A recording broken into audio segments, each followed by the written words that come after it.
Hey everybody, how are you tonight? We're our last live stream before ACME, which is coming up on Saturday. Do the 60 years of Mustang and the pickup truck are the two categories for the ACME Southern Nationals. October 26th at the Clarence Brown Convention Center in Cartersville, Georgia. We'll be leaving late Thursday night to go down. We always have a big class reunion on Friday night at the hotel from all our YouTube guys that make it to the show, and then do the show Saturday, and usually everybody goes to dinner together on Saturday night, so it's like a fun-filled weekend. And anybody who can get down there for Saturday or Friday night or Saturday or both, encourage you to do so. So that's we'll talk about that more a little bit later.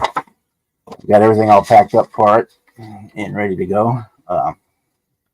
If you want one of my new shop cards, email me your address and I will send you one out when I get back next week. I debut them basically at ACME, so the people at ACME get theirs first before anybody else. With one exception, I did send one out to somebody who wanted a new guy that wanted to do a card swap, and it was like it's early on, and so I went ahead and broke the rule and sent him one ahead of time. So we are just playing around a little with the dart tonight because I can't really get too much into stuff. Let me get my comments turned back on. And get the dashboard going. There we go. Hey Steven. Hey Boston. How are you guys doing? We're working on the dart here for the USAC build, and I'm kind of turning into a Frankenstein, but I guess that's kind of the idea, to see what you can do. Hey Kevin. So we are currently I am marrying the back half of a 67 Chevelle to the front part of the dart chassis so that we can put big tires under it and the 4-link suspension that comes with that chassis. We're going to make this like a Sunday sleeper. I do have the Viper. Come on, camera. You can do it. Yeah, there we go. We have the Viper V10 that's going in there. It just fits. When I get done, I'm not quite sure if I'd have to use the cowl induction just to clear for the engine to clear the hood. Right now, it looks like the flat plain hood, which is what I want, is going to fit, but just barely. Be like my old Trans Am that when I put the 350 big block in it, that every time you stepped on the gas, the hood would raise up because the motor, the air breather was hitting on the underside of the hood. Okay. So anyway, so we're doing that. I got it taped together, lined up, and I tacked it with a couple drops of super glue, and then we were going to fill it in some of the red tube testers. This is one thing this is really good for because it gives you body. Hey Jimmy. Yeah, Dave's not here.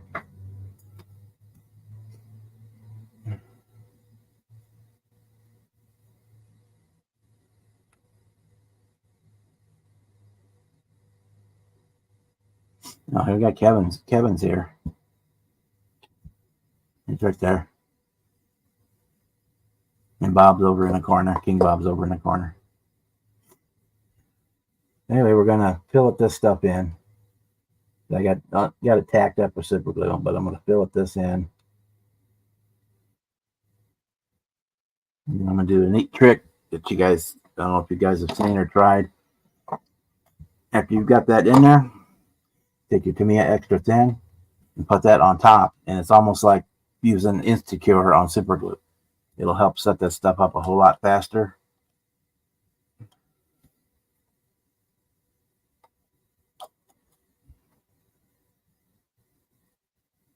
And it'll flow into the joint a little more. And the little brush is kind of nice because you can push it around to where you want it.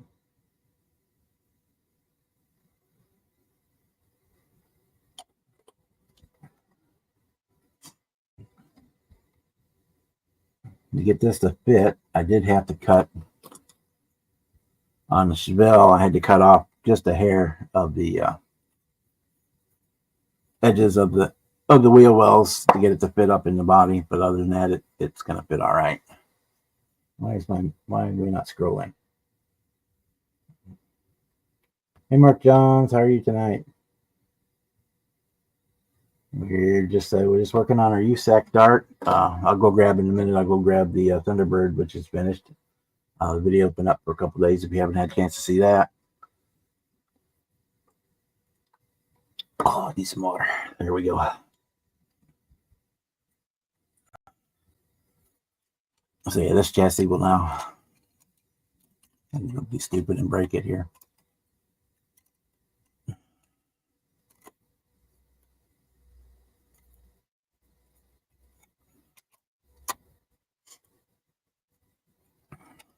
So now that one will drop. It fits right in there. And I said the Viper motor just fits.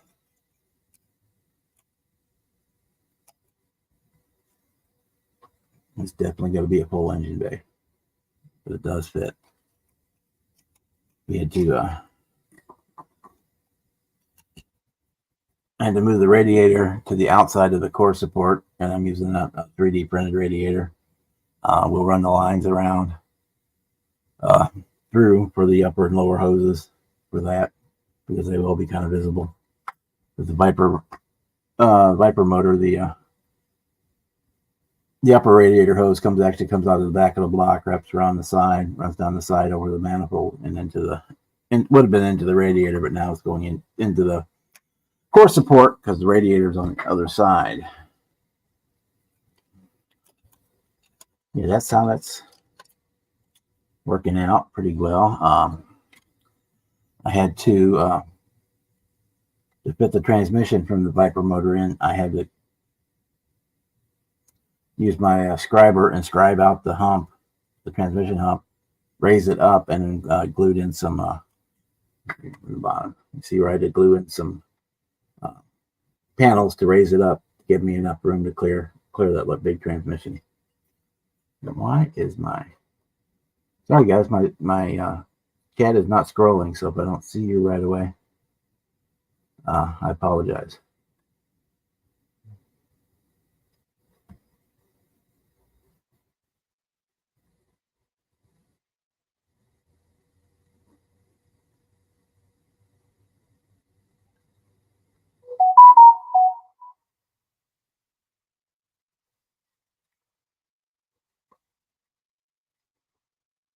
Hey Donnie, how are you?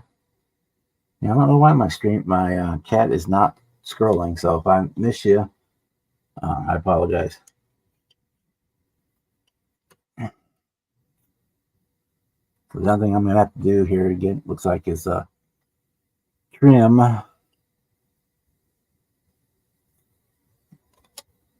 the chassis hump just a hair to fit. It's just a hair too long, but we can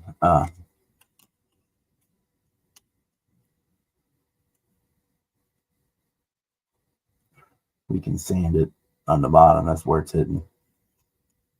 It's not so much that it's too long as it is the contours don't quite match, but we can fix that.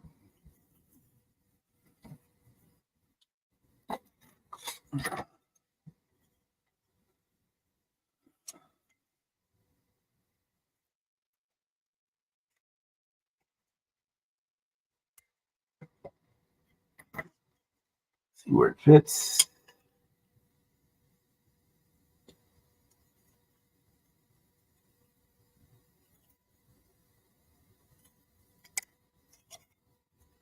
Yeah, where these rear floor plans fit together is where it's catching.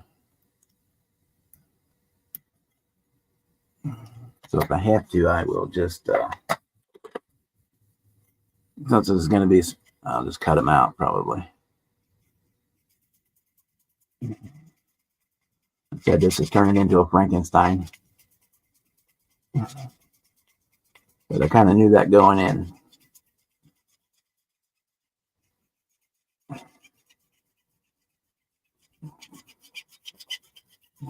Hey, Joey. Yeah, that's the plan. I'm on the outside. I want to make it look.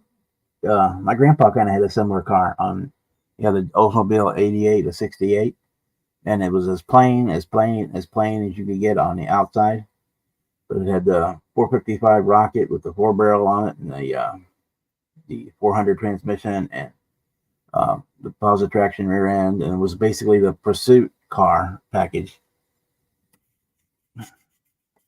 from them. But then the outside, it just had the baby moon hubcaps and painted wheels and light blue with a black vinyl top. I mean, it's just as plain Jane as you could get. It had the cloth interior with bench seat in the front and the whole 9 yards. But under the hood, it had everything it needed.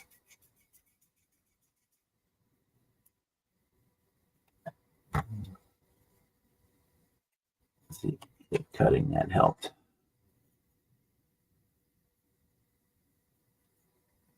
I got the violet. Where's my files? File. Where's it at?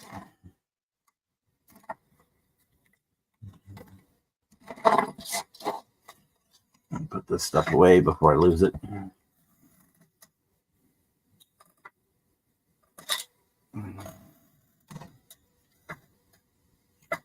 Here's one. Subscriber.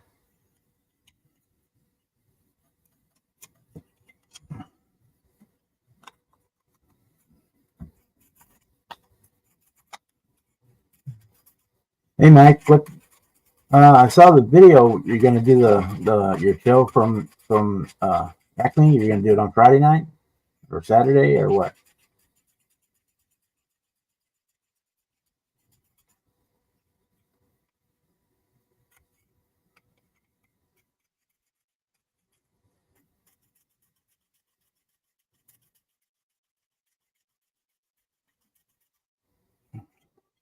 In case you missed the video, that Bruce put up a little while ago or sometime today, I guess, that the AMC show was going to be going live from ACME.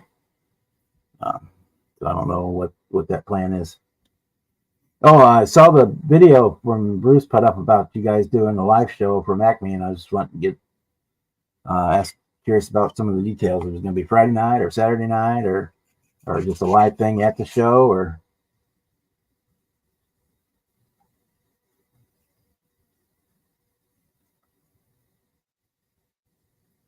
yeah, I thought about something like that with skirts. I put skirts on the last 2 cars I built, so it kind of skip. And I don't know if the Dart actually came with. It'll be live on Thursday night from down there. Okay, well then I won't see it live because I'll be sleeping. Because I'm gonna get up around 10 o'clock on Thursday night and get in the car and start heading south.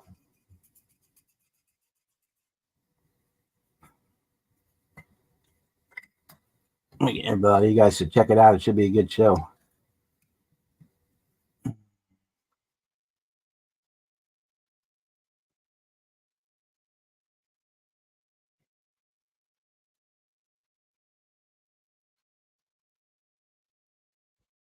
That'd be cool to do another short track. I'm kind of thinking about it, doing one too. But I'm gonna probably do something the way it would have been done in period, as opposed to one that's starting with one of the kits. Start with a stock kit and make it around here around.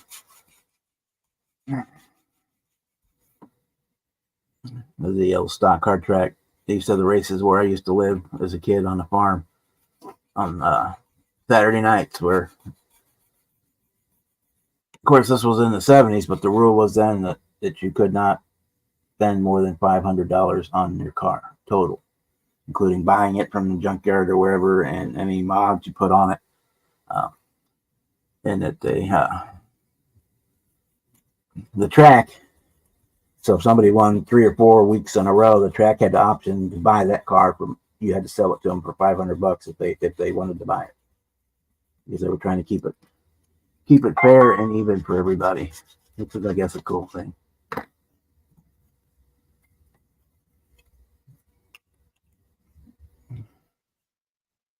Hey Ted, how are you doing tonight?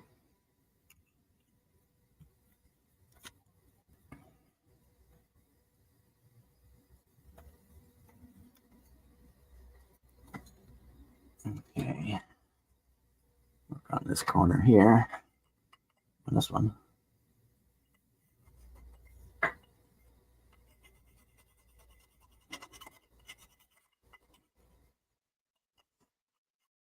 What I might do is cut the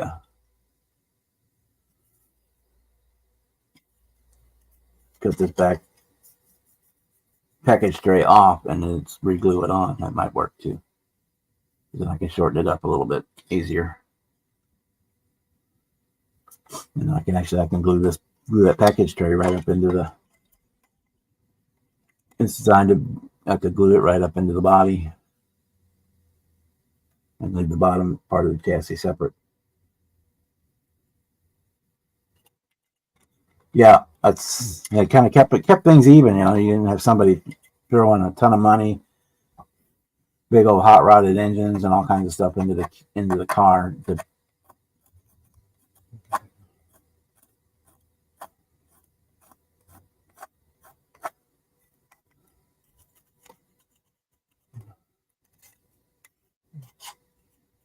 I mean, in some weeks I did have like what they called unlimited class, where that would be.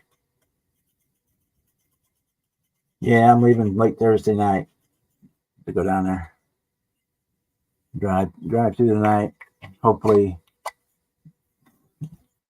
miss Chattanooga's rush hour traffic. That's my big pain in the ass driving down there. I usually get through Nashville early enough that it's not a problem, but it's Chattanooga. It's always a mess. Last year they had like 30 miles before I got to Chattanooga going down there and coming out, or west or northwest, or however you want to look at it, on the road down to one lane each direction because they were doing road construction.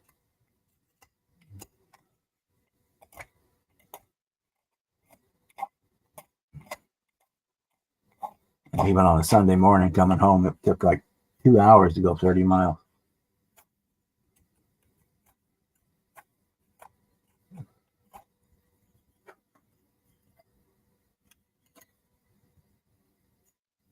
The route I'm coming shouldn't be affected because I go down through Nashville and go right across on 40 to 24 or something like that, and 24 runs down to Chattanooga, and then I hit 75 south at Chattanooga. But I run way south, and in Tennessee, I don't run through up there towards Knoxville and Gatlinburg and Pigeon Forge and Sevierville. I don't run up that way. I run down.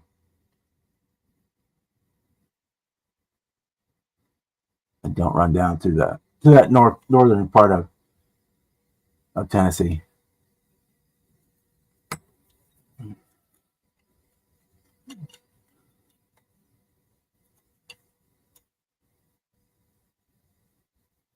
Okay, I think that would be the easiest thing to do, is to cut that.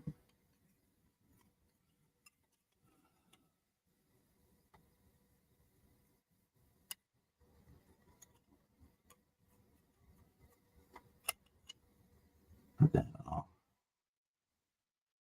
Trim it, and then I can glue it back in. That's what we're going to do. Where is my scribe? There's my scribe. Okay.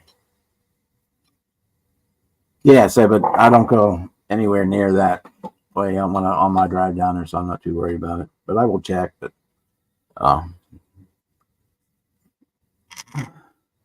because alternately, I could if it were an issue, I could at Nashville, I could head south to Birmingham and then cut straight across from Birmingham to Atlanta and then come back up. But I think all the road closures and stuff are up further north than Chattanooga, north and east.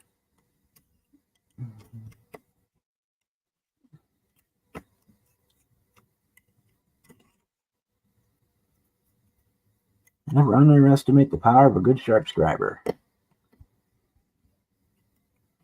That one, do that like butter. Hit the thick frame parts with the saw here. There we go. Hey Jamie G, how's things in the Great White North?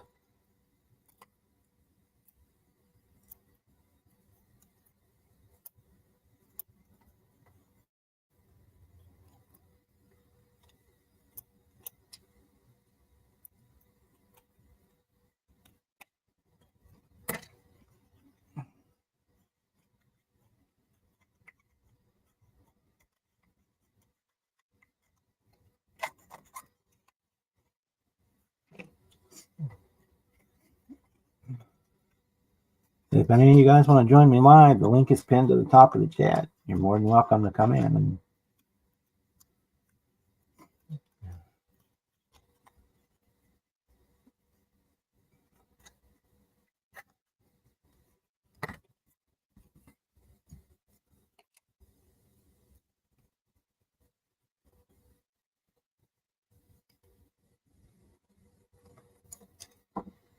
And it's still.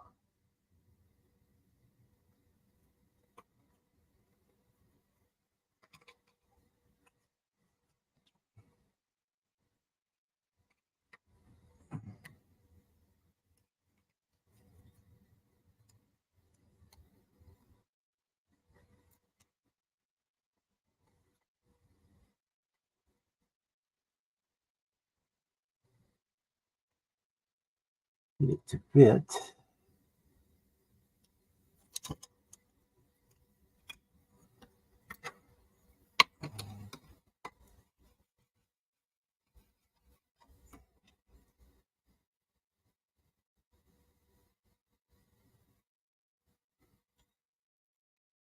Yeah, I saw your video on it, on your charger. Looking pretty good.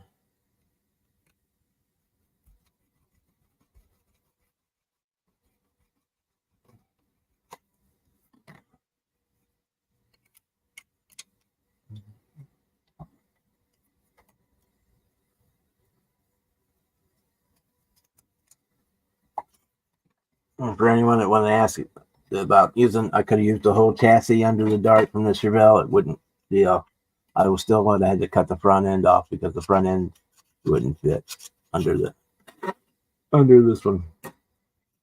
So I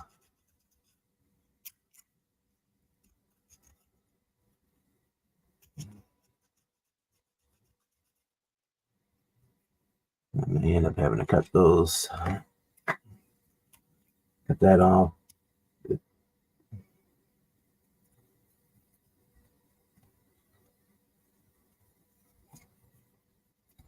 Let's see if I cut.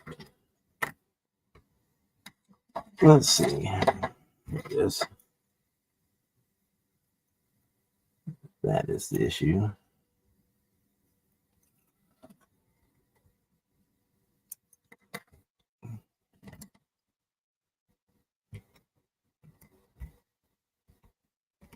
These little gussets for the roll bar, I think, might be the issue.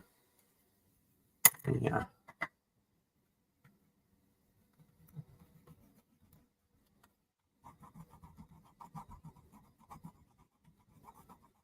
If worse comes to worse, if I screw this pan up too bad, I got a whole nother one because it comes with two. It comes with a standard one and a.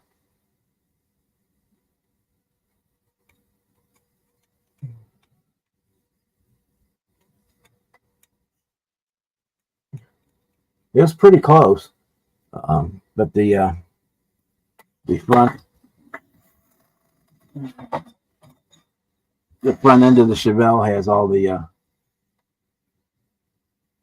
inner fender wells and all that stuff um, molded on, and so I would have had to cut it. I would have had to cut it. I could have used the back, but I still would have had to cut it at the front and made it the front half on. So much easier to hide back here underneath the under the interior pan and all that stuff than it is up front. So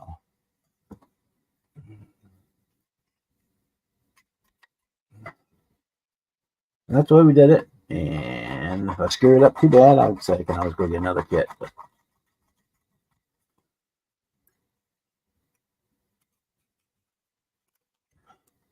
I was going to pick up 3D resin back half at the show because I know Matthew will be there and he'll have some. But right now at Hobby Lobby you can pick up these Chevelles for like $15, so it's less expensive to buy the kit and cut it up and have all the extra parts than it is to buy just the back half. Even though the what you call it, the four link is a lot more detailed than it is on the model kit. But you never see that side anyway. So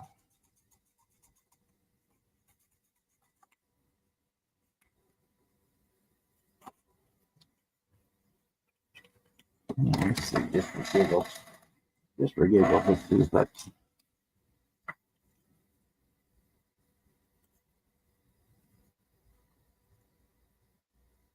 the same issue.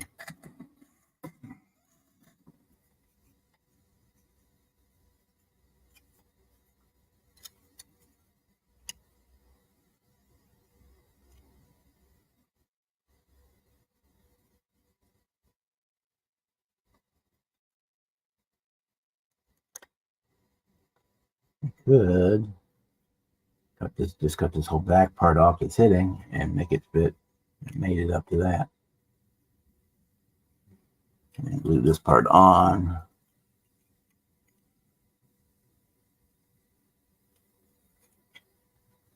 That would probably be the smart thing to do. But whoever said we did anything the smart way.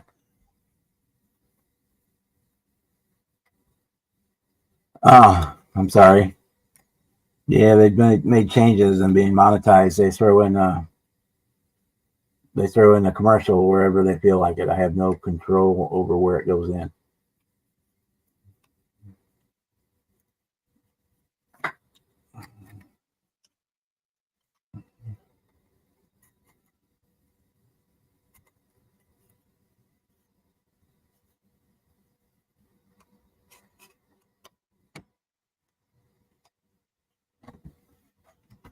But if you come in the studio, then you don't see any of those commercials. So that.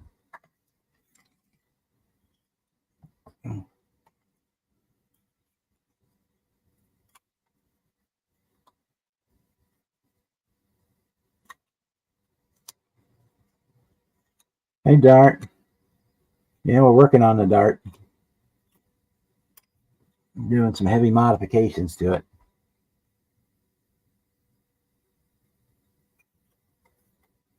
Yeah, I think we're gonna cut that interior fan completely off and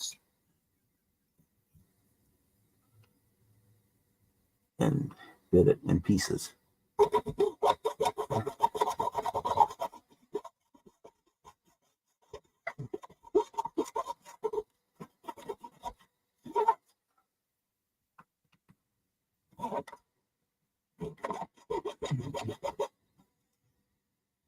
Supper time, yeah. I haven't eaten yet today, so don't bring it up too much.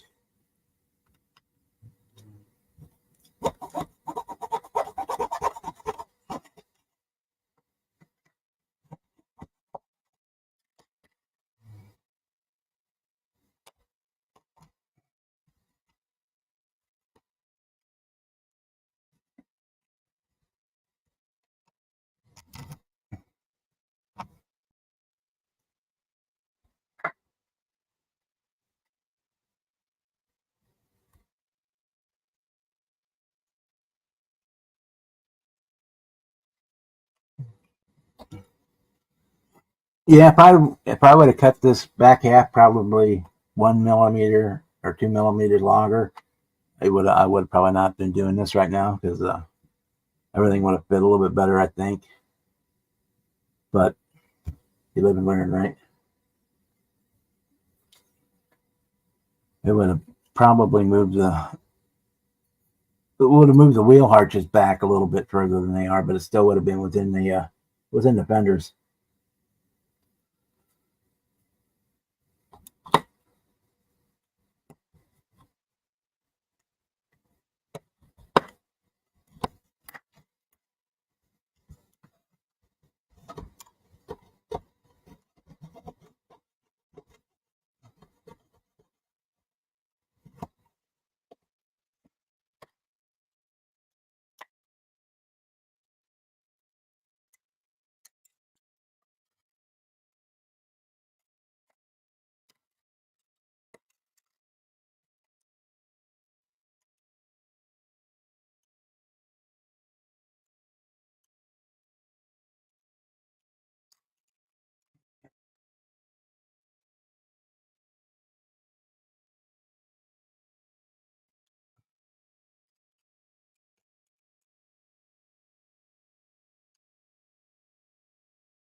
This is a little bit shorter.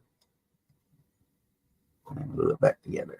Cut about 1 millimeter out of the floor pan is here. What I end up doing.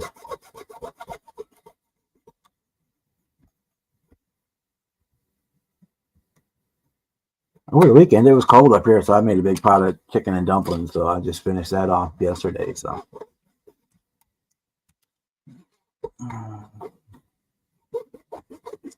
I'll probably make a pizza or something later tonight.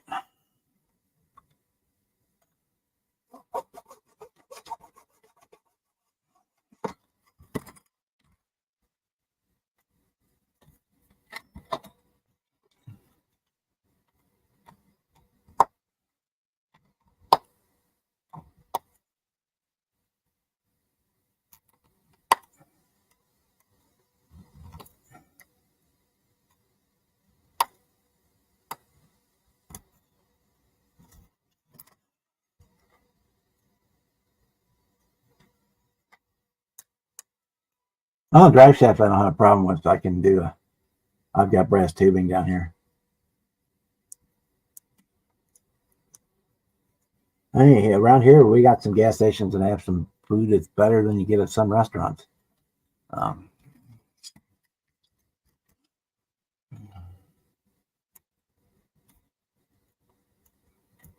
a couple of them have some fried chicken. It makes KFC look like garbage. Well, KFC is kind of garbage anyway, but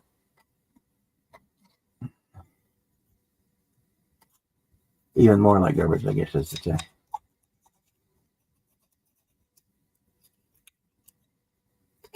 Cleaned up.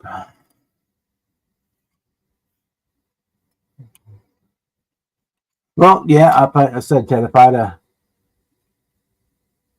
measured the chassis, but if I'd have measured the way the interior tub fit in it, it looked like it fit, I would have added.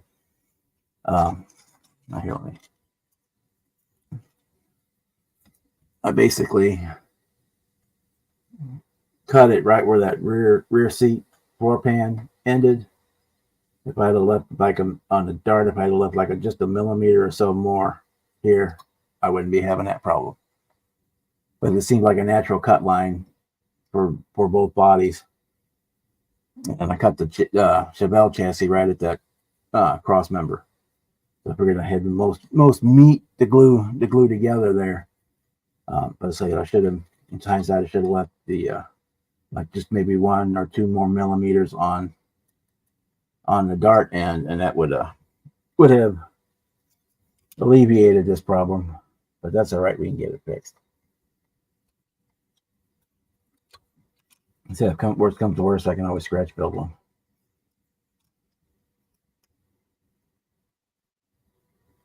If I put that there, because we know that's going to fit. And if I just make a filler panel right there out of this,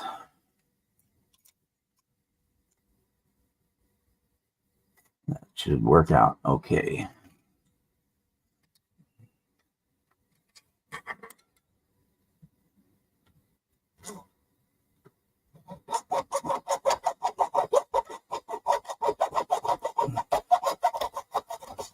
And say if I screwed up too bad, I got a whole nother interior tub, so.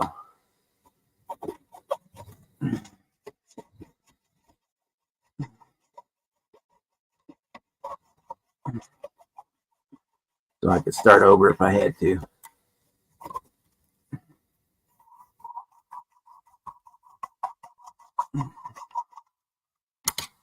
Then I'll probably end up buying another one of these kits down the road anyway, because I like kits that have lots of good parts in them.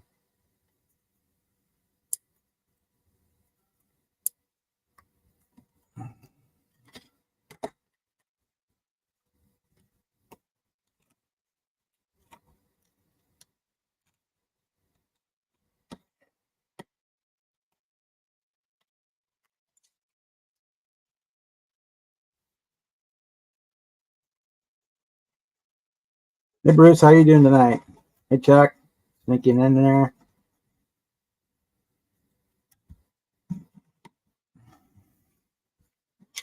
Here, my paper towel, pretty bad. Let's move over here.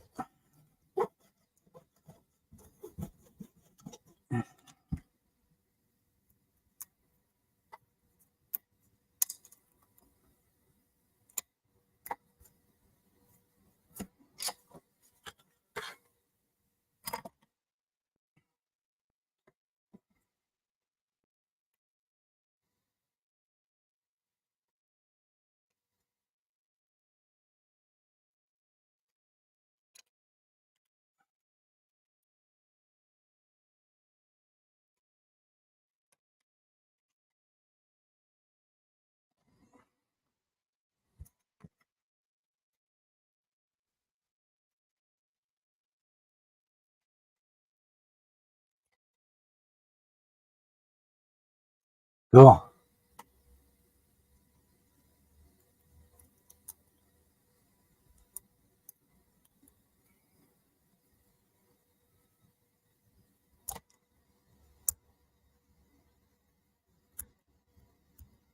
Well, doing it this way is also going to slow me down too. So I'm not. This is not going to be a week builder. That's for sure.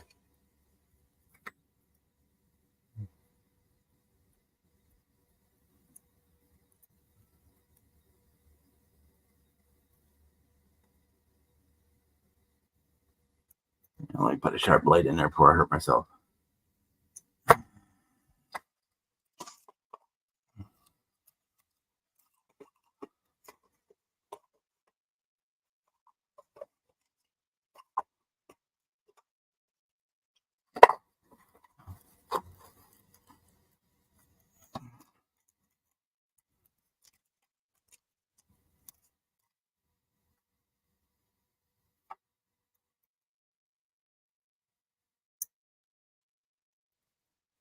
There we go.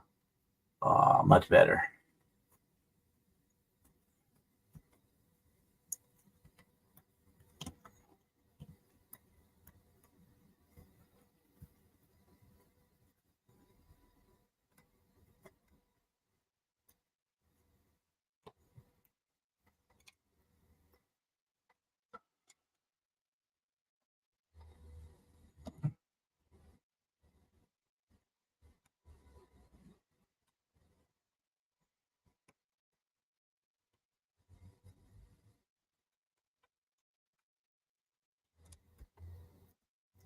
I said if I'd have cut mine just a hair longer, to more favor the length than the actual mating seam, then I wouldn't have be doing this either. But that's okay.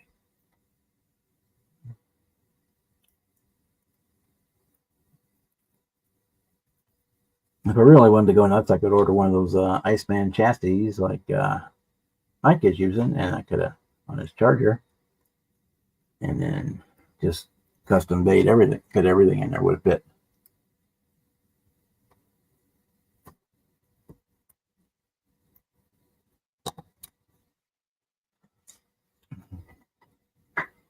One thing I did notice on this kit is the way they have you put it together is really weird.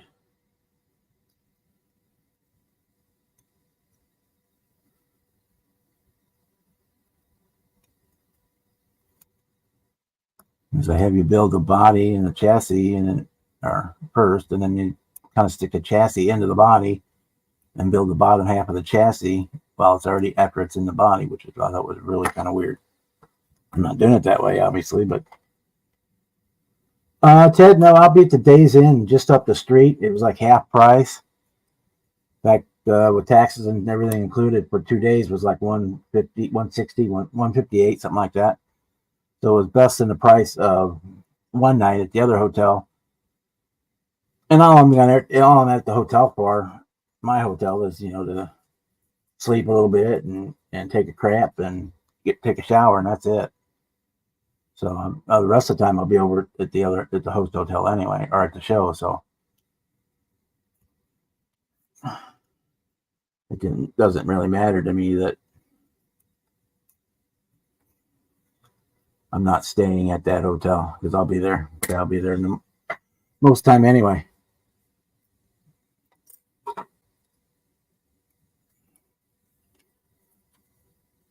Okay, so I got that.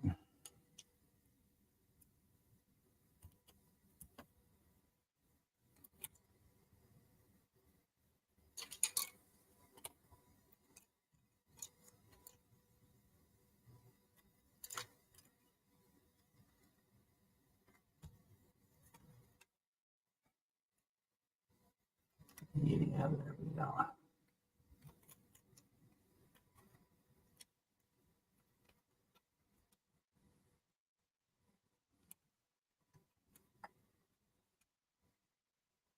That's gonna work. Clean that up. Hey, Papa, how are you doing tonight?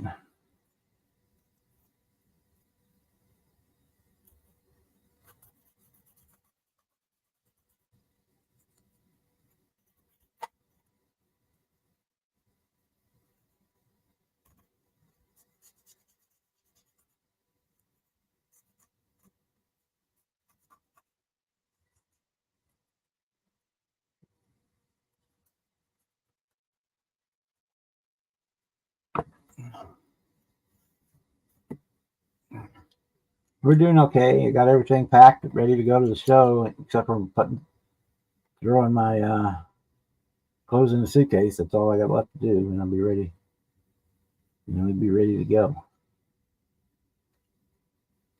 Okay.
I'm not too worried about seam lines in it, because it'll all get covered up in the end.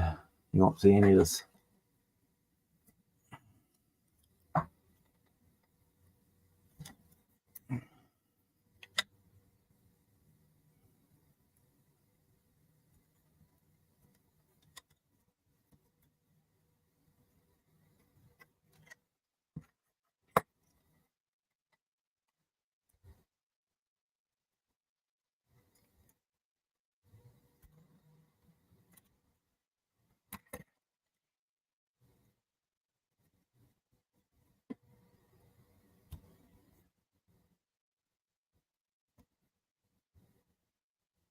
Okay, some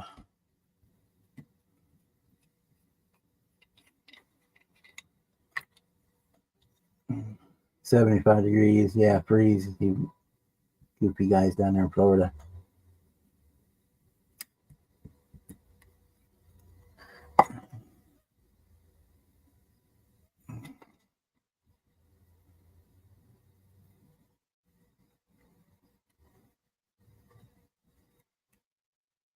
I mean, put on long pants to go outside until it gets about 50 degrees outside.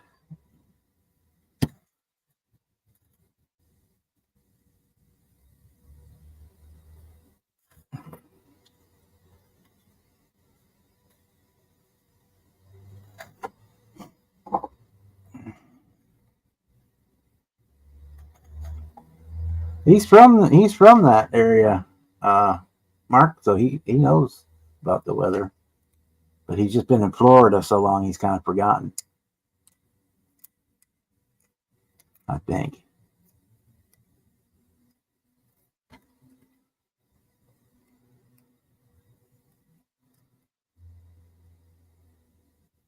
What it's like in the areas that have winter.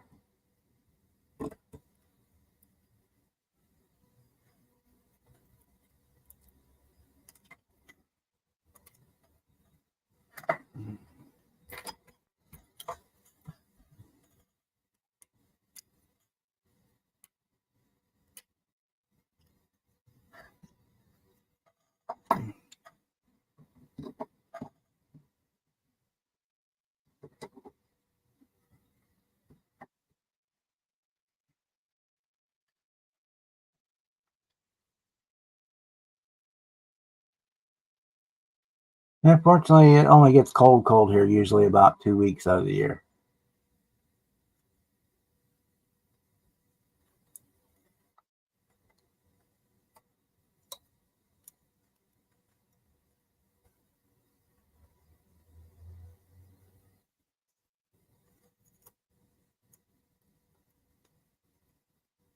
Oh yeah, shorts, definitely shorts and t-shirt.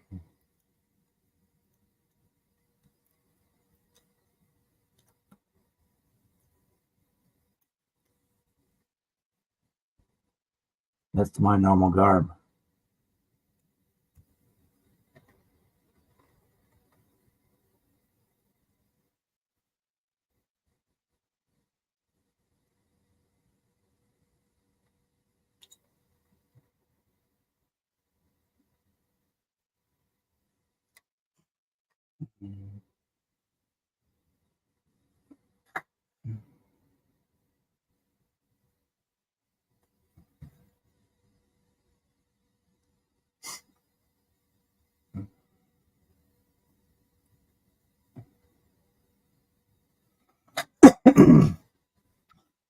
Hey, even here, it's got to get down to about 35, 40 degrees before I light a fire in a fireplace. Otherwise, just kind of let the heat pump do its thing.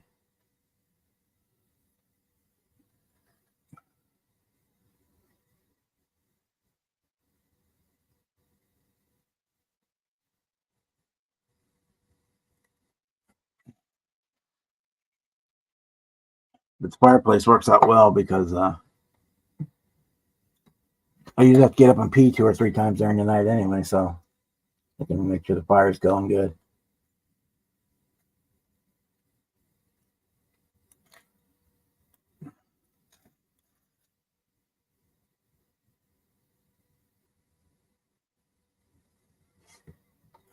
The sod guy in the green room, I have no idea who you are, so you're not getting in.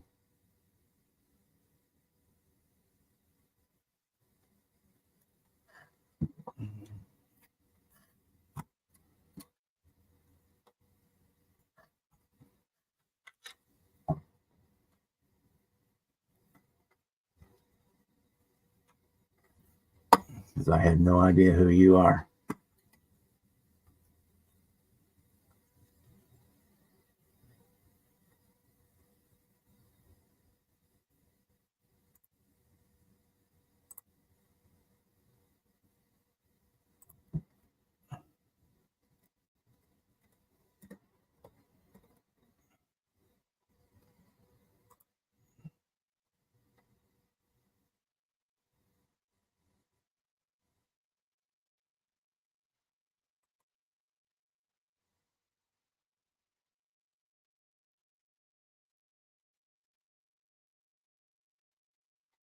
Nope, you just might as well head on down the road because you're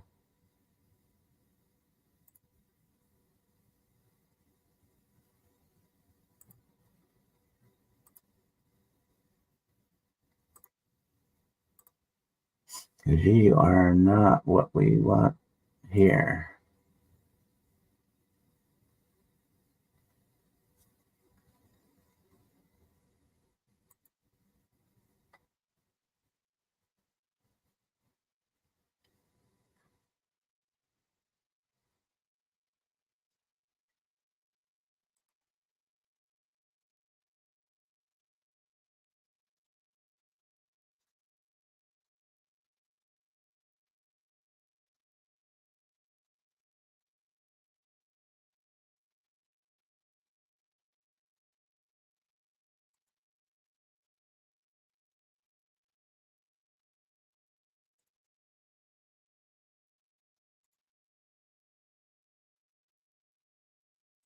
Okay, taking care of him.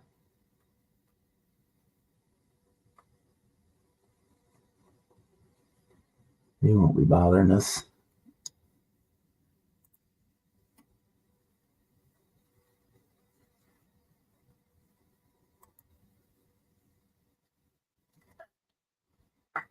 That is definite troll material there.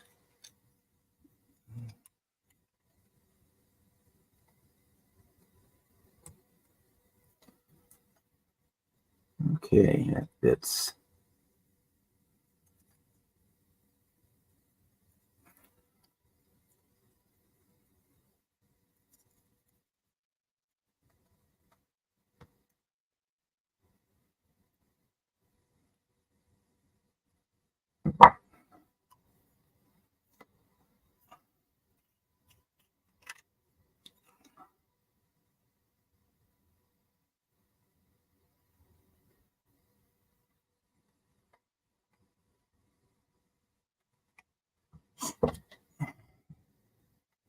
Hey, Juan, how you doing tonight? Yeah, there's always room for one more.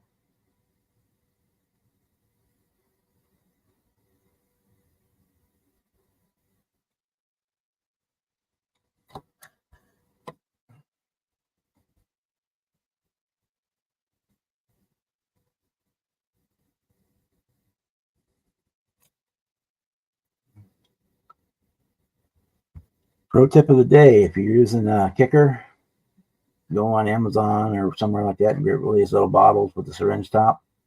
You can put it out one tiny drop at a time, and you're not spraying it everywhere. And if you get bored, see if I can do it on here. You can do cool pyrotechnics. You can shoot flame out of it.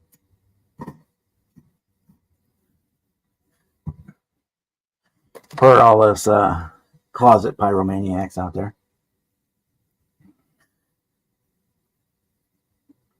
But yeah, you don't waste. If you're using the spray bottle, you're wasting 90% of it, or even the. I know a lot of people just take and take and dip the wick out of it or the spray nozzle tube out and put it on that way. But you tend to waste a lot more, and I don't know how many times I've knocked this stupid thing over when the lid was off. So I got one of these, and yeah, it's been good ever since. I think I bought them on Amazon, and there were like two of them for like $3.99 or something. If I can find the package.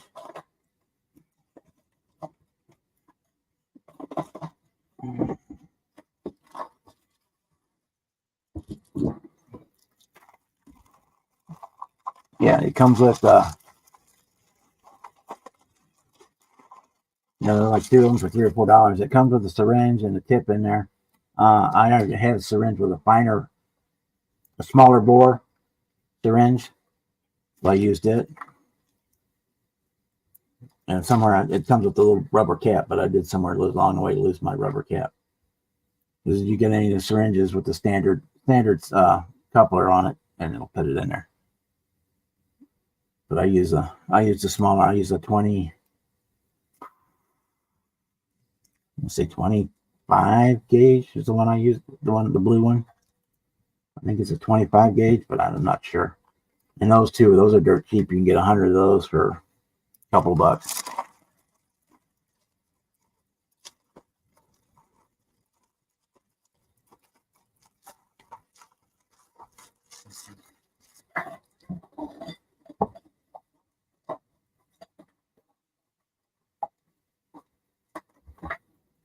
How to build models and keep yourself amused. Of course. What else would I be doing?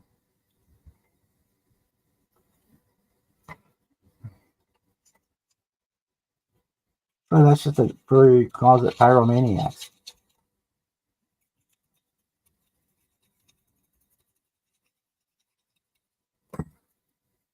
Okay. That'll fit, and I'll cover it with carpeting, or I might even just cover it with foil, make it like an aluminum. Cover it with HVA tape. Treat it like an aluminum deck in there, and it'll all be pretty.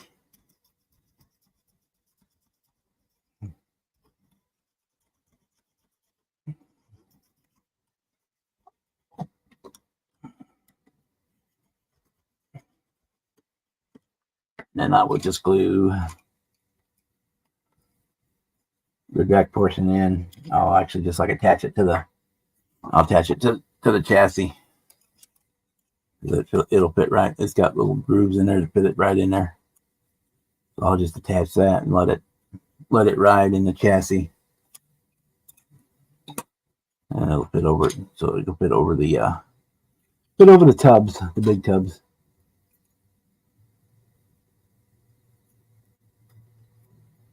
Or who knows, by the time I put the side fills on, it may.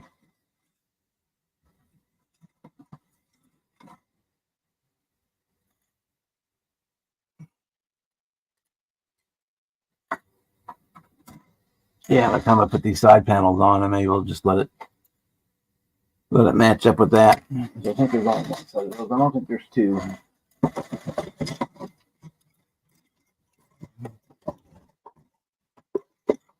No, only one set.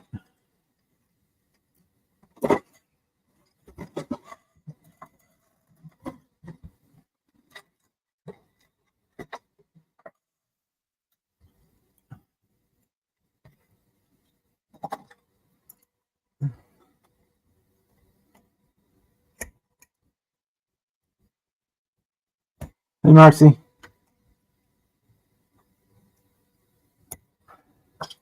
Yeah, I got to go and pick up my box of crackers tomorrow, too. We'll take that with me. If you know, you know.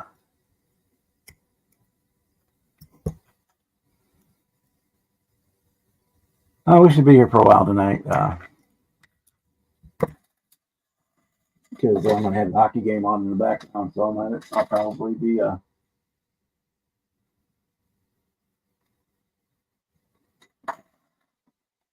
sitting here while that's going on.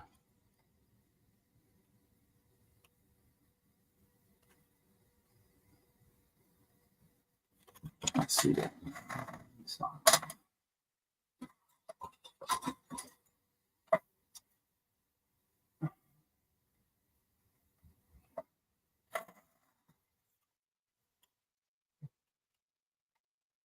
Okay, so that fits right there.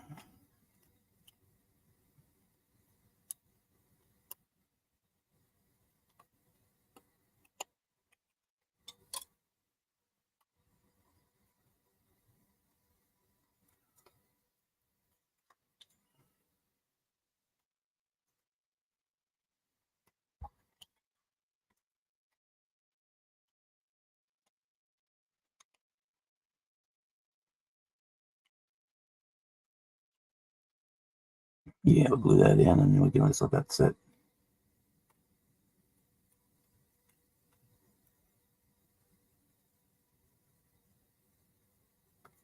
Yeah, that'll work.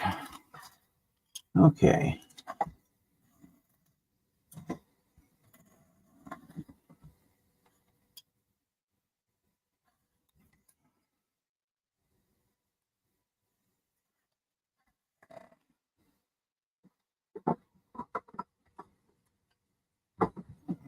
Those, like the other ones,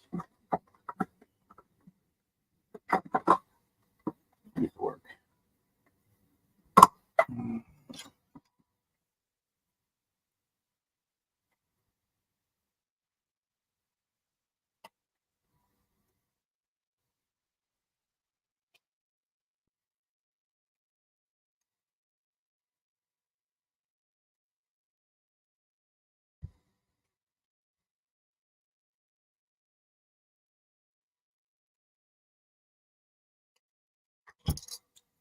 Okay.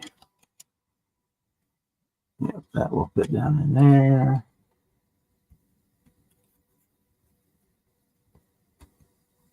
I don't know if we want to put this piece in or not. We'll see.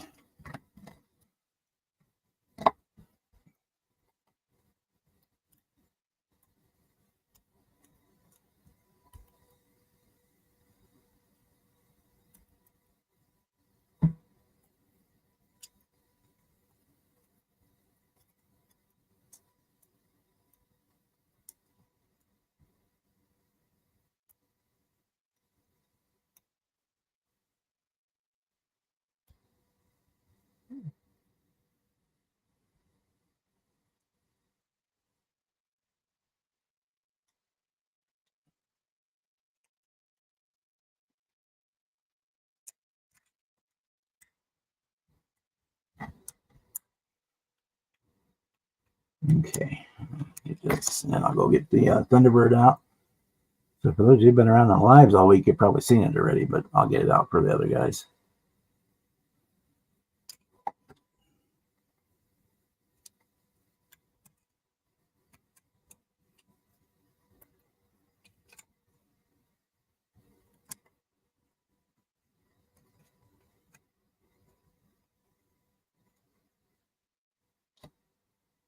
Yeah, that's gonna work.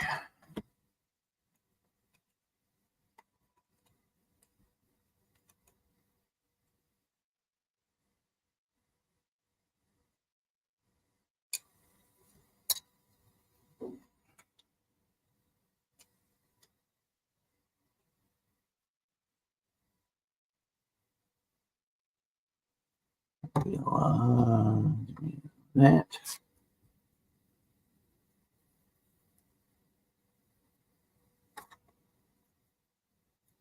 You have to buy me some more washi tape here pretty soon, and I'm just about out.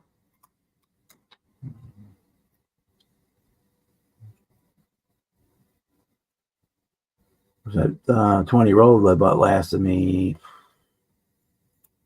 almost 5 years.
And there's Ted. How are you tonight? I'm good, Bob. How are you? Not bad. Excited about the weekend. Yeah, I can't believe it's already almost here. I got everything done except for putting the stuff in the clothes in my suitcase and packing everything in the car. It's all sitting next to the front door, ready to go. Yeah, I'm packing all my stuff up in my suitcase tomorrow. So Because I'll be leaving Thursday morning because I'll get down there by Thursday night. So Yeah, I'm gonna leave Thursday night and get there Friday around noon.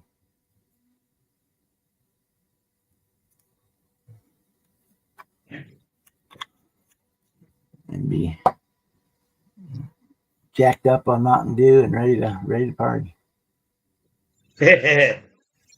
right? I'll be in the car for 11 hours drinking Mountain Dew on the way down there. Oh, geez. Yeah, that's a little bit too much of a drive for me. I think for me it's like 6, 7 hours, something like that. I'd have to look at it again. I forgot.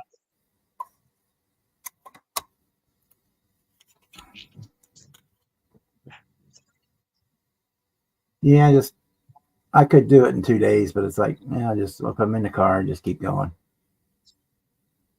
Yeah, that's the I way could, I would be too.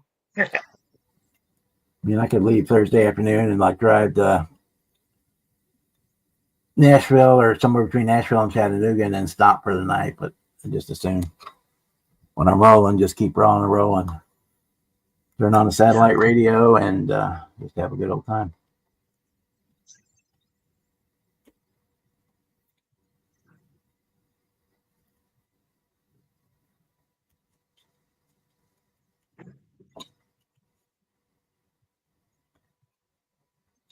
Okay.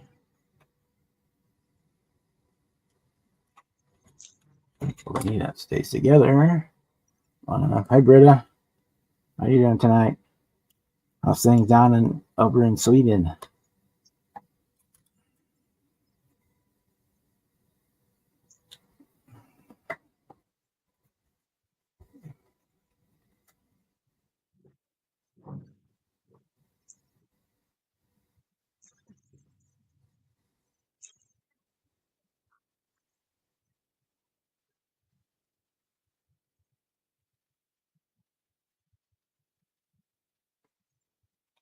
Yeah, this thing may look rough now, but by the time I sand it and fill it and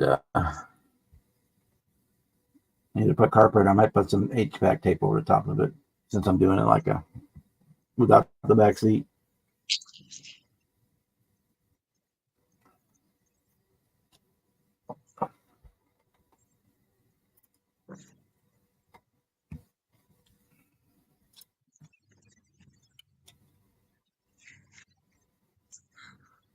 Okay, that it fits now.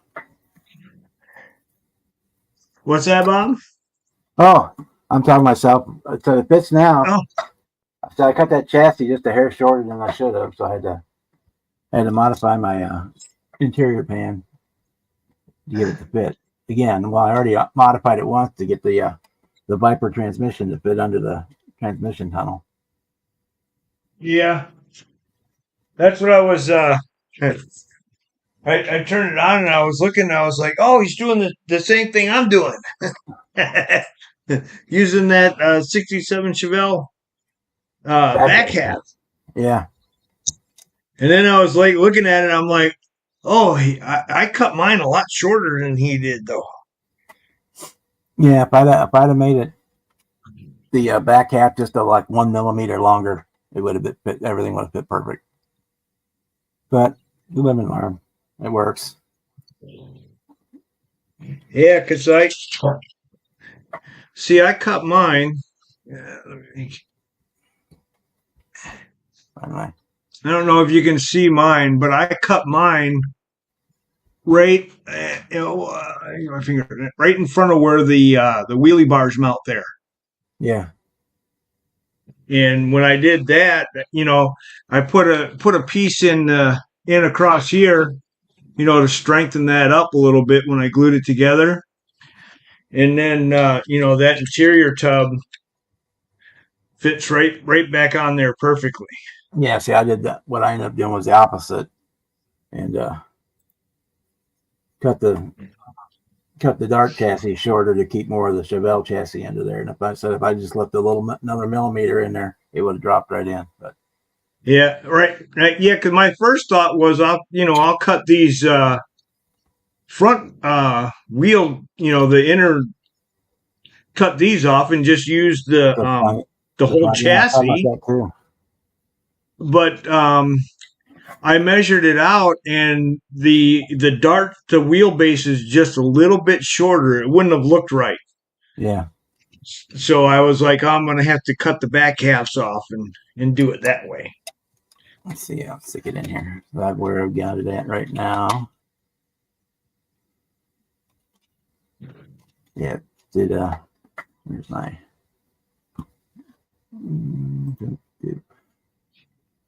I've got it so it's pretty much perfect chassis wise. Yeah, that looks like it'll be. You got the right, the wheelbase right. That'll look good. I did have to cut the fender wells on the Chevelle part a little bit to fit inside the body. Oh yeah. I still have to do that yet. I haven't trimmed the because the last time I worked on it, I was just getting the chassis together right here at the and top. then I was going to let that set up so I could cut the cut the tubs down a little bit to fit inside the body there. Because they're just a little too wide, so. Yeah, because the Chevelle chassis is actually just a hair wider than the Dart one, even all the way down, but it looks good, so that's all that matters. Yeah, I think that's what I did is once I had it centered up, I took my razor knife and just trimmed a little bit, just so that it didn't like widen out right in front of the wheel tubs there. I just centered it. It's like just a hair wider on both sides, but I can live with that because it'll be under the body anyway. Yeah. That's why I wasn't too worried about how much it looked on the underside. Because, once it's done, nobody's going to see it. Right. They shouldn't be picking it up, my model, off the table and looking at it anyway, right? Yeah, I'm not one of those guys that puts it up on blocks on top of a mirror so that you can see the underside. I'm not in. Right, yeah. Yeah, but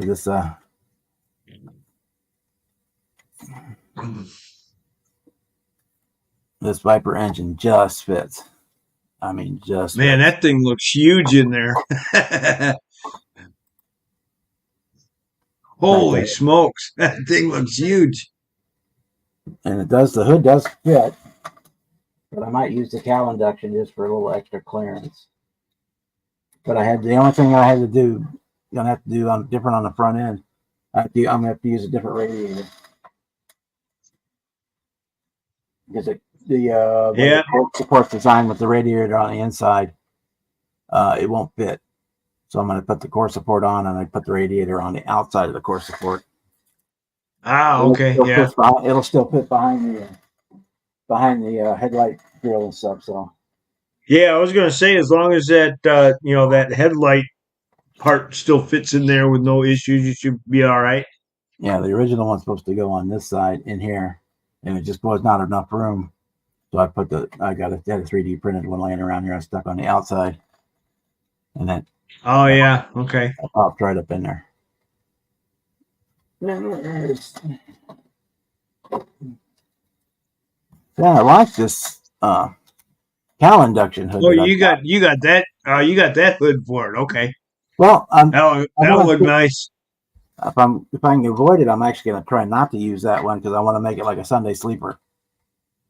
I gotcha. Completely plain Jane looking, just a basic paint job with that white stripe around the trunk. But if I want to get to that point after everything's glued solid, if I want to paint both hoods, because I can just switch back and forth.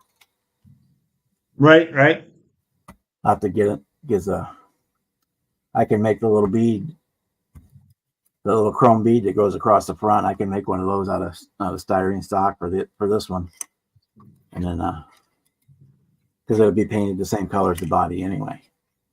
Yeah.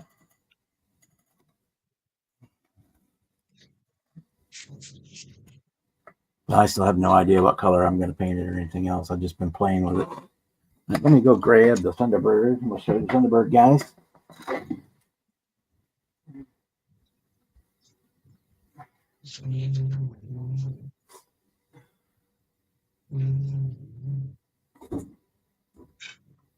Oh, okay, there you are.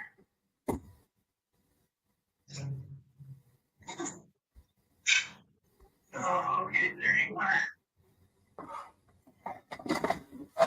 Move the dart out of the way. There for now.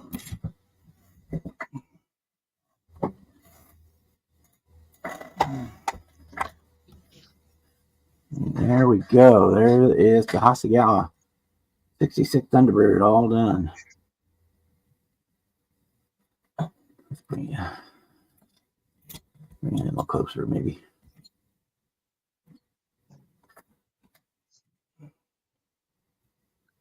There we go.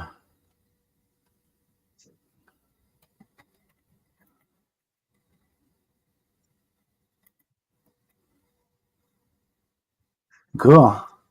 Now those flames decals or Yeah, is that one of those masks? that's the decals. The kit that came with the kit. Decal. Okay. I did All right. blend. The decal has all the white on the front of it, so to wrap the top half of the body.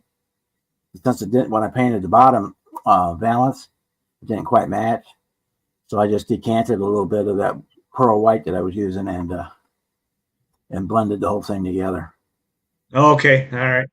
And then blended a little bit of yellow in there to cover up some of the blue under the that was showing through the decal. So I blended in a little yellow and blue I got you. Yeah. to kind of, because you could see the separation line. The blue was showing through the yellow up front where the yellow and the white met. So I just blended a little, feathered in a little bit of the both colors on top of the decal to blend them in. And then we just did the flat. I used the black primer for it. So I just masked that off and made that the vinyl top, just the black primer. Nice. Yeah, these Hasegawas they're fun little curbside kits. You can put it together. If you don't paint it, you could have it thing together in 10 minutes, or you can go spend the time and these wheels actually came from my Revell Jaguar kit because I bought 3D printed wire wheels for the Jaguar, so I use these on there because this comes with lowrider wheels, and they're the same style, but they just looked too small for the car body. Even as a lowrider, they look too small. So I went with a little bigger wheels. Okay, let me undo that.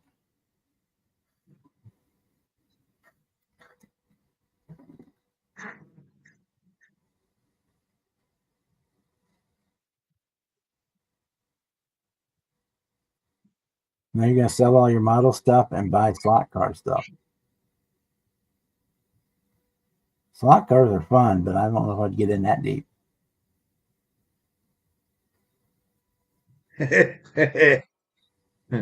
And even He's there, going to sell all. He's going to sell all his models, but they won't have any bodies in them because he's going to use them for the use all my slot bodies cars. for slot cars. Yeah, I was gonna say that's the idea of getting into slot cars is you can build your fancy bodies using the car kit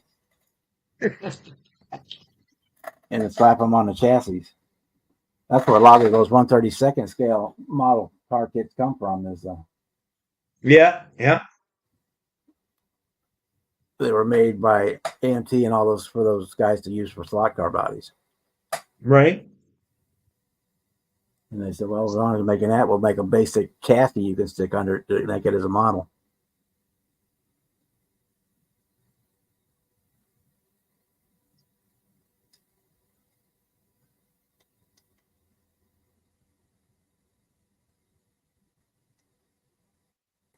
Okay. All right, let me put you guys back up here. There we go. Let me get back to this.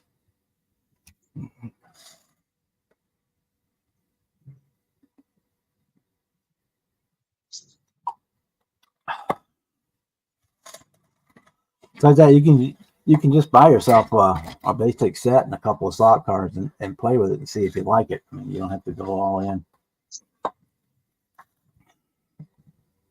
If you watch, when I had the hobby shop, which was still 10 years ago now, we could buy them things on sale, the 132nd ones from Carrera, and get them for themselves for like 25 or 30 bucks a car. So they're probably double that now if you find them on sale, but you can get a Carrera, like a Carrera uh, track, small track, and you can run either the 25th or the 32nd cars on them.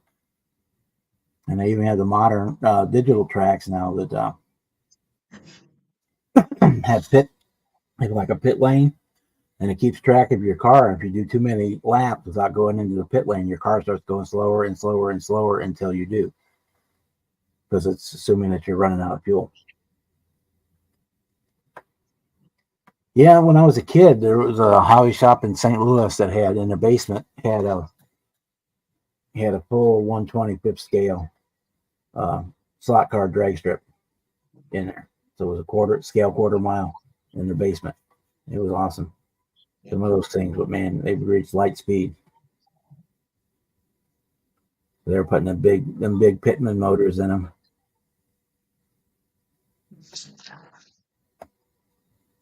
And the ones that made your mom and dad's TV go all fuzzy whenever you ran the train set that had one of the motors in it. I remember that. Because they were putting out so much radio interference that your TV signal got screwed up. And the slot cars, you just would be coming through the TV screen on sound. It was picking it up.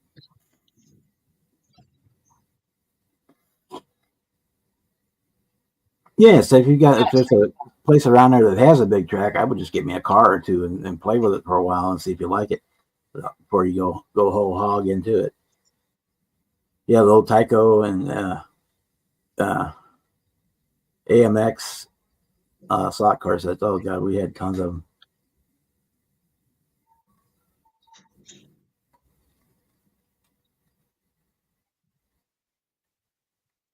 When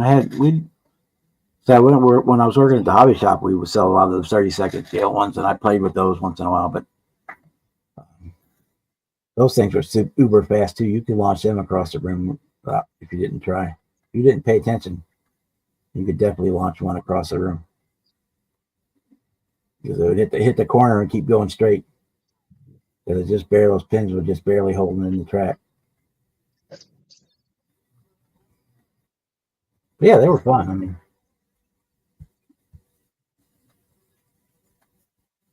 yeah, I think Carrera is the big yeah, they don't have the extra magnets in the back to hold the SN down on the track.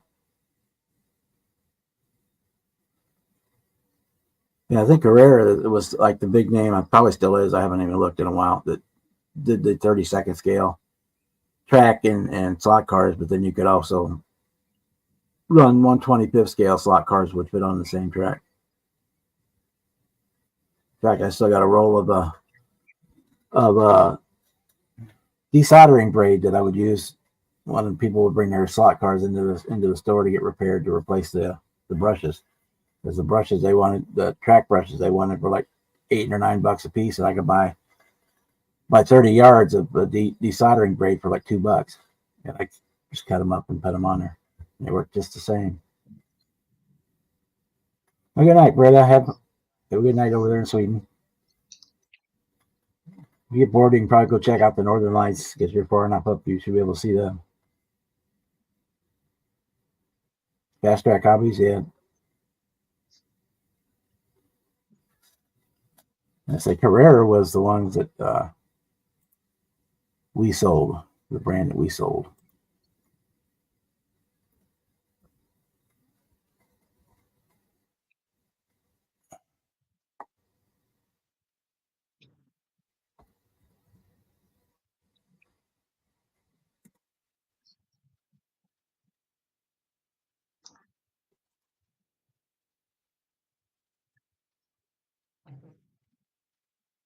Yeah, Carrera Slot Cars and Racing. Yeah, they're owned by Revell. Okay, cool. I was never very good with the slot cars when I was a kid. It was either full throttle or nothing. Yeah, well, we had the HO. We actually had the NASCAR bank curves for ours, so yeah, you could really let her rip. Do the loopy loop and all that stuff. But the Carrera's still around. They're owned by Revell, or Revell might be a distributor. I'm not sure, but it shows Revell. Revell USA shows Carrera in there. Yeah, they have the NASCAR sets going right now.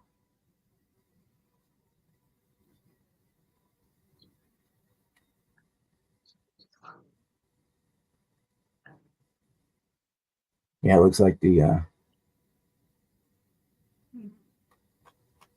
30-second cards are around $50.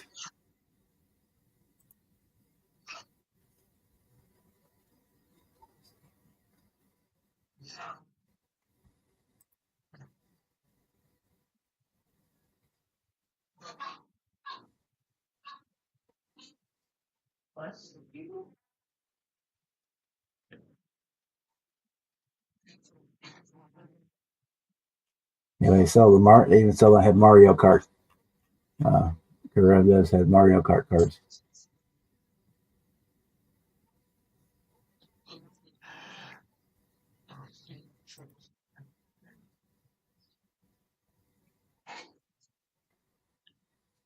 Let's see, yeah. The Carrera Evolution 132nd scale start around $200.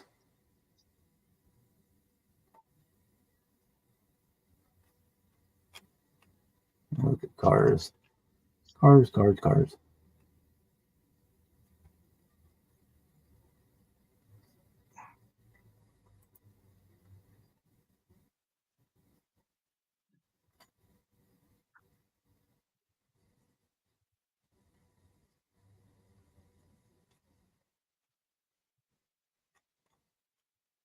Looks like,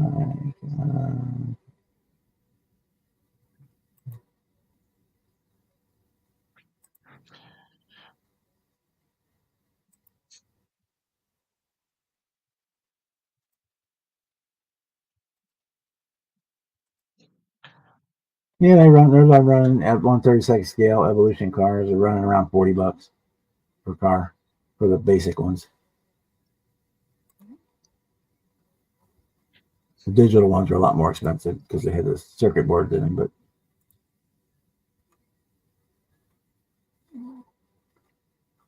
yeah, you can get a set for like $200 on a couple of extra cars, and that's what I would do, and just play with them that way and see if you like it before you go in. There's always room for one more.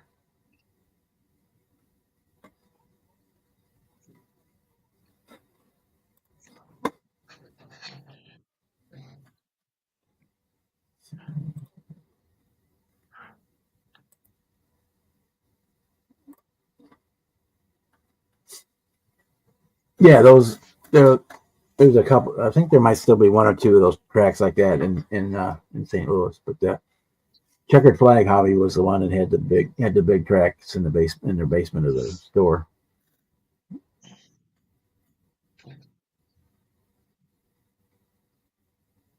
Yeah, those big 6-lane. Yeah, those are people don't normally have those in their house. They're unless you're Batman. Batman had one in his house, or Bruce Wayne did. But you use the regular 2-lane tracks, small ones, and you can add more track and make them fairly big runaround.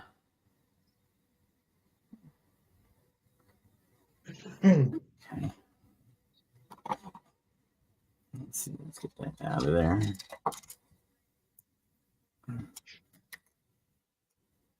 Okay, let's take this off.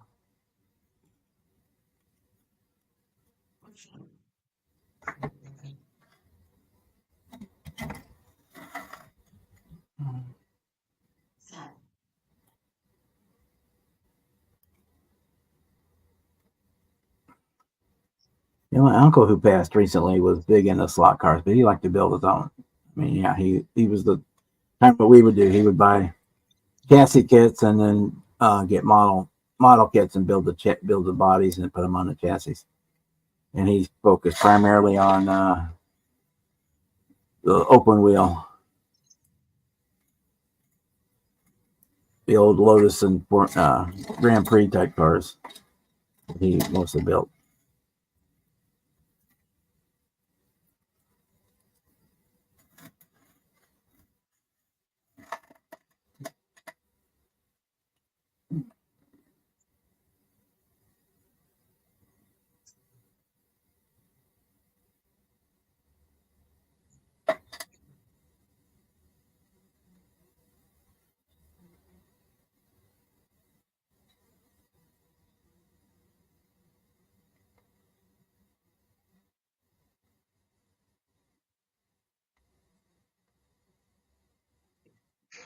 Okay, that's by getting a good signal tonight. Yeah, we did. I had done. I was always into trains, and my oldest younger brother was into the cars. So every Christmas he got a slot car set, and I got train stuff. And over the years, we massed quite a collection of both because we both obviously both played with both. But Dad always got him the slot car stuff and got me the train stuff.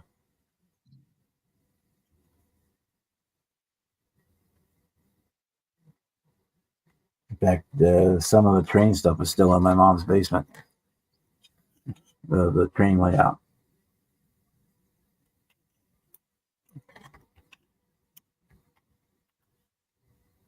Mainly because that's going to be a nightmare to move when we sell her house. That's going to be a pain in the ass. I'm going to have to just chainsaw it out. There's no way to come out in one piece. That's for sure.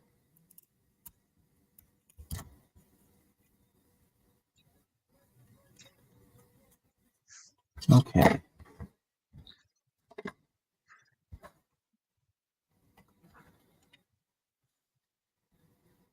Yeah, so if you decide you like it, you can buy the Carrera track sets and say set up track and run around your apartment, stuff like that, and then go on race day every once in a while and go down to the hobby shop that has the big track.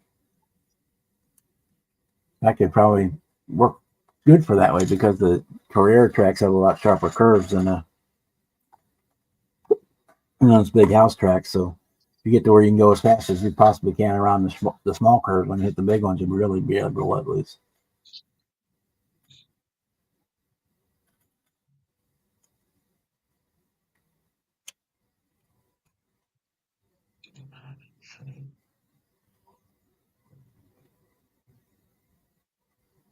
Okay.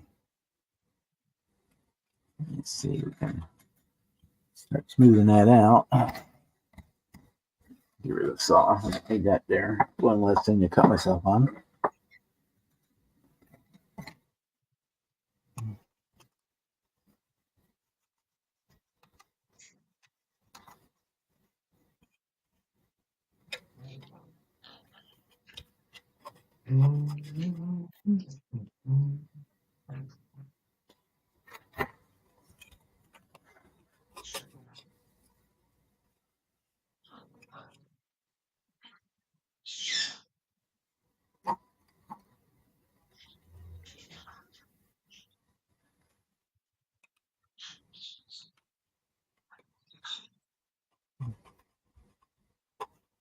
And say a lot of those AMT kits, 132nd scale car kits, that's what they were all designed originally were slot car kits. In fact, the original, I've got the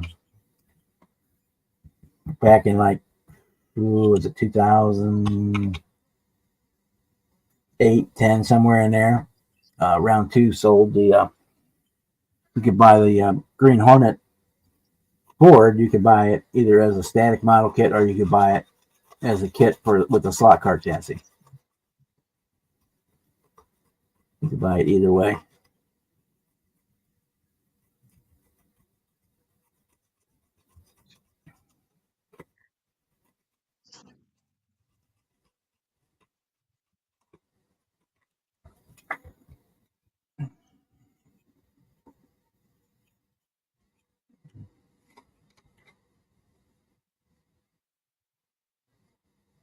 Oh, it depends on. It's like everything else. It depends on what it is.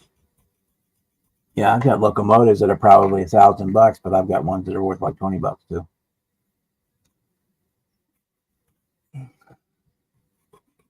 In fact, if I go to a friend's house or something that has a train and I bring something to run, I'm more likely to bring the $20 ones than I am the $1,000 ones.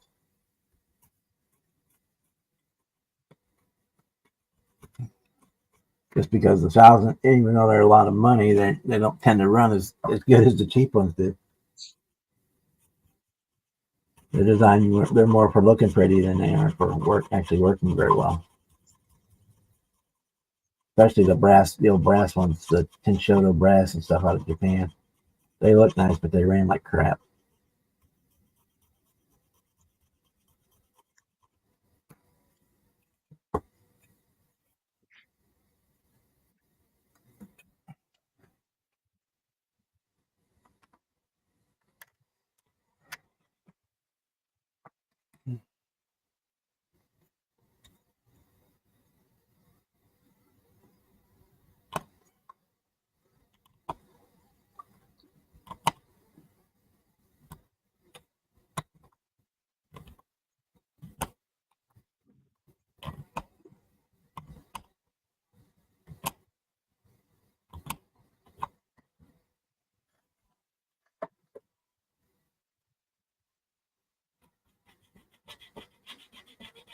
I go to the mom's basement the other day and I found some of the slot cards and slot card track, and I boxed it up, took it over to my brother. I have no idea if it works or not, but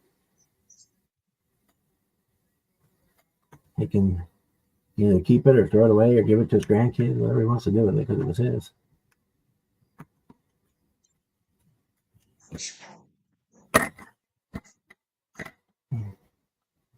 It can be, but it's like anything else. You can put in what you put into it. I have locomotives that I bought for $20, and I have locomotives that I bought for $1,000, and usually the $20 ones run as good, if not better, than the $1,000 ones. They may not look as pretty, and pardon the pun, they may not have all the bells and whistles, but they do what they're supposed to do for $20, and I'm just happy with that. And it fit into my model building stuff too, because I would build a lot of them, buy them as kits and build them, which saved a lot of money too. A steam engine kit would be about a tenth of the price of a completed one, of a factory built one. And when you're building them yourself, you could go in and pick out what brand and motor and that you wanted to put in it, and tune the drive up and all that stuff, so you can make it better than what the factory could.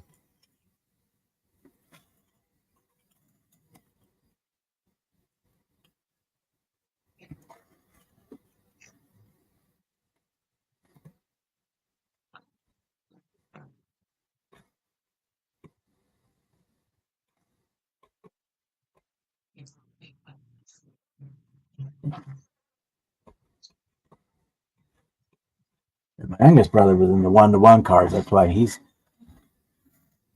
he was into. So now he's got all the fancy cars in his garage.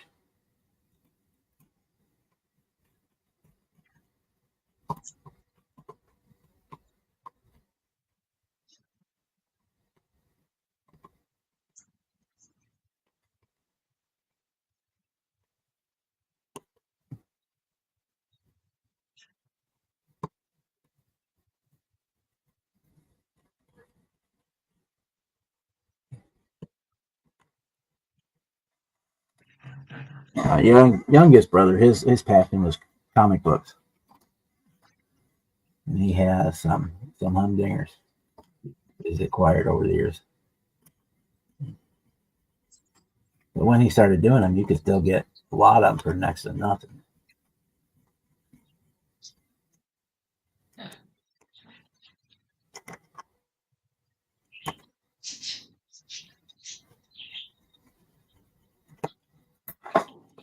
Okay,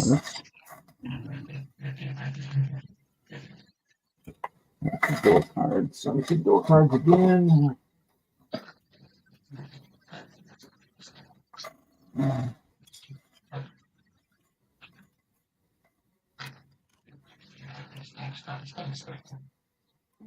They're gonna fit all right. They're good enough for government work.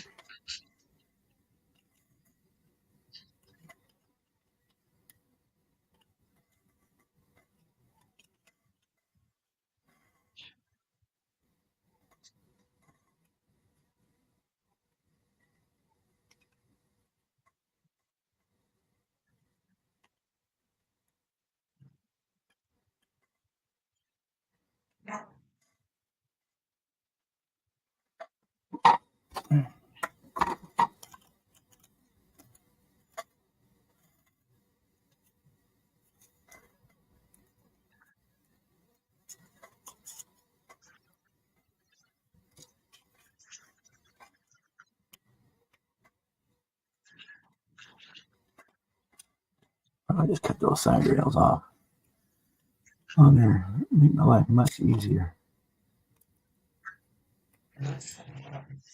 You won't see them anyway.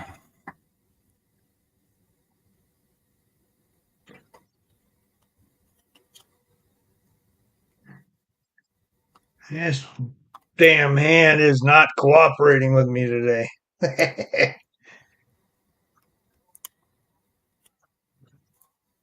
Yeah, that hand I had that surgery on. Yeah. Yeah, it's just not cooperating. Hey, you be quiet in there.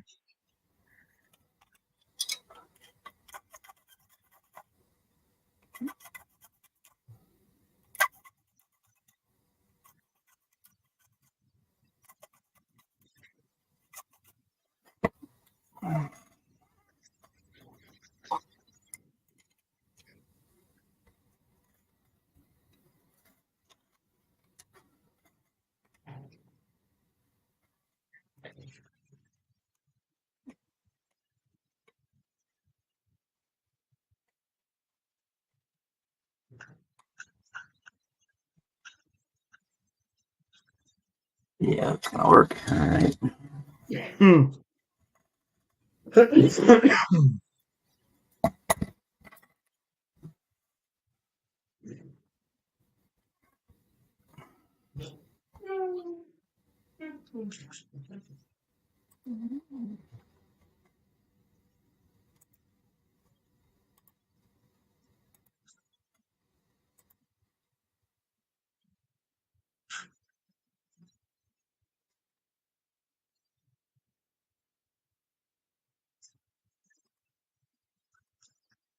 Let's see.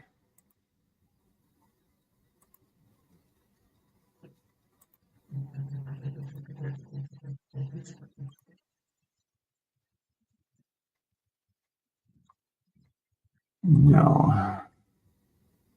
No.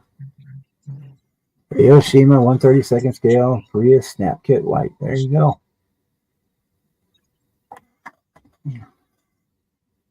Build that body. Whatever.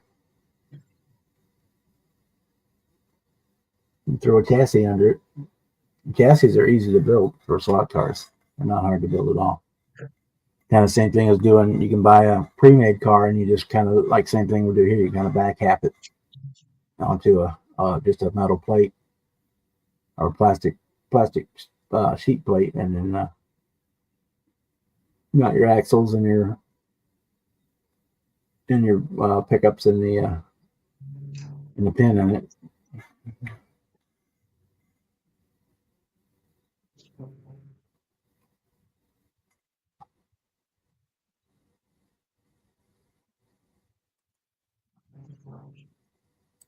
That would make a cool slot car.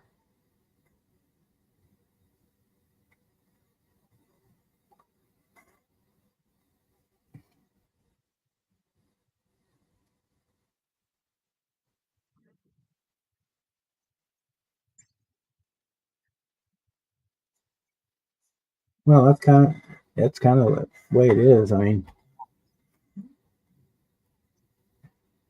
like the show coming up here in St. Louis on the 10th. It's like an hour and a half drive there, and then I'll be there for maybe 2 hours. I'll run over, get lunch, or run over to Mark Twain Hobby and play around there for a while, and then come back around 2, and then pack my stuff up and take an hour and a half drive back home. Here you go. Let me do this. Down here. There's the pictures.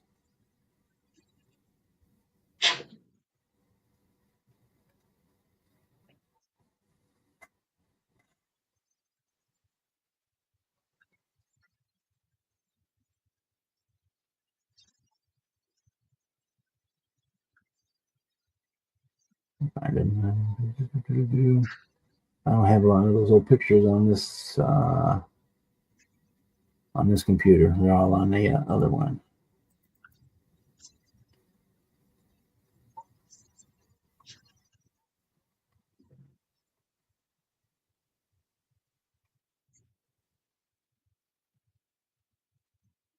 I don't even have that one in here.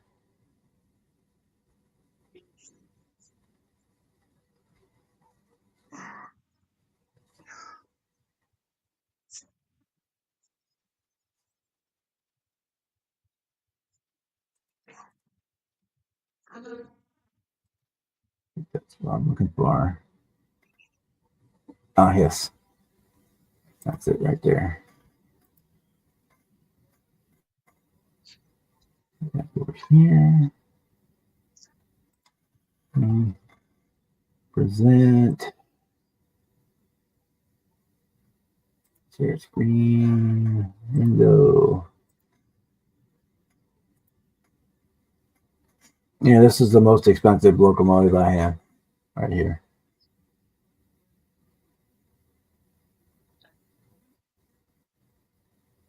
That's the scale trains, Union Pacific gas turbine, 3-unit gas turbine. And let's see here. There's another picture of it. This was on the club layout that I built this section, this side over here that I built, train station and all that stuff. So the model trains have a lot of model building skills in there too. Yeah, all this was built on the layout.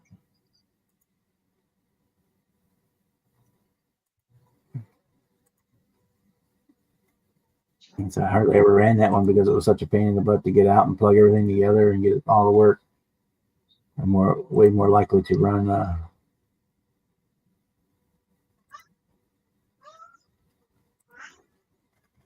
one of my $20 ones than that one.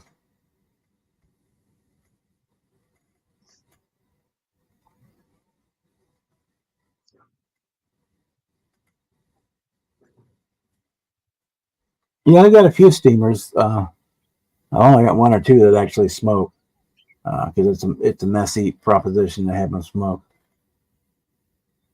Yeah, there was a company that used to sell scented smoke. You can get one like barbecue or coffee or bacon or pine, Christmas. There was one called Christmas. One that smelled like cookies. You put whatever flavor. It's kind of like those scentsy things that the girls use in the house, but it comes in the light machine oil that's used for the smoker unit. Incense. Yeah, they got that wax stuff incense stuff that they use and melt. They do same process. Yeah, that too. Yeah. They put it into the oil for the train to make it smell. My Lionel train I have some hickory I think I've got for the Lionel train that I put up at Christmas time to go around the Christmas tree. Because what's Christmas without a Lionel train under the tree? Right out of the Sears and Roebuck catalog.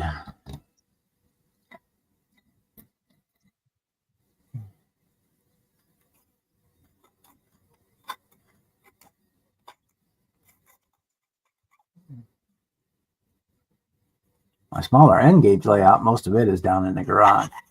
I don't even think it's even salvageable. I think I just throw it away because it's been in that unheated storage garage for 10 years now, 11 years. It's probably all shot. Salvage some of the buildings and stuff off of it, and then just start over one day after this ordeal with Mama's over, and I move into a different place and maybe start building again. But till then,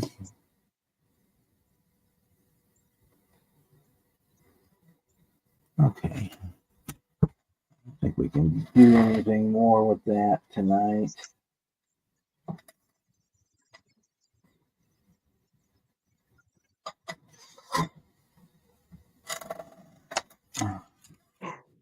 I want to paint that before I start doing anything else. I should have put a primer on that and see how it looks. Do I have any primer left? I might be out of primer. No. Oh, it's that nasty stuff that spews everywhere.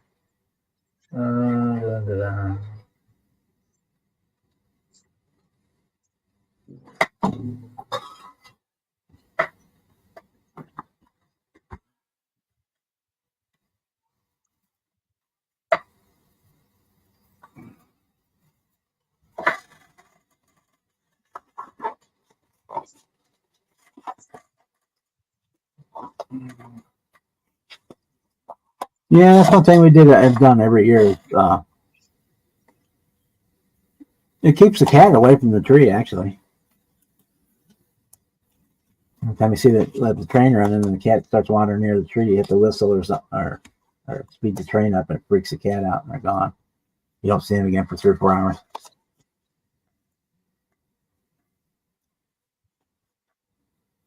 Now the dog, that was the one that would knock the train over all the time. He just bumbles through there like a bull in a china shop. Yeah, the mineral oil was what they used for the smoke, and they would put the different scents into it to make it smell like whatever you wanted.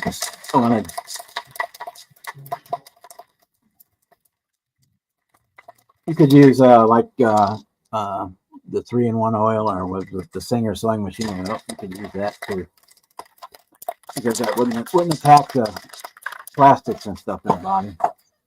Okay. Get this painted. See what it looks like. We need to work on it.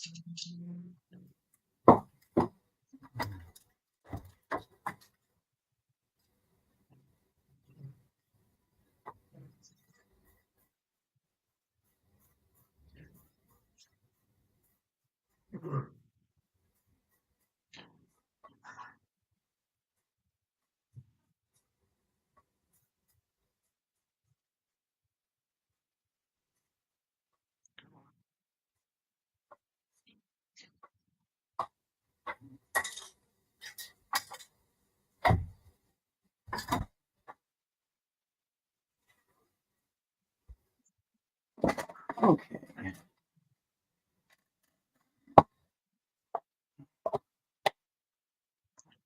Hey, Serge, how you doing tonight?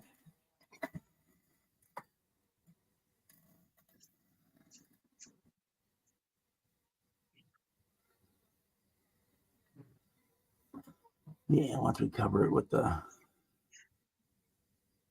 you won't even be able to tell.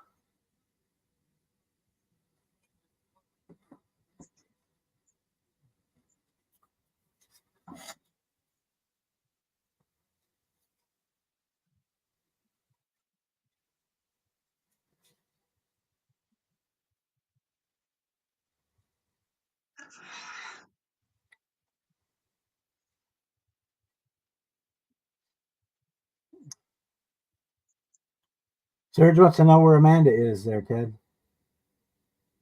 She died. I just heard from the living room that she died. Oh, okay. There you go, Serge. Sorrows.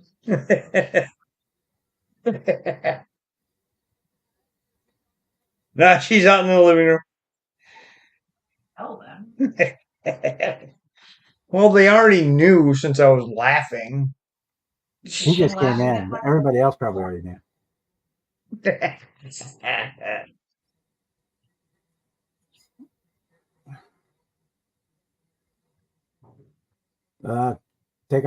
Do a lot of vitamin C, Serge. That's what I do when I get a cold. I double up on the vitamin C. If you catch it earlier on, you can get that, like they make that emergency tablets you can take, which is again just a super dose of vitamin C. Helps get over it. Vitamin D helps me. Oh God. I want to know if Amanda's still working on her senior build. Yeah. Slowly but surely. More slowly than surely. Don't call me Shirley. She just said that too, Bob. Great minds think alike. Can't be serious. There we go. I got her. Got the wheel wells cut in now. I can. Cool. Yeah. Aren't you special? And that's what the that interior. You can see the package shelf on there. Yeah, I like that way it fits right up into the body. That Yep. filling it out so that slides right up in there and lines up. So yeah.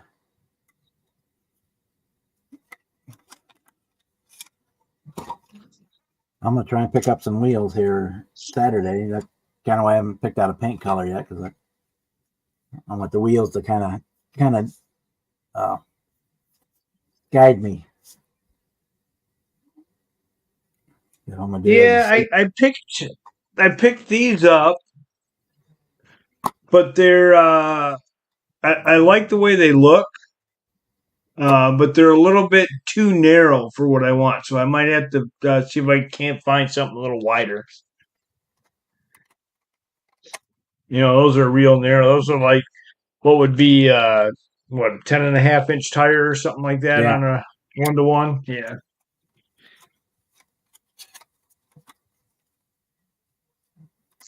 I mean, they could work. I'd have to bring extend the axle out a little bit to make it work.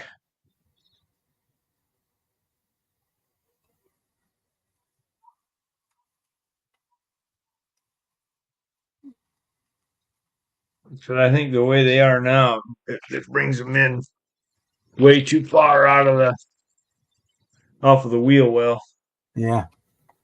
I've got a set of like the old 5 slots that I thought about using, but they just weren't. I wasn't feeling them. Yeah. See how far in those go. Yeah, you need like 12-inch wheels. Yeah. 12 Yeah, I need something a little wider. Or like I said, I could extend it out so that I get push it out. Get it out there like that. So out against the fender well. Yeah.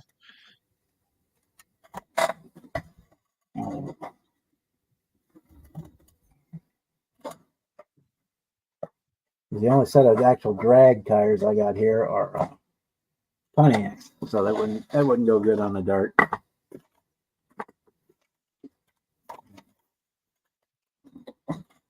Yeah, I kind of didn't want to drag, an actual slick. I kind of wanted the. Yeah, these are like cheaters. These are, I think these are. Where's my ruler at? I can tell you how wide they are. I forgot. These are. That's the 68 dart there, Sarge. These are 16-inch tires.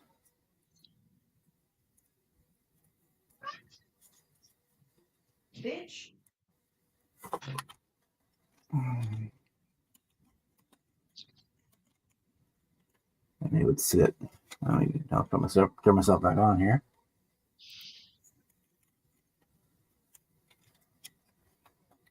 My bottom amount, that's 16s would look like in there. Yeah. Yeah, that's why I need to get something a little more like that to fit in there. Like this. Yeah, but I got time, so either I'll pick something up while I'm there at Acme, or I'll order something after I get back if I don't find anything I like.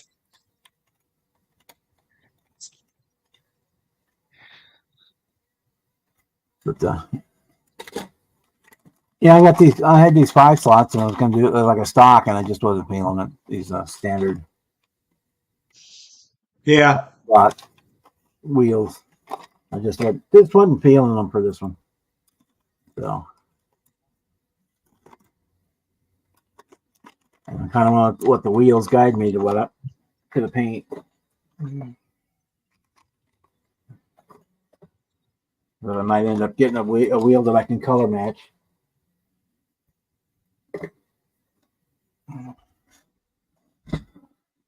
If I get wheels I can color match, then I'll have to pick out a color that will look good on the wheels too. I'll take these off.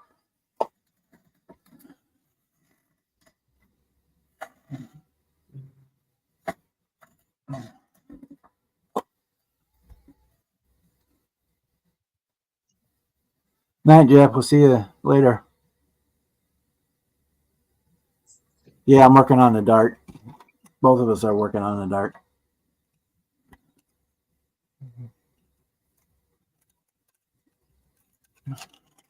We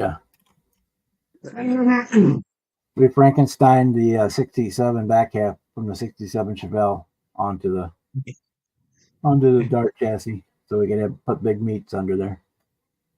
yeah. I was gonna say we did not talk to each other, but we were both doing the same Same thing. thing. Great minds think alike.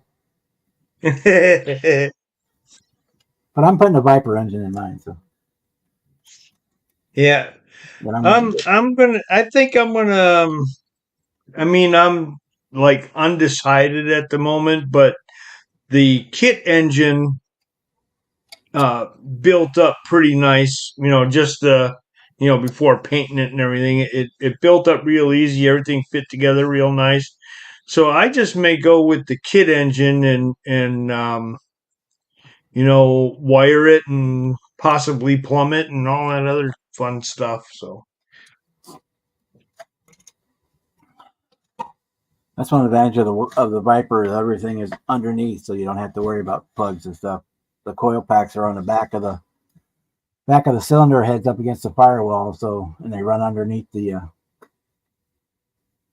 exhaust manifold, so you can't really, and then especially in here, there's nothing to see. It's wall to wall motor in there. There's nothing. There's zero yeah, space, so you can't see them anyway. So we don't have to worry about putting them on.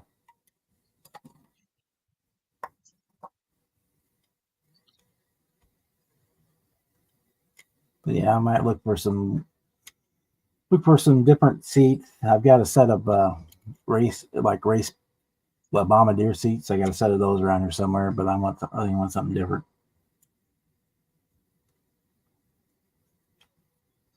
Especially if I want to pull off the Sunday sleeper look with just the big meats hiding underneath.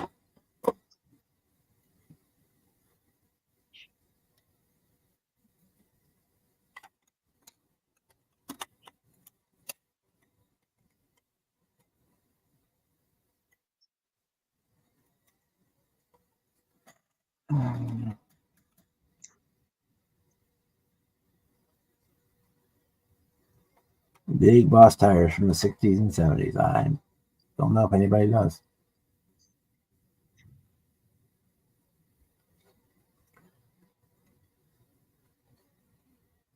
Hey, Mark, how are you doing tonight?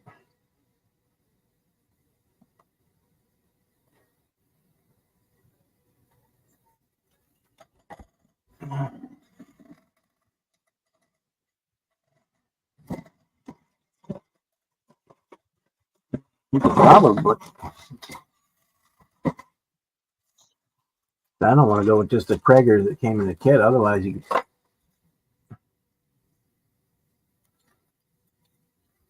How wide are these? Yeah, I think these are 12s.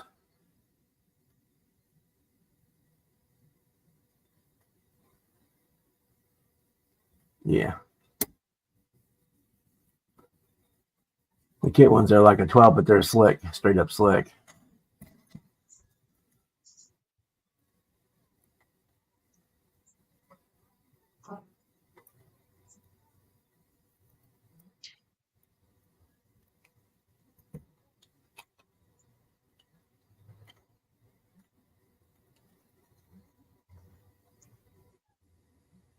Those would fit in there all right.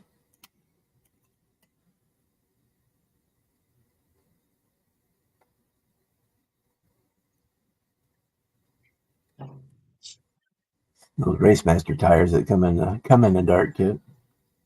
They're like 12-inch slicks.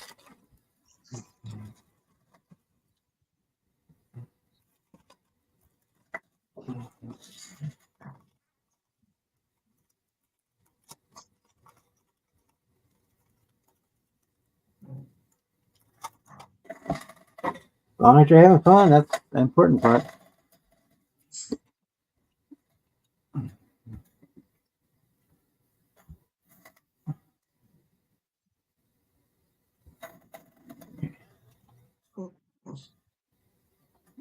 What a basic. That would be a basic paint job. Let me get black and white tail stripes.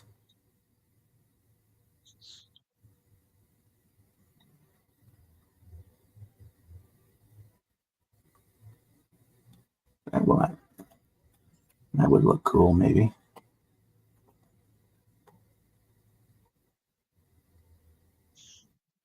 But that wouldn't be very Sunday sleeper. I'll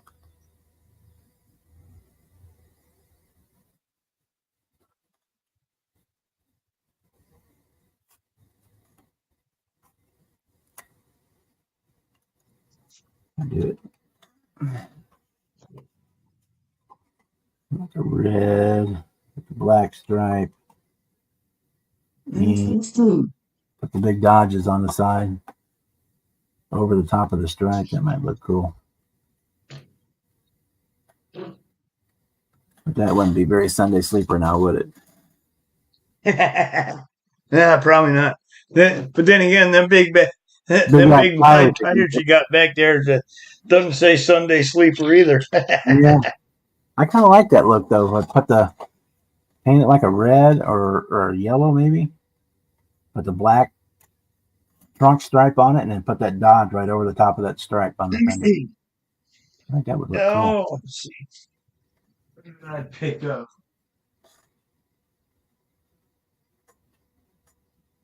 That would look cool. I don't know if I want. I picked up the Tamiya TS54 light metallic blue. Oh, that's a nice color. I've used that before. And I was thinking about doing that with the white stripes on the back.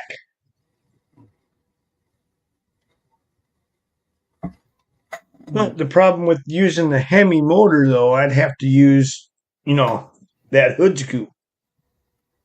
Yeah.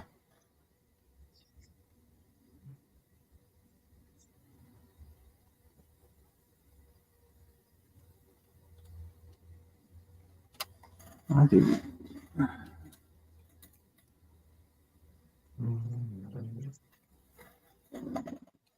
I can go totally off the reservation and paint it purple and put the white stripe on there.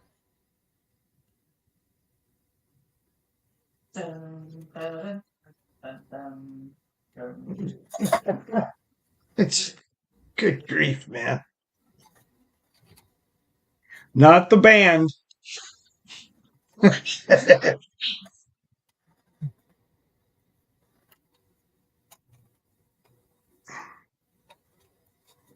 Yeah. I think it'll either be the black or the white stripe and those dodge, and I'll pick a color. I haven't decided on a color yet. I kind of let the wheels drive me towards the color. What up, what up? Hey, Jimmy. Hey, Jimmy. What's good? What do I even have? Oh, I can buy paint. I can buy any color, but what do I have in stock? Now, did you cut the rear wheel wells out, Bob, or did you leave it to stock? I left them in. You left them. Yeah, I was doing that too. I was leaving them in because I was like, if I'm going to back half it and make the tires fit up underneath it, there's no reason to No reason to cut cut it the out. tires out. Yeah, I'm gonna. I like that that stock look with it, squared off at the top there. Anyway, It was somebody earlier in the chat was saying I should put fender skirts on it. Make custom fender skirts and completely hide the wheels in the back. Oh my God, do it. yeah. But the last two Put cars, fender skirts on it and a Chevy bow tie in the back window. And, See how Jason likes it. See how KRD likes it. we got a V10 going in here, so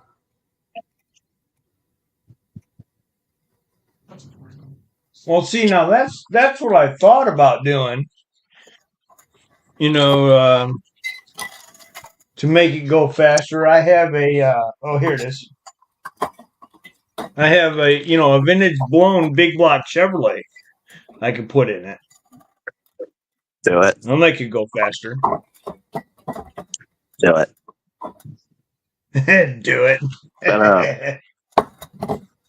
My car would look good, grab or orange.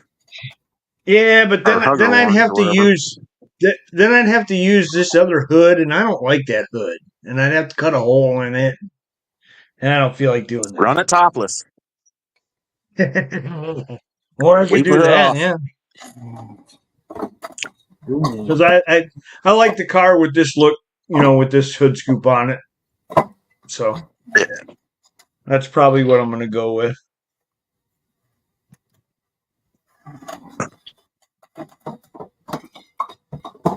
a couple orange cars. So orange is not there. No gold. You could do it like I gotta do almost purple. like a sleeper look, like a old lady green with a green interior. Yeah, like they got on the box here. Yeah. Yeah. Some old lady color. That's what Bob was calling it, the Sunday sleeper. Mm-hmm.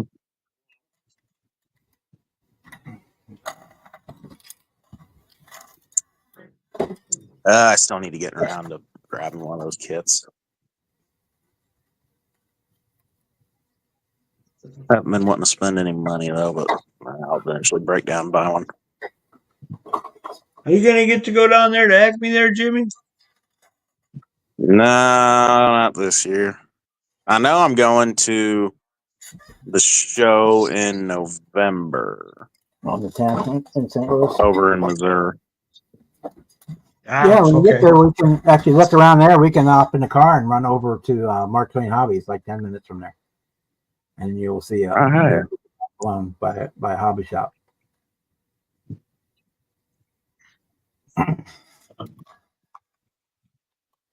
You do purple.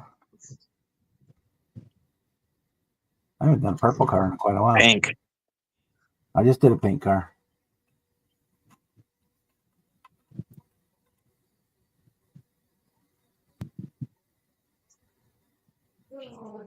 No, we'll see. Purple's a possibility. I like a dark green would be a possibility. What year is that Dart? 69? The 68. But depending, 68. some of the Revell kits came with parts that build either 68 or 69. So you could do either one. Yeah, that green copper might look cool. Bob, I think I have just a color for you. Here it is. Goodness. They got word on eBay that this is the... I don't know if you can see it, but it's called Cosmic Purple. Nah, that ain't going to really give you any good. Yeah, I've got something like that. Let's see, where's it? It looks blue on Yeah. the screen, but it's purple.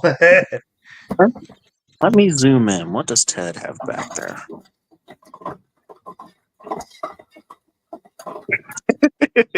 This is Fred special, huh? Yeah, I've got this Yeah, one. Another one. But I'm looking at the this Camaro is a little. reserved for this car right above it. I'm looking at the Camaro that's a little below it. What's that? That Oh, Camaro chassis. the That chassis needs to go in that Grand National above it. no, I've already built this car, and I got another set of decals for it. I got the Levi Garrett decals for that one. Oh, badass. Oh, I do have Purple Sunrise, which is basically the same kind of thing you were talking about. Ooh. It's a color Oh shift. yeah. Oh, this doesn't color shift though. This cosmic purple that I got.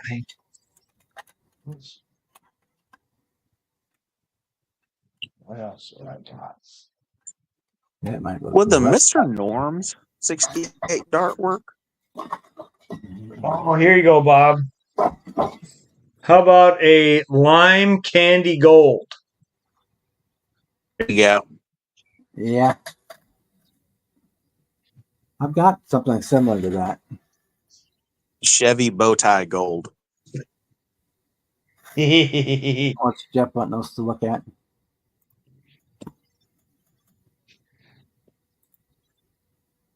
Let's see. Well, I got a tangerine candy. No, I don't want. Oh, what the? You bastard. I don't want the app. Present. I'm trying to copy this link and it copied the entire fucking chat. A Johan Cadillac Eldorado snap kit. Oh, there we go. I'm looking at the. You guys checked out 60s, Dan over at 60s Rule. He's doing the Johan Marlin for the Cancer Awareness Group, though. It's looking awesome. Oh, that's badass, Joe. So just a box only for $15? No, it's the car. It's a promo, so it's sort of built, sort of not, but I can make that work. Doesn't look like it's been painted. It looks like it's still the It's kind of raw plastic. Yeah. Jesus Christ, how do you find this shit, Jeff? Well, you go on eBay, and if you want to look up something, you make a search, and you save it. And when you save it, then anytime anybody puts, say if I wanted 69 Camaros or 67 GTOs, I could put in 1/25th scale 67 GTO, and anytime anybody lists a 67 GTO on eBay, I get an email, or daily. I get one a day from it. It'll say there's 2 new 67 GTOs today, and you just look up and it'll take you right to them. That's it. I didn't know you could do that. Like the 70 GTO I'm looking for now, or wanting to find one at a decent price. So I've got it set up as a save search. So anytime somebody lists one, that day I get an email. Of course, most of them they're listing are the new dirt track version, which I don't want. Yeah, I'm leaning towards either the purple color shift or the green color shift with the black stripe. Going with the old lady colors. I have a perfect old lady green for that Cadillac. Well, I have an old lady blue that would work, but that's not what it wouldn't look good with the stripe. It wouldn't. The stripe. Here you go. I got your old lady green right here. Organic green candy. Yeah. My grandma had a mint green Impala, like a 71 with a black vinyl top. I remember that thing vividly. It was that light minty frosted green. Damn it. Jeff, I love you for showing it to me, but damn, I just told myself I wasn't going to spend no money. Motherfucker. But, Don's in here. Hey, Don. hey, Don. Let me see. How much do I have left in the account? What I think I'll do is MCW will probably be there, so I'll probably peruse the available colors when I'm there and see if anything jumps out at me. Yeah, that too. Yeah.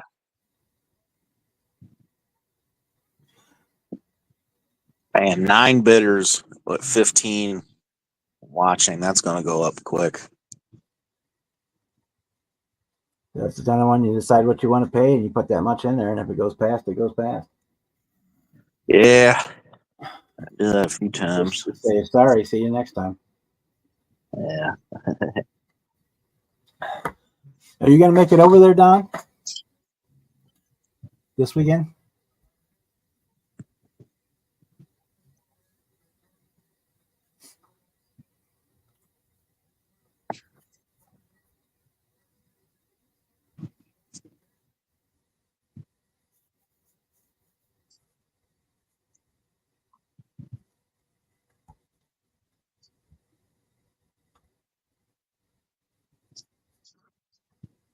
Okay. That's my saving.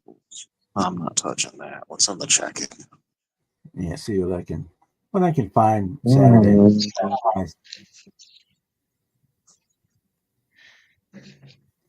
All right, guys. My hand is bothering me, and I got a piece of apple pie calling my name. I'm heading on out. Stick some vanilla ice All right, cream brother. on it, not me. Yep, vanilla ice cream, apple pie. I'm all in. Thanks for copping in tonight, Ted.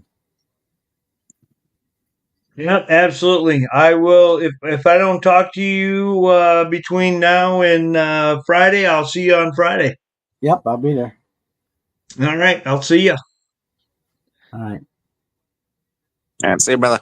Oh, you're not going to be there, Don? I was kind of hoping you would. Get a chance to see you in person. Let me see. If I can find my flip flops, I'm going to go downstairs and work on a few things. This is kind of my weekend away, so get to go out and hang out, do stuff. Don't have to worry about what's going on with my mom and all that stuff. So, Oh yeah, this weekend we're going to Kentucky.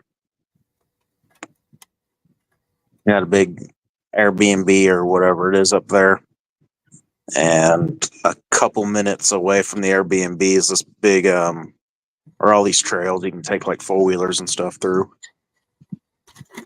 cool.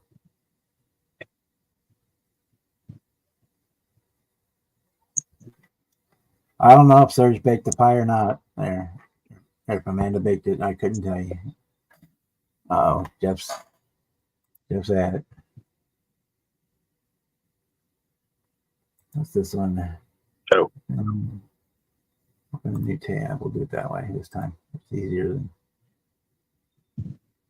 Oh, is this Yeah. just the box or is this the kit?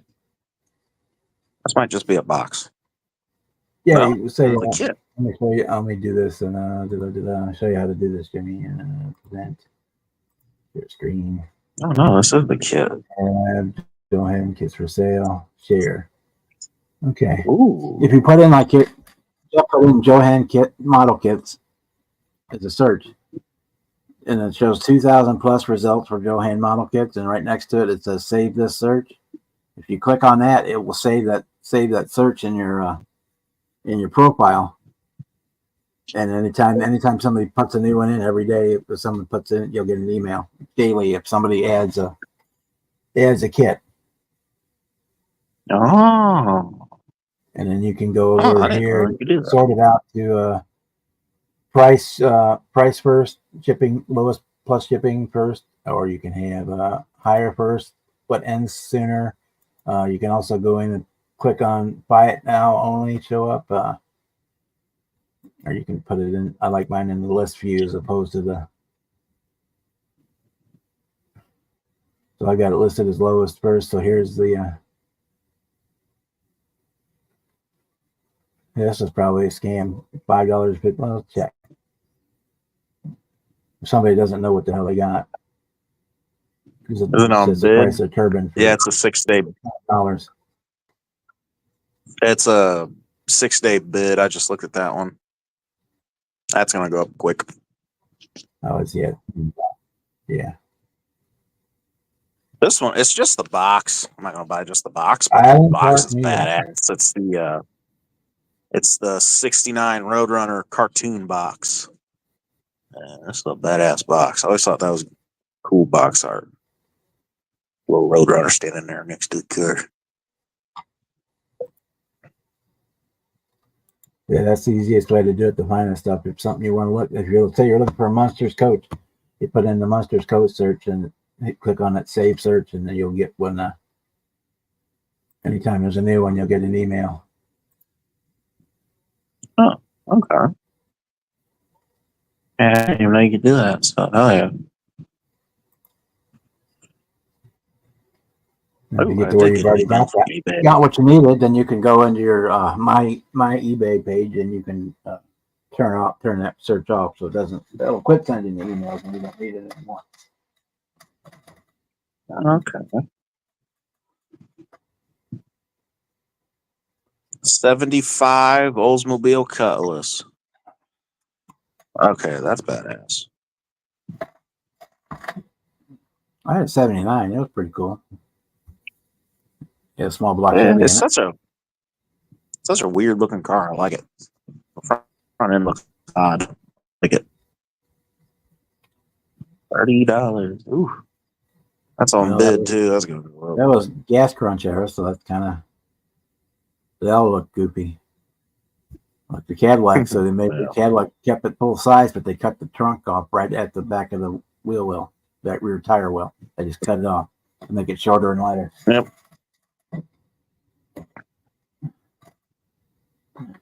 Oh. Things like the Mustang became a Pinto in fancy stripes. But yeah, the Oldsmobile kept this basic body style for about 15 years, from like the mid late 70s all the way through the late 80s. They kept that same body style.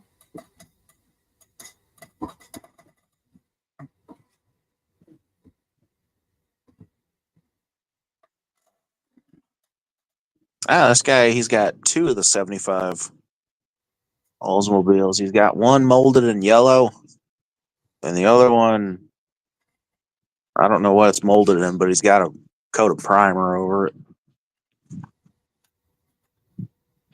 Oh, my screen's all zoomed in. Let me zoom in on that. Let's see, roughly.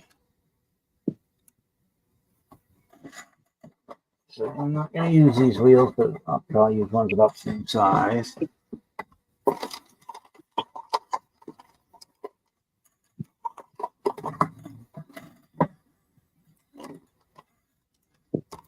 What, Jeff? Look on left can do what? FJ. FG Ford Chevy Cat. What? Jeff, you type worse than you talk.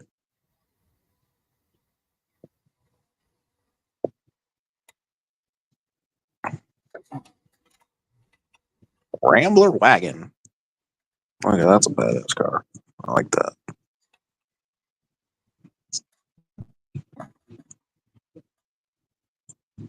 That's what Joe Dirt's mom and daddy were driving when they left him in the Grand Canyon. Rambler wagon. Mint green.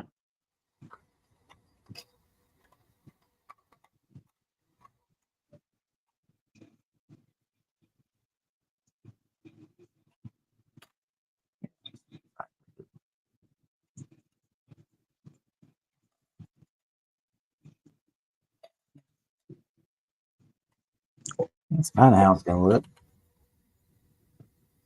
Let me see. 2 caddies I found is the 76. blue one Jeff sent, and then I found one. It's the little bit later 70s into the 80s caddy, like Bob was just talking about. Oh, the ones with the ass end cut off? Yeah. Yeah. Go ahead. How do I do it? How do I put this up? How do I put this up?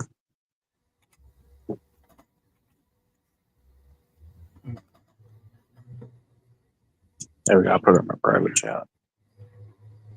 All right, wait. Did I put it in my private chat? Or no, I didn't.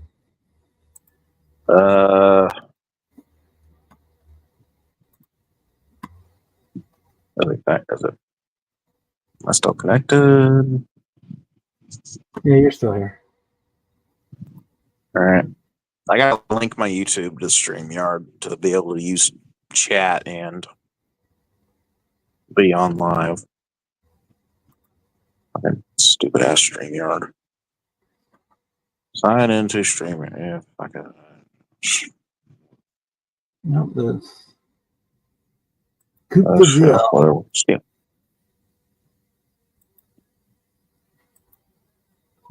Yeah, whatever. Still my information.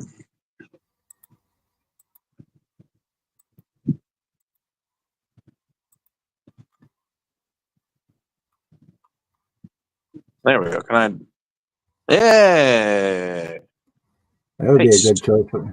Good one. Oh, that shows it with the vinyl top. So that would be a good one for the vinyl top because it has the half top. Yeah, there we go. Oh, Bob had it up. I was trying to figure out how to put it in our chat.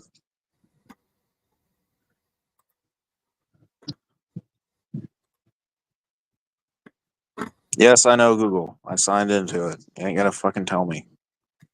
Asshole.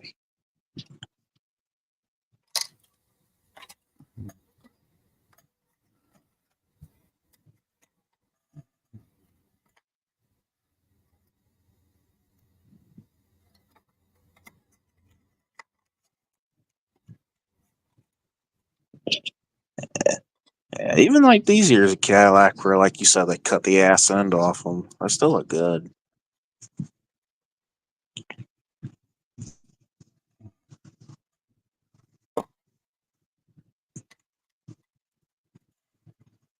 Yeah, I like my old Cadillacs. I like old Buicks too, but I got that from my grandpa. So my grandpa always drove with a Buick. It was the poor man's Cadillac, he always called it. Also, Yellow makes a 66 Buick Wildcat in that coupe series. I just been like the same kit series as the Thunderbird. They do a Buick Wildcat. And you should probably be able to find one of those on eBay for like 25, 26 bucks. Yeah, I know I got that Wildcat AMT put out. Yeah. It's a curbside. That just means I'm probably going to do some crazy paint job with it. Yeah, that's another thing. Curbsides are great for you. You can use them to perfect your painting techniques and whatnot, and try stuff. Oh yeah, because you're not into them deep. If everything works out, I'm going to be able to use the stock hood. If not, I've got the induction head, but I will paint both of them so that I could put either one on or both, swap them back and forth.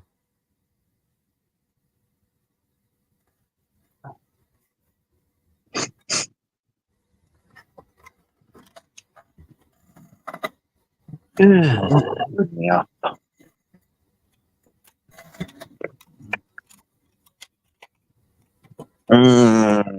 I might put a bit on this red Cadillac.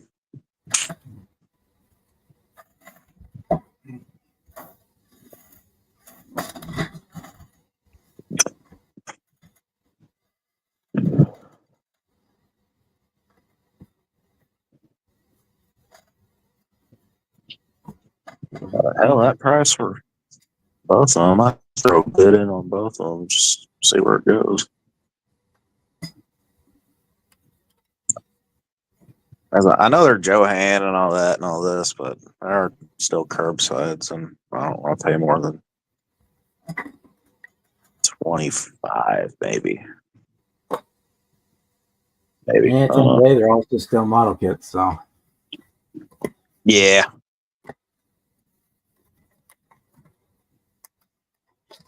For some reason, I've never really pulled the trigger on one of these caddies, the late 70s or the 76 body styles. Big El Dorado.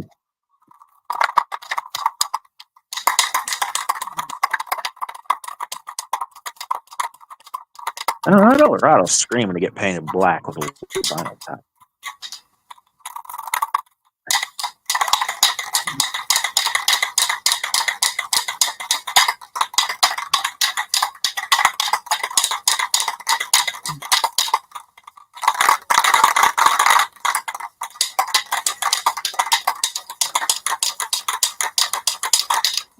Fancy smancy new Cadillac that does everything but wipe your ass. It may even wipe your ass, who knows?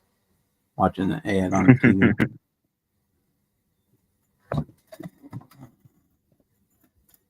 I got a bunch of old emblems. My grandpa pulled off a couple of his Buicks. A bunch of old school Buick emblems. So it was what he drove, blue collar Cadillac.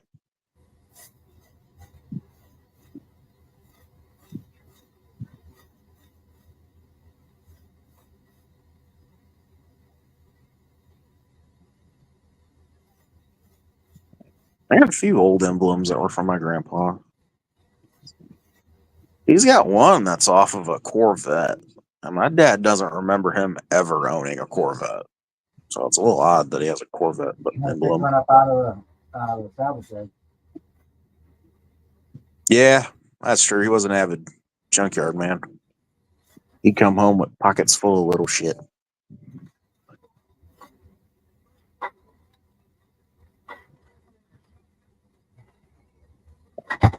That's where 90% of my parts would come from when I was working on my cars when I was young, was salvage yard. Yep.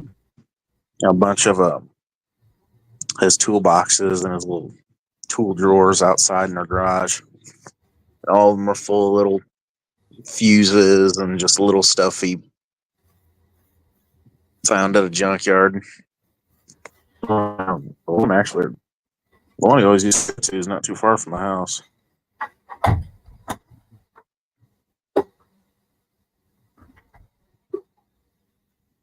Yeah, I probably have a box of door handles because 77 Firebird, the doors were so heavy that you had to almost lift up on the handle to open the door because the bushings would wear out almost instantly. And the 77, those handles were plastic. So about once every other year, the frickin' things would break. But if you went back, you go to the salvage yard and go like, get one from a 70, any GM, like 72, 73, was the exact same handle, but it was metal. Yeah. Yeah, we got a couple. Yeah, a couple door handle parts in our garage for my mom's SUV. It's the one flaw in that 13 Yukon she has out there is them door handles are junk. You pull them too hard and they fucking rip right off. Yeah.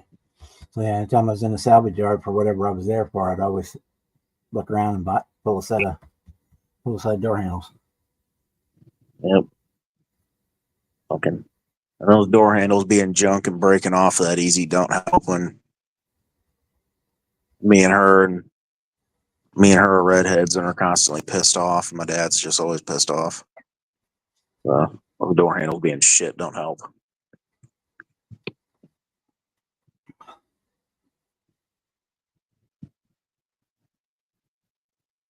Back then, that's the way it was. You went to pick apart, and you go to the parts store and pay $40 for a water pump, or go over to pick apart and get one for $15. Just the only difference was you had to take it out of the car. Yep. I need to go to You get a whole Junkyard not engine, too far from here. a low engine, an Yeah, a few entire engine, things. transmission, low mileage. You could get, well, that's just 25 years ago. You get the whole thing for $200. Swung out and Yeah. dropped in the bed of your truck for $200. That's how my 77 ended up with a 72 Buick 350 big block in. Yeah. I need to go to the one down here. I need a few things for my truck, and I might look at this motor. At the one down here, they got a low mileage. It's a 6.3 motor out of a Denali, same year or same body style as my truck, but a little bit newer. I think it's like an 06. But my little single cab long bed with a 6.3 in it would be fucking badass.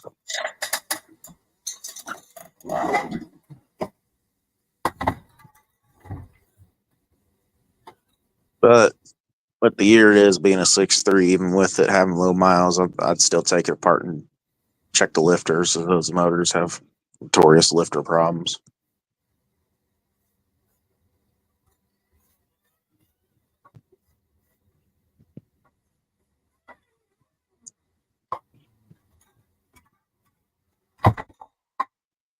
Okay. Ah, he declined my offer, you asshole.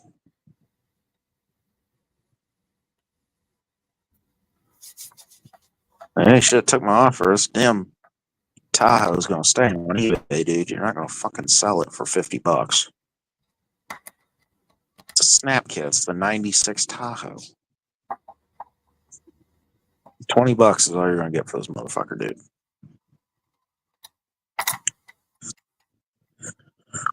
Never.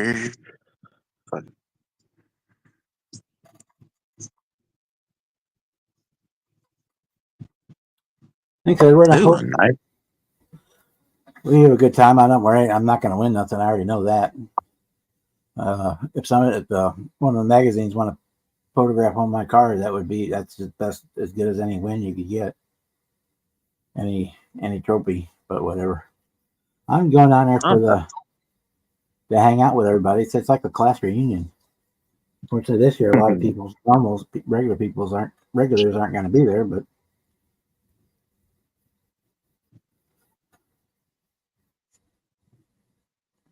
Ooh, 97 Ford Explorer Limited model. That'd be fun. Big four-wheel drive. Not for that much, but it'd be fun. Because it's Be a fun kit.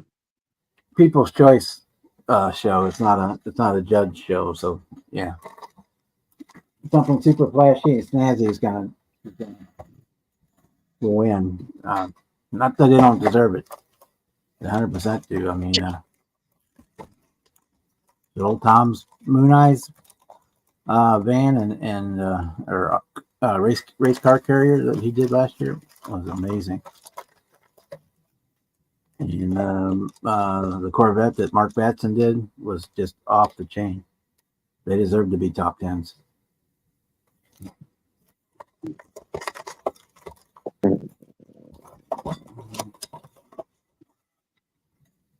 Okay. Hey, Brian. Let me get off and get me away from eBay. Cool. Brian, what's up?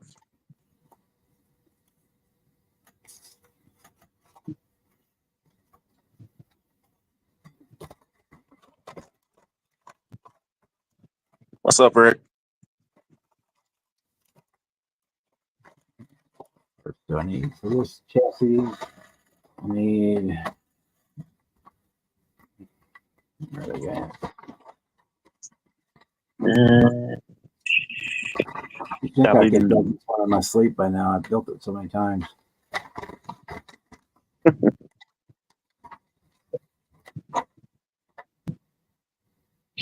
Let me go like eBay. The links and the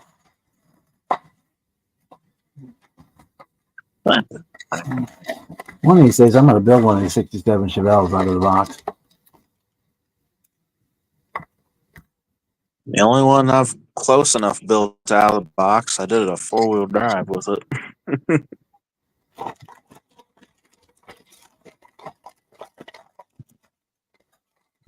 I might steal those seats too. Those look nice. Yeah,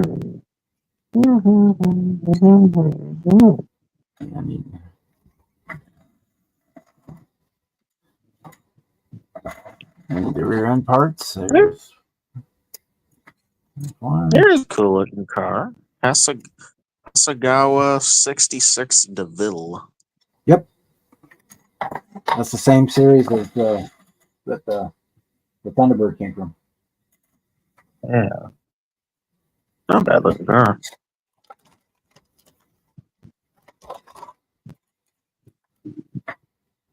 All right, the springs.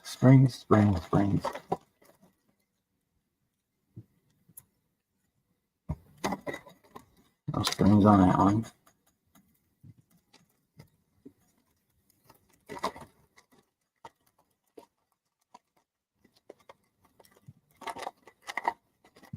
Don't see the springs on that one.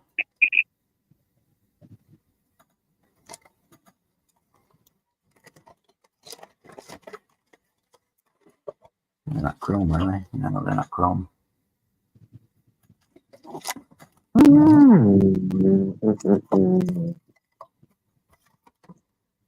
Why the fuck is this calling my name? I don't know why. 97 Ford Explorer Limited. AMT 90s kit. Why the hell is this kid calling my name? It just says. Okay.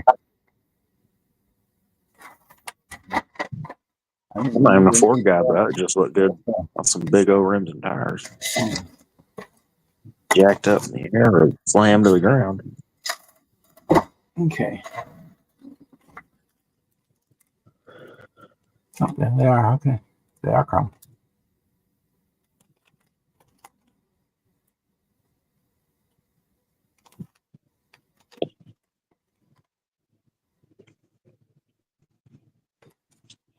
I don't know if I'm going to put the wheelie bars on or not, though.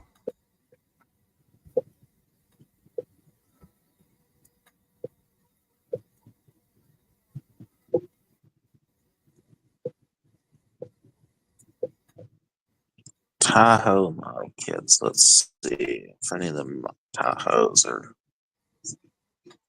I want these Tahoes for cheap. All right. Have a good night, Brian. Take care of yourself. See you, brother. Ooh. Here's one pre-assembled. $7. There you go. He's done already painted it, but throw that motherfucker in the stripper. Or no, it's not even painted, it's just one of the old promos. But it has the Z71 wheels I need. That's what you do with the rebuilders. You put them in the freezer and pop all the parts apart and strip everything down and start over. It's like having a new kit. It's not really even a rebuilder. It's just one of the old promo kits, so it's already assembled. I don't know if it's been painted or not, though. It's emerald green, which is already the color I'd want to paint it. It's hard to tell. They printed those things in whatever color they had available. Whatever was in the hopper that day is what they used. Shit, man, $7, $8 shipping, which fuck, even though.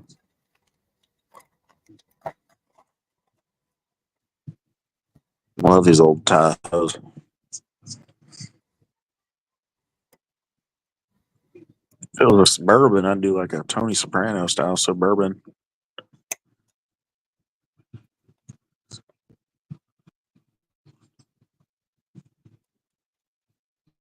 Thought about doing that, trying to find two of them and chopping them and stretching it and turning it into a Suburban.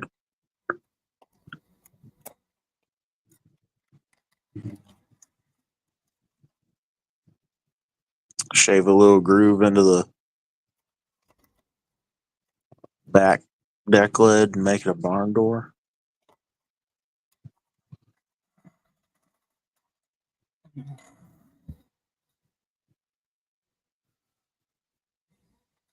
Let me save this. I might end up bidding on that.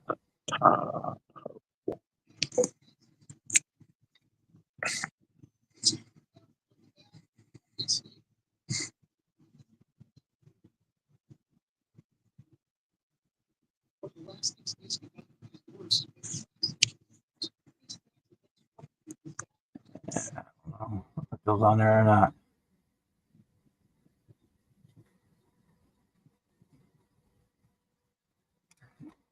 Probably not. We'll see.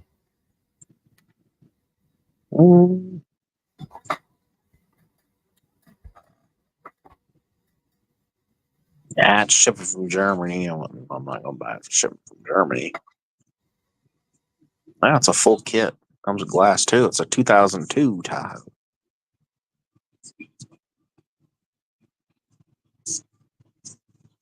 Comes with glass, frame, interior, everything. Yes, you get stuff from Europe pretty quick. You just check his feedback and stuff. Make sure he's reputable. Yeah. Brand new, or that the Was it shipping coming is from? astronomical. Because you can usually Yeah, get with stuff it. pretty cheap from Europe or Great Britain or the continent. Yeah, with it coming from Germany, it's a resin kit, or not resin, printed resin, whatever the fuck that is. Yeah, I get a lot of That's 3D printed $90. stuff from Europe for the 3D printed kit. That's not bad. $90, but then he wants $23 to ship it to the Yeah, that's States. all right. Yeah, If that's the I only sent reason. that kit if I mailed that kit from me to you, just 100 miles or whatever, it'd be almost 20. It'd be 15 something. Yeah, it shouldn't be that much. It was 11 when I sent.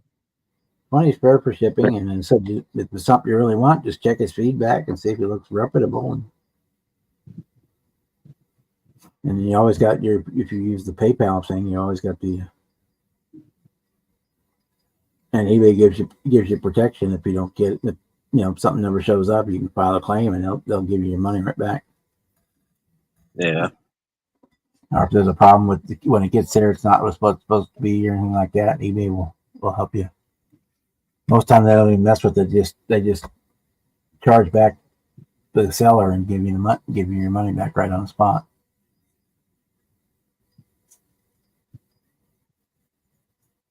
So, but 90 for 3D full 3D printed kit is not expensive, and the shipping $25 is not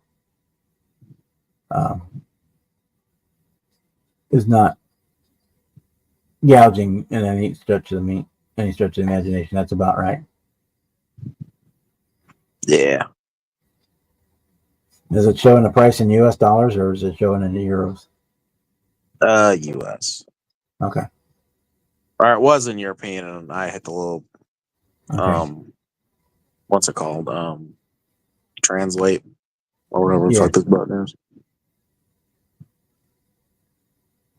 I don't know. 2002 Tahoe. If it's Definitely 90 be euros, different. that's $150. But if it's 90 US, that's not too bad. Yeah.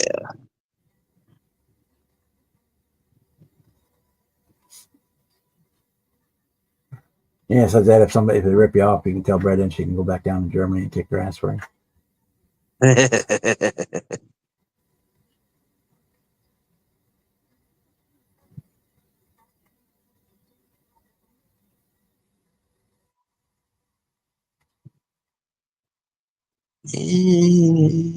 Maybe I'm gonna save this towel. I'll think about it. But yeah, that's, That would be shop cool and responsibly and different. check stuff out. I've only ever been burned one time. Yeah, I just had to get a refund from a NASCAR seller on eBay or my brother something for Christmas, and it was I on have stuff that bid. lost in the mail, but where I got something and got it, and it wasn't what it's supposed to be, or never got it. because they never sent it or scammed out. That's only ever happened to me once. No, And that was they took the money out of my account and canceled the order. I got involved with eBay and they finally fucking sent me my money back. yeah. They said We the were reason was they didn't send it was the item was damaged. I think it was because the NASCAR, it was diecast, a newer one.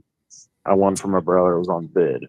It's fully a $50, $60 car, but nobody else was bidding, so I got it for $20. I think that's why they fucking canceled my order, because it didn't sell for as much as they wanted it to. Could be either that or they sold more than they had. They didn't pay attention. They listed several times and sell more than they had. But no, only one time have I been scammed on eBay where I didn't get the money back or it wasn't the seller's fault or something. And that's been on there. I've been on there for almost 20 years now. Yeah. My dad's only had one of them happen to him. And it was because the item was shipping from China and it just got lost in packaging, but he got his money back. Yeah, that happens. Got his money back, and then a month later, the item showed up. They'll either refund it or send you another one. That happens. I mean, yeah. Once the one thing I bought, it was not what it was supposed to be. It was fake when I got it, and they were just they sold a bunch of fake ones and then folded up shop and closed everything down and was gone. I got part of the money back because eBay. Because of the eBay guarantee on it, but yeah, that's the only time I got scammed on eBay. Sometimes with their guarantee, I'll see something I know is fake, and I'll go ahead and put like a small bid on it because I know I'll get my money back. And if for some strange reason it's not a scam, then I actually get it. Yeah. But most times I do those after about 2 days. eBay shuts down that auction because it's not real. Yeah, I hate using eBay, but sometimes you. Ooh, Well, it used to be a lot better. They charge out the ass for fees now. It's not and everybody, it used to be single guys selling their stuff. Now it's all stores and stuff selling. So you're paying basically retail prices for everything. Okay, I might order those. That same guy that had that Tahoe also it's a 89 Suburban. Oh, that's badass. Yeah, well, fuck me. I might be spending $90.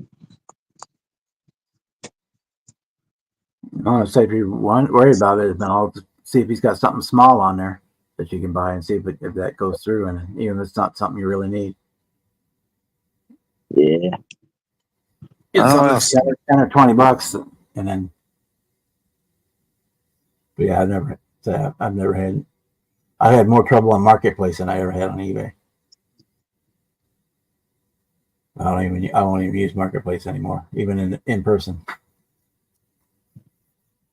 Yeah. In person, I'll do Marketplace, but like shipping through Marketplace, no, I'm not doing that. Oh, man, he's got a bunch of shit on here. 87 Ram Charger, 72 GMC Suburban,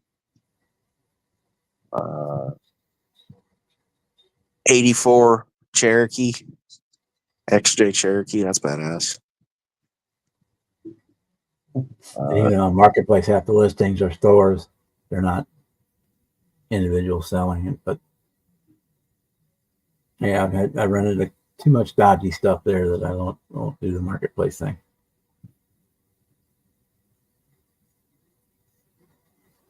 Ooh, 73 Grand Prix. He's probably had the stuff on Marketplaces hot. Yeah.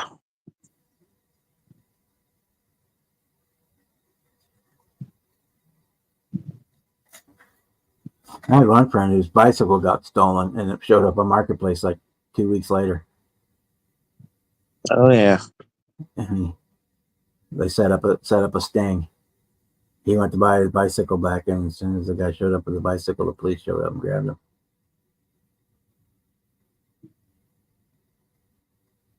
Oh, this is freaking cool on this thing. It's a Vector W8. Oh my god, these cars are fucking cool. Mega 80s.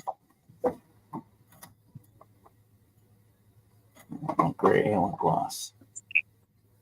Gloss. Studebaker Daytona wagon. What? That ain't what was the thing. Man, shit, I'm like, I don't know this guy. He got pretty cool shit. He's got a lot of weird, like little wagons and cars and stuff. I like Yeah, the little that's what a weird lot of those wagons. 3D printers do. The stuff that's not popular enough for a regular model kit company to invest in tooling. Where with a 3D printer, you can get just get the files or make the files and you can print. 73 Oldsmobile Cutlass. That's very sweet. I like that.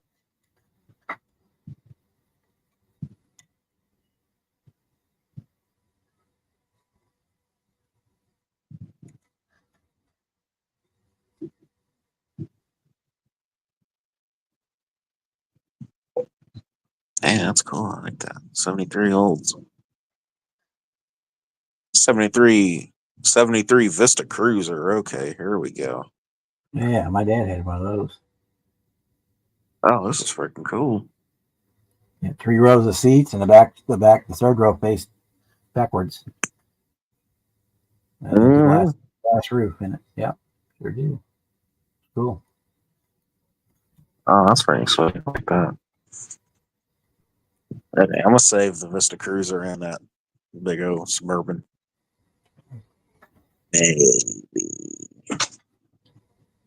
There's another one. If Jeff was still here, he probably would know it. It's like the guy's name of the shop or his website is like Not Enough Time or Too Many Hobbies or something like that. That's all he sells is he does a bunch of those 3D. He does cast 3D resin parts, but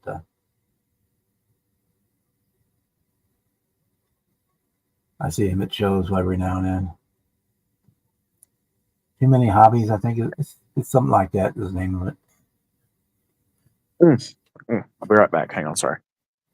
He sells he does them like 2 different versions, a high res and a low res. So if you want to if you don't mind doing cleanup, you can save a lot of money by getting the one that's not a super high res print.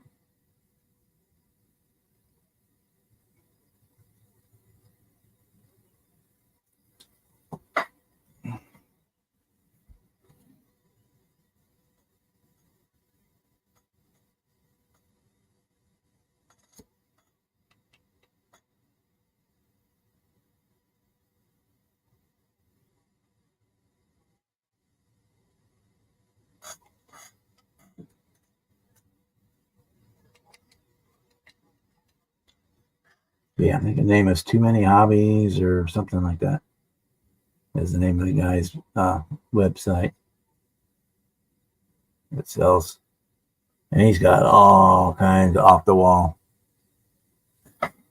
bodies that you would never see as a manufactured injection molded kit because they're just not something that would be popular enough for that.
All right.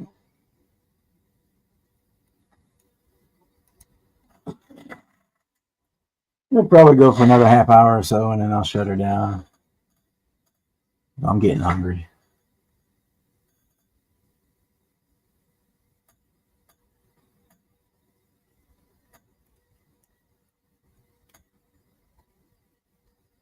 There's not a whole lot more I can do on this until I pick the color and decide on wheels and stuff like that. So I want to color match the rear end to the body and stuff like that. So I'm kind of going to see what the wheels kind of let me decide what color go with the car.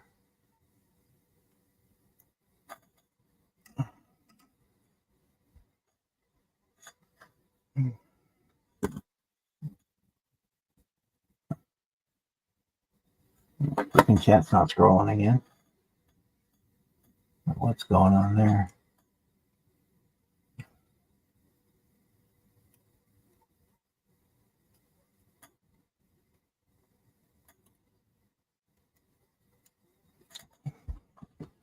Just mixing up a little gloss black acrylic to do a wash on this thing. Kind of pick out some of the diddly doodads.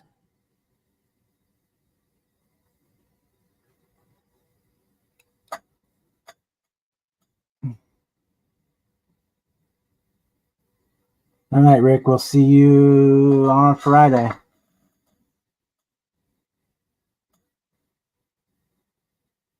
So I'll be jacked up on caffeine from Mountain Dew and probably full of chicken nuggets.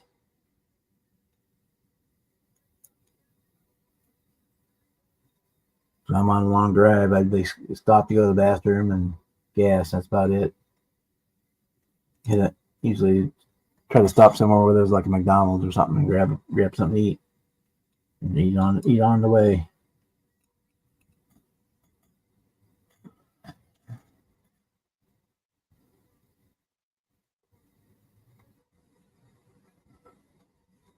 Some more paint. I'm behind on the USAC build. Last year I had the F100, but this time was already done. In fact, I took it with me to the show last year. I'm not taking it this year because I had it there last year. I usually don't repeat models at a show. There's been rare occasions where I have, but I usually don't.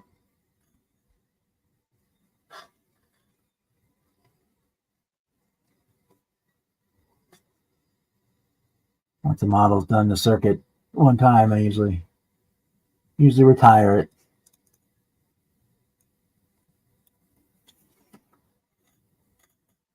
Either put it in my case or give it away or put it in storage.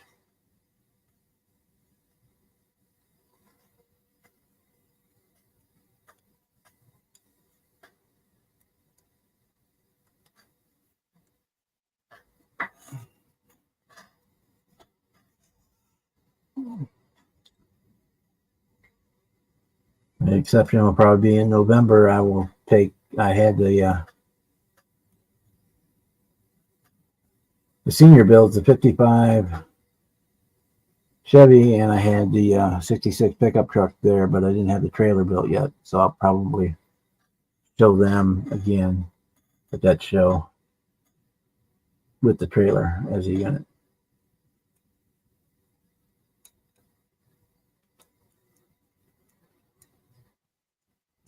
And I'm back. We're still here.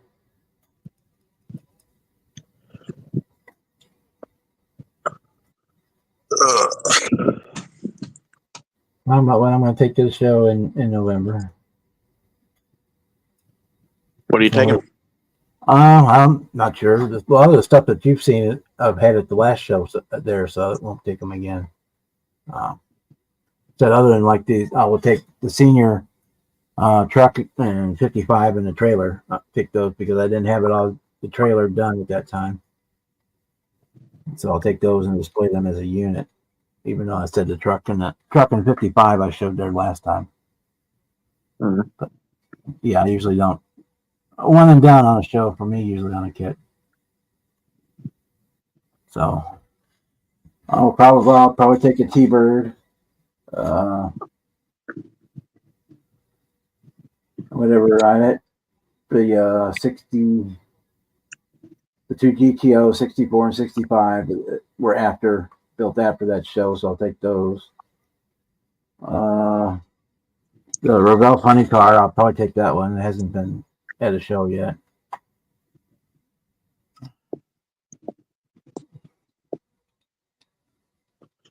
I don't know what I want to take yet. I'll be unpacked. I'll decide what I'm doing because I'll unpack the ones that are not doing anymore and start packing up the ones that will. Because the other show's really only like 2 weeks away, 2.5 weeks. 2010.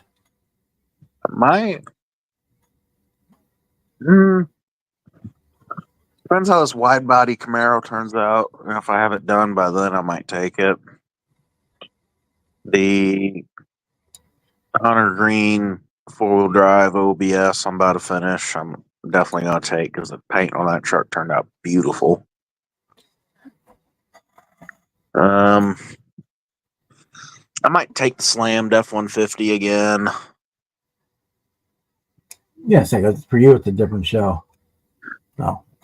When I did that show in the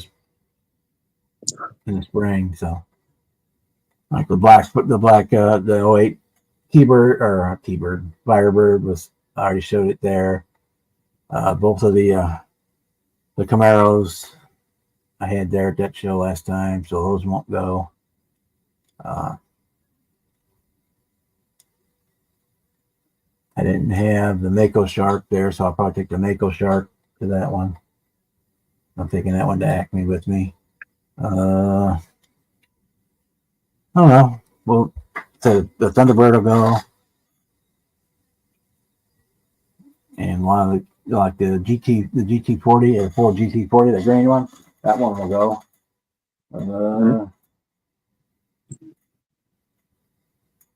The wide body Fiero, that'll be there. That'll be at Acme this weekend too.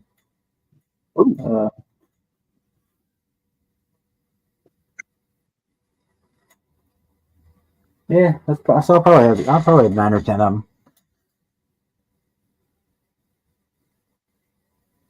There that weekend. And that one is another judge show, so they go on the point system and stuff. Yeah. And then they also do a no sweeps thing. So I think I got 2 last time I was there. The red Camaro and the green color change Firebird were the 2 that got awarded. But oddly enough, neither one of them got picked to be photographed. But they two that placed. You just never know.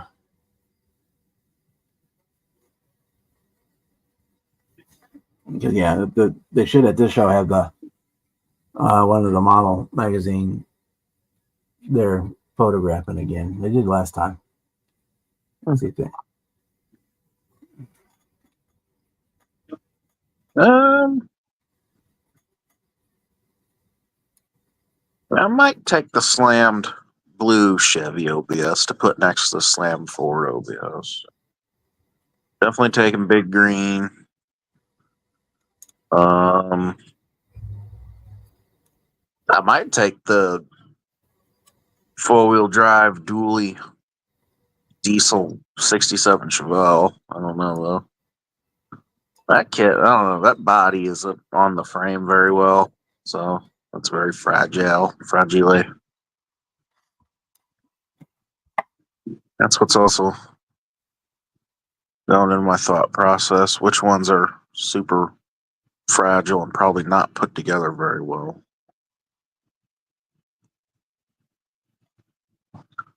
I might take Big Red, my four-wheel drive OBS dually Duramax truck.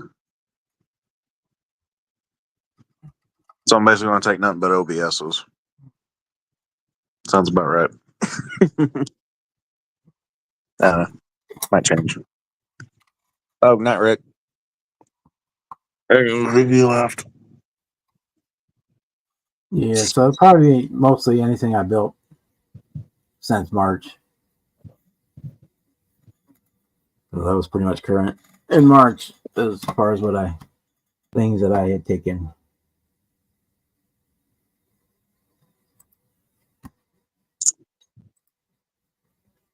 Yeah, it depends if I finished anything else that looks really good. I might take.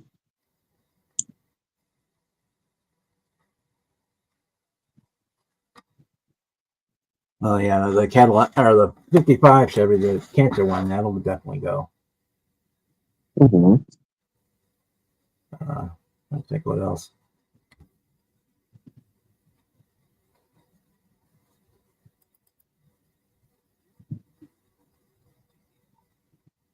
The two Pro Street Firebirds, those will go.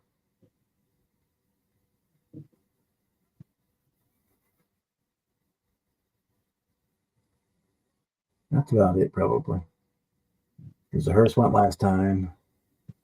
The black, both Camaros and the 06 Firebird went last time. Don't remember if I took the dragster or not. The big funny car, or not funny car, the Top Fuel. I have to go look at my pictures from the show and see. I don't think I did. I don't think I took it. I don't remember. Well, you might as well still take it for doing senior stuff.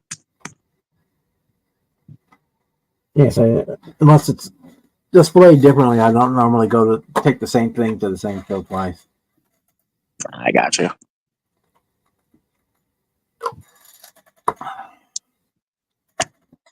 Oh, ooh. It really matters. I mean, but Here's a cool resin kit. A 70 Chrysler 300. That is so weird. It's fucking cool.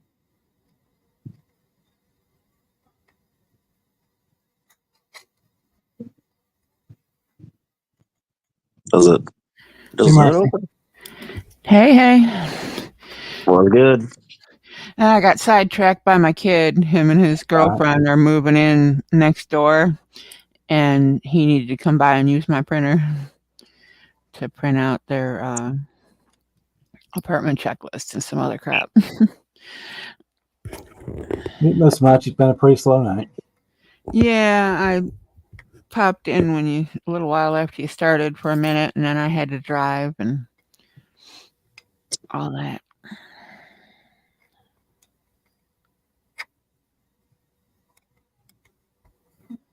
That primary working on the dart tonight, fixing screw ups I made, and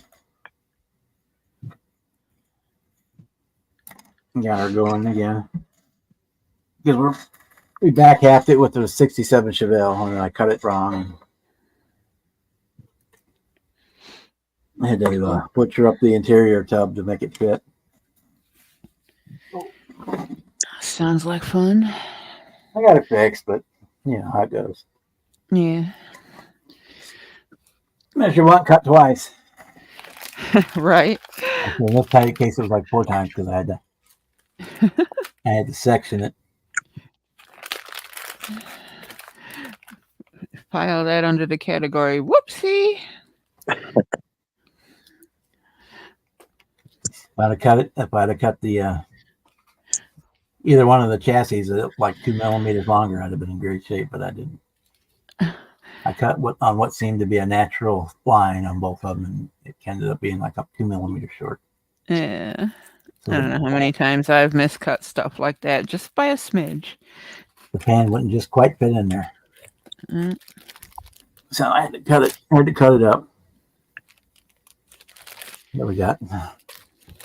That's the chassis. I just put the black wash on it.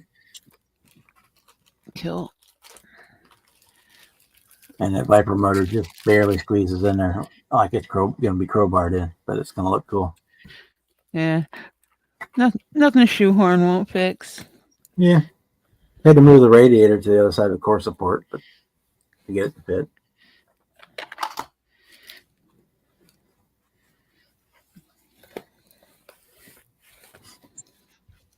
And Ted was in for a while, and we tried to. He's doing basically identical to what I'm doing. Yeah, I saw that Ted was here, but the kids were here, so. And he cut his the opposite of what I did, so his fit better. He used more Chevelle and less Dart, and I used more Dart and less Chevelle. Yeah. Hey, everybody. And hopefully this weekend I'll pick out a set of wheels I like, and then pick out a color that I like for the Dart.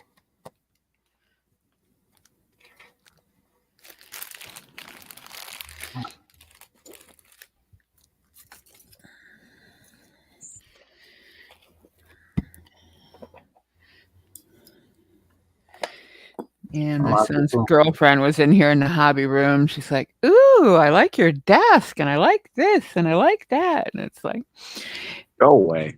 no, it's just like I told her where I got it all. You know, it's like you want to spend the money, it's your money, girlfriend.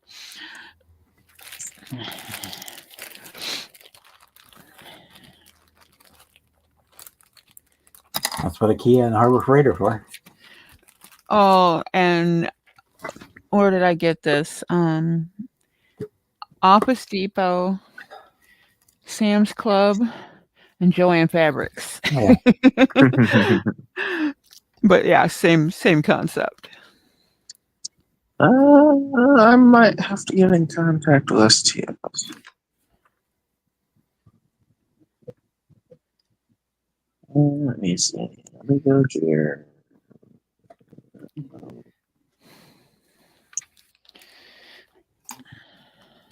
My freaking TV's been trying to update all day, so it's screwing up. I need some Z71 decals for this OBS I'm doing.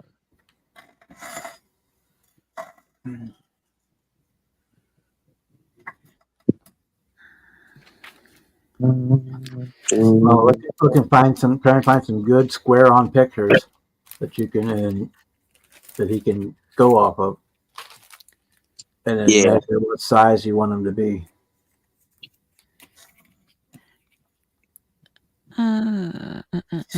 Bob, did I ever send you my cards and stickers? Nope. Okay. I just want to make sure I'm double checking my list. I'm looking at it right now. I know I sent Jimmy one when I sent his model. Mm-hmm. Okay. Well, I posted the video today about the final on that kit. Yeah, I saw that. I haven't gone and watched it yet. Not my best work, but I like it. Yeah, it turned out pretty good. Yeah, for having to strip it. Yeah, you kind of had some issues, and you got through them, so. Yeah.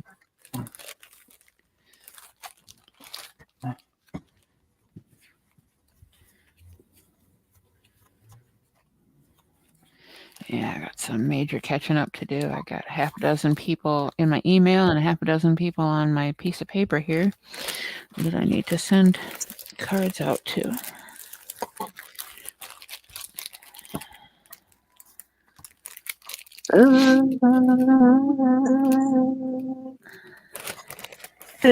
Matter of fact, I need to send you one of the new ones, but I think I still got your address here somewhere. Do you have my P.O. box?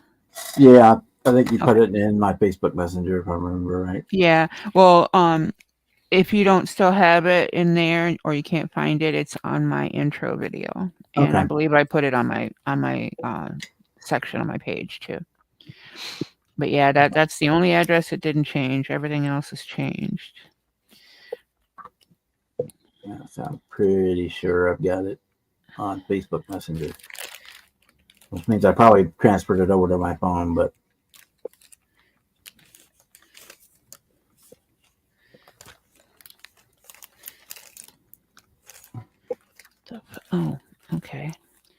More stamps. Oh, I got plenty of stamps. Got some international ones. Yes, I do. Yeah, I sent you my address on that one. I got your cell phone number. Oh, here's Yeah. these are Probably in the phone. I don't see it on there. these are real truck decals. These aren't like That's fine. If you want to say you want a good square picture of it, which you can send him, and then you need to put measurements of how big you want the decal to be. yeah. Well, I haven't emailed him yet. I went on to Google and tried to find some, and I So I'm thought I just telling found you early. what he's going to need. So Yeah. it's safe steps if you already know ahead of time when you say, hey, when you email him for a quote, this is what I want, this is what size and what color. It makes it a lot easier to.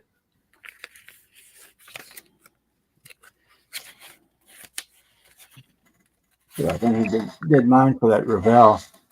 I asked him about it, and then he said, "Yeah, I could probably do it." And he said, "Let me check, see if I have them." And he didn't email me that. No, he didn't. And so I sent him a picture of those, and he said, "Well, he couldn't really work off the pictures of the decal that I sent, so I sent him the actual sheet." And then he got them done well, and then sent the sheet back when he was finished with them. You mother! No, stop it, motherfucker! I hate this phone.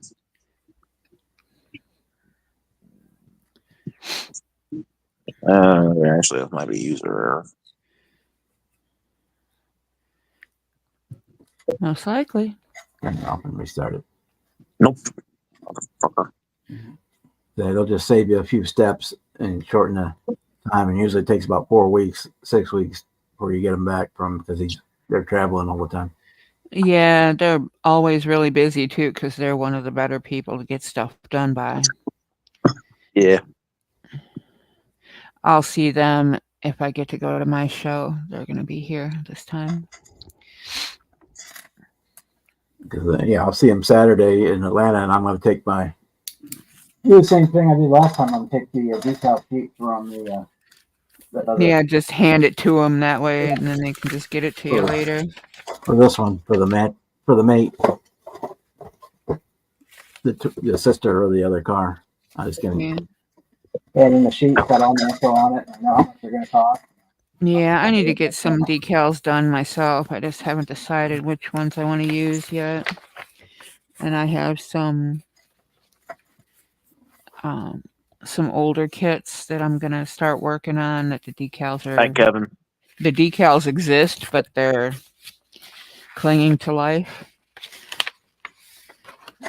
Night Cab. They're I had so much good trouble enough with the that other they stuff. can... I just know I'm not going to do that. Yeah, they're good enough that they can scan them, and then she can brighten up the colors and stuff. Adjust them accordingly. Okay, this is all envelopes. In fact, the ones he did look better than the kit ones. Yeah, they usually do come out really nice. The colors were nicer, and they were actually was able to sharpen some of them. I've had like 4 or 5 different sets made by them before we got the senior decal sets. So I already knew how good their product was. Ooh, Plaza Japan has new stuff. Plaza Japan always has new stuff.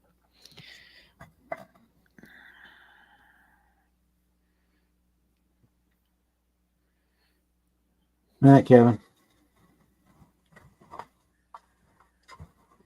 Hey, Edward.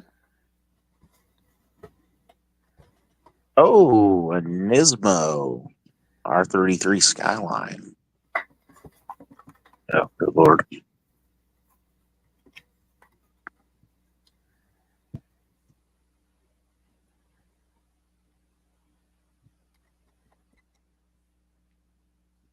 Backside. Do it on the backside, bro. Do it the right way.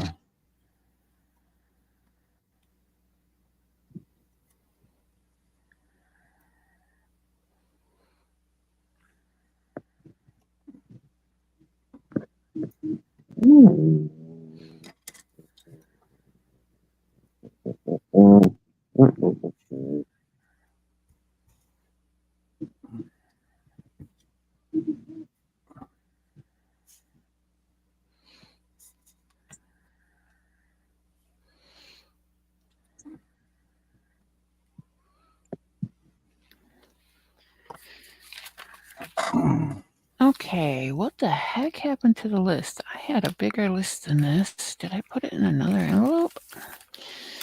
Ooh. Tamiya 300 SL. Mercedes Goldwing. Ooh.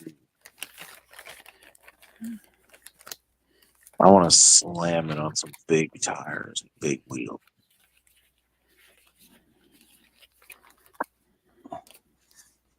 H2 DeLorean. That's pretty cool. Yeah, ACME just brought out a bunch of new Back to the Future cars and stuff. Yeah, this one's just the stock DeLorean.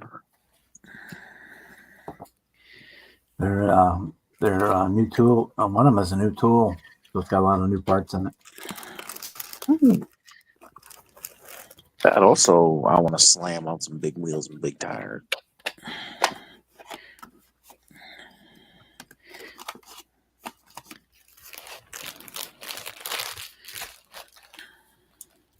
Oh, I'm buying this, a fucking Prius. I'm buying it just I'm buying it just before you came in. The 37 snap kit, white one. I'd have to do the Prius just to paint it powder blue. Oh, I want to slam it on the ground with a big block. I can't remember the comedian that makes the gay comment about the Prius. What the fuck? Leave me alone. That's Jess. She commented something on Facebook. No, that was an email. I don't have Facebook notifications turned on. Oh, the HKS. I do because I manage a page, so I have to. 140 fucking dollars. Oh, it's a 1/12 scale. Oh shit. Oh, this is Cliff. I did send him one. I wonder if those fucking expensive. It's a big car. Daniel. I'm not buying any more big scale stuff. Jamie. Done. Okay, that's everybody. Yeah, Jess has got a post going on Facebook of who's going to be at ACME, so it's. Yeah, I saw that earlier. Since I got notifications on every time somebody posts in it, since I posted in it, I get a ding-a-ling-a-ling. Yeah, I don't get the dings. A 300Z. Page that I manage, so I have to. Yeah. The one page that I was managing before has no activity right now, and I'm in regular contact with the person who owns it. And I periodically look and make sure there's nothing funky in there. Because you know how Facebook is, they don't secure anything. Funky town. I moderate a couple of the pages from the Chinese guitar manufacturer I work with, so I have to. Yeah. They send me copy and stuff. They send it through Facebook Messenger and Lamborghini Countach. Get me the fuck off Plaza Japan. Click the little X in the corner, Jimmy. Now come on, down boy. I did. Down boy. Goodness. Hey, Bruce. Okay.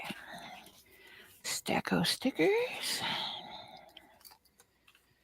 Stacko cards. Yeah, I think I might do I like the rounded corner business card ones I did that just have my address on the back. Uh-huh. But I don't know. I might do something a little different for the next batch. Ooh. I've probably got half a box of them left, maybe a little less. Because all my stuff's business card size, so I carry them in my pocket and hand them out when people want contact info. Yeah, I used to have a business card one, but I didn't. When I ran out, I never did redo them. Yeah, I got them because they were quick and cheap, and I already had designs set up. I just used what I had on file from the last time I. Yeah, I just printed my own. With the last time I used my Vista account 5 years ago. I got a welcome back discount, you know. So All my stuff still in my cart on this website. I don't remember If you set if up an I account sent- with them, yeah, it would be. If you didn't, it won't. Yeah, I have cards, Bruce. I'm actually filling them out right now, and I have you on the list. I have your PO box that has not changed, has it?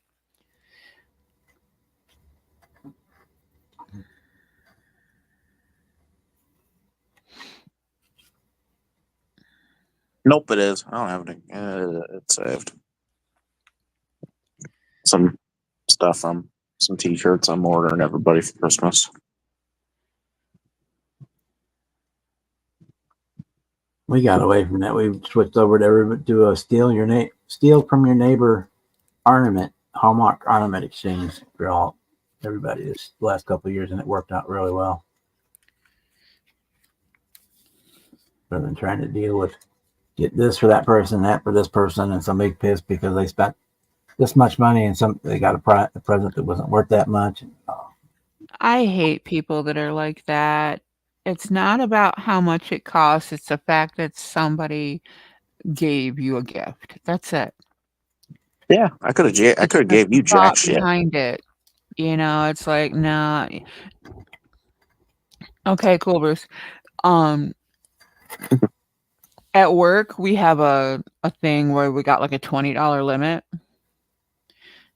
Mhm. And then my old job, we did Secret Santa, and it had no rules, and it was bad. There were people Right. that were spending stupid amounts of money, and yeah, it's like, no, don't do that.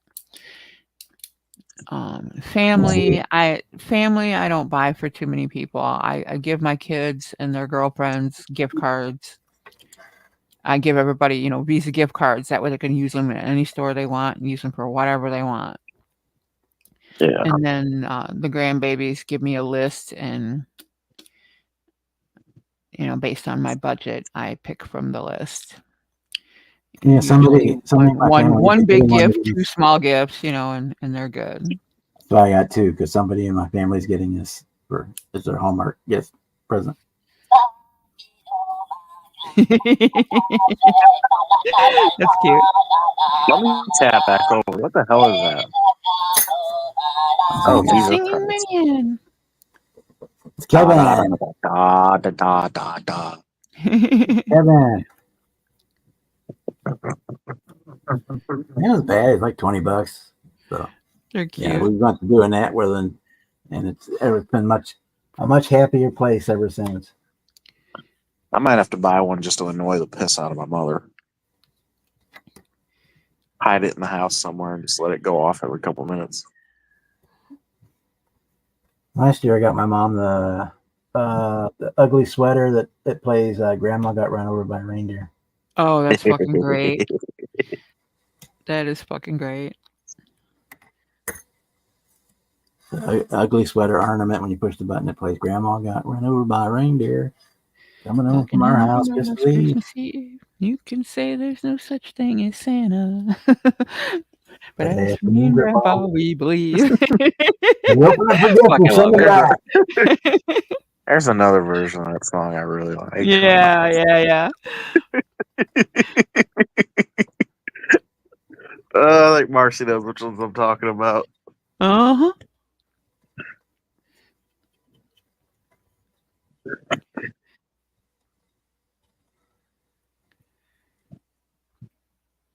There you go. What do you mean I cut it in 3 pieces? Nobody was going to know the difference.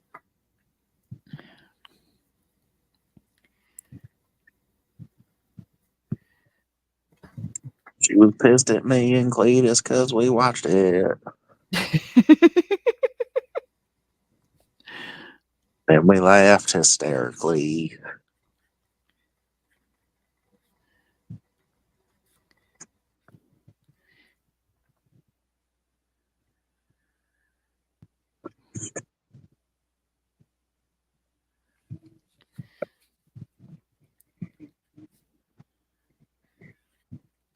So we got to be giant uproar tomorrow.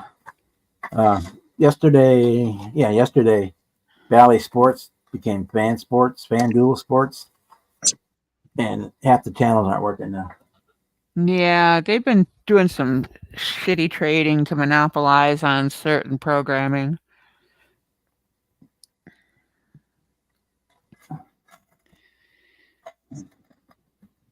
Yeah, so now half their channels aren't working, so I'm sure there's gonna be a shit storm tomorrow in their customer service department. As long as my Motor Trend channel works, I'm okay. They notified people of the changes, and people can complain all they want. There's nothing you can do about it. And they're going to prorate and knock a couple bucks off of your bill for it. Make sure you get that. Yeah. Because Bally's went bankrupt, so they basically got bought out. But yeah, they made the changes here a while back, and they gave us a couple bucks credit off the bill for the changes. But yeah, yesterday it became from Bally Sports to FanDuel, and the shit show ever since.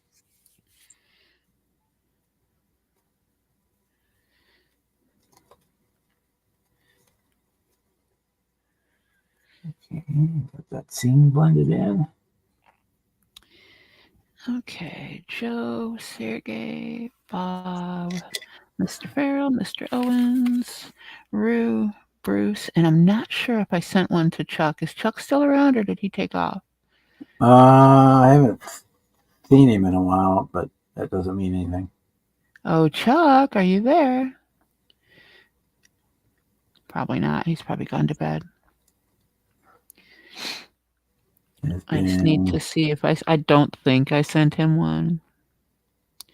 But I'll catch him on the way around when he comes back around.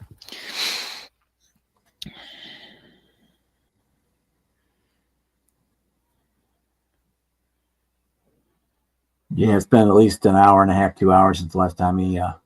Yeah, he's gone then. Because I'm back to an hour and 45 minutes, and I haven't run into one of his posts. So yeah, he's been off for like 2 hours or so.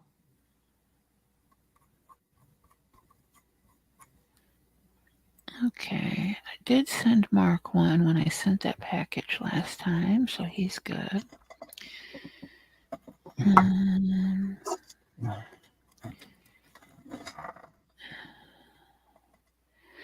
don't remember if I sent Jamie one or not.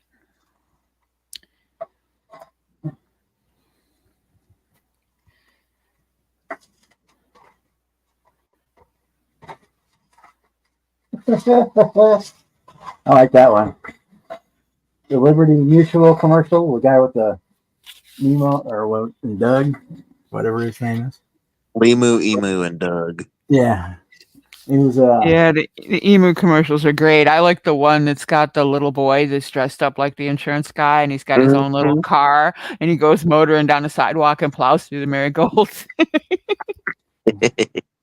He's adorable. The one I just watched is Doug is a parade balloon in like the Macy's parade. And he ran his head into a street light, and he deflates and dies, and he snaps to. He's in the psychiatrist's office. He's having a bad flashback or something. I remember that. Oh. Okay, I know what I'm getting my dad for Christmas. I found it. Their Christmas tree ornaments of a guy sitting on a YZ450, and I could put my dad's name and number on the back of it. Cool. That's what he rides, a YZ450.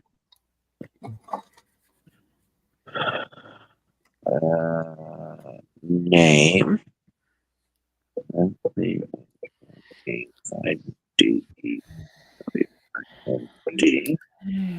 D. Oh my god, I can't put Schneidlin. It's too long. I was going to say, you got a pretty lengthy last name. I don't know if they're going to squeeze it in. It's not that long. It's only 11 digits. Let's put Jimmy. 11 is a lot. Put his initials. Oh yeah, he used to put that for everything. JDS. Yeah, just use his initials. Jimmy Dean Schneider. What the fuck is his number? I don't know. 255 until I can figure out what his number is. How's that look? JD, yeah, there you go. Pretty sweet. The guy on the ornament looks like an old fat guy too, so that works. Okay, let's see. Let's put you back in the box so I don't lose you. Put you up here so I don't lose you. Oh, my alligator clip tree.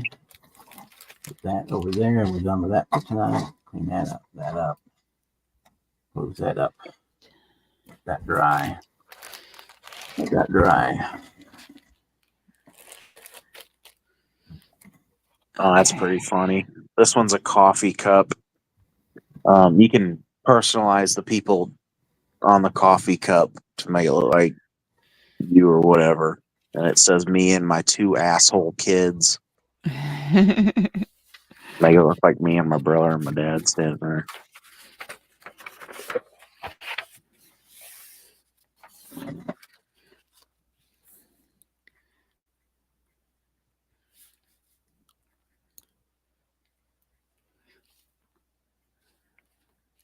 He'd fucking own it too.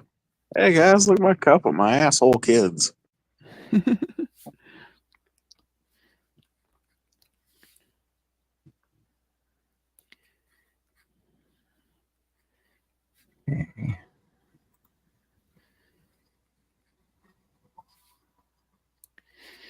Oh yeah, especially now the game just went over it. That channel just popped back on working. So they're gonna have a shitload of angry people tomorrow. Miss the hockey game.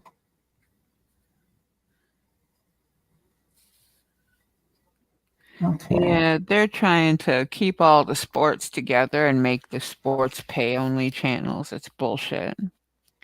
Yeah. You could find places online to watch it for free if you look.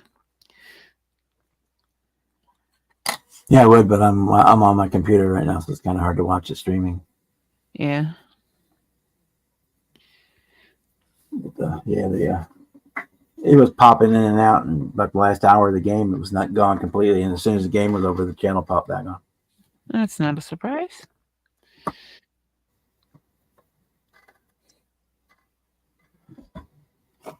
You would think if you're using all the same infrastructure that would not be the case, but apparently it is.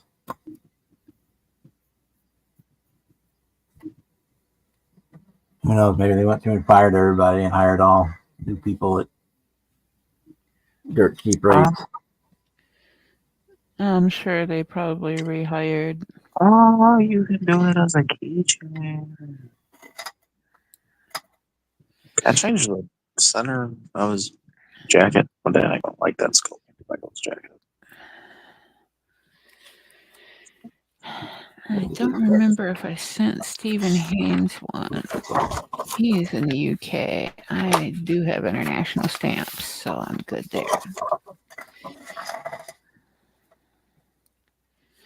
I just have to ask Jamie and Chuck. I'm not sure if I sent them one.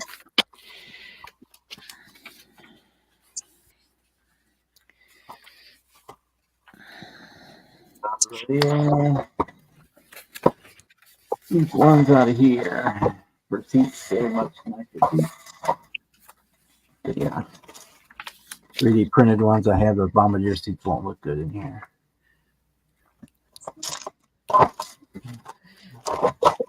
The bottom of the box. There they are.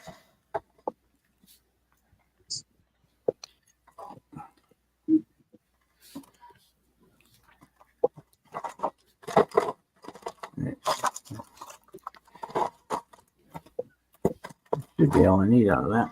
Get these seats out here.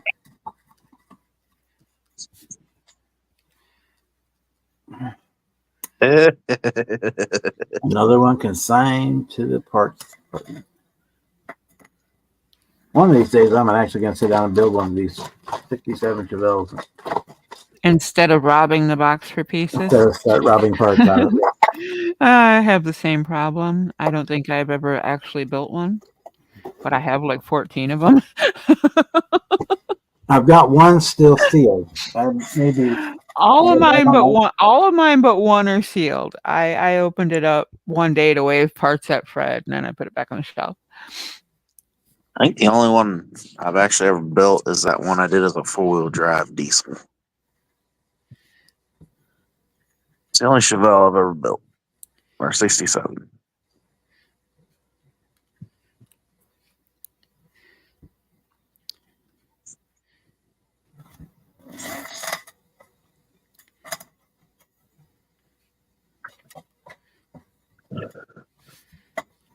Yeah.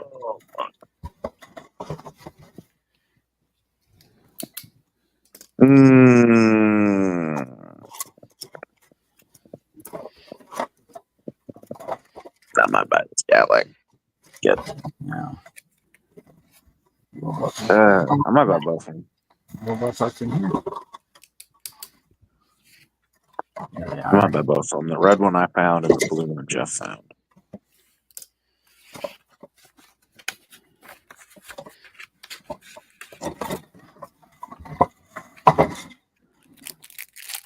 What does it have? This kit is kind of weird the way they have you put it together too. You basically build up the body first,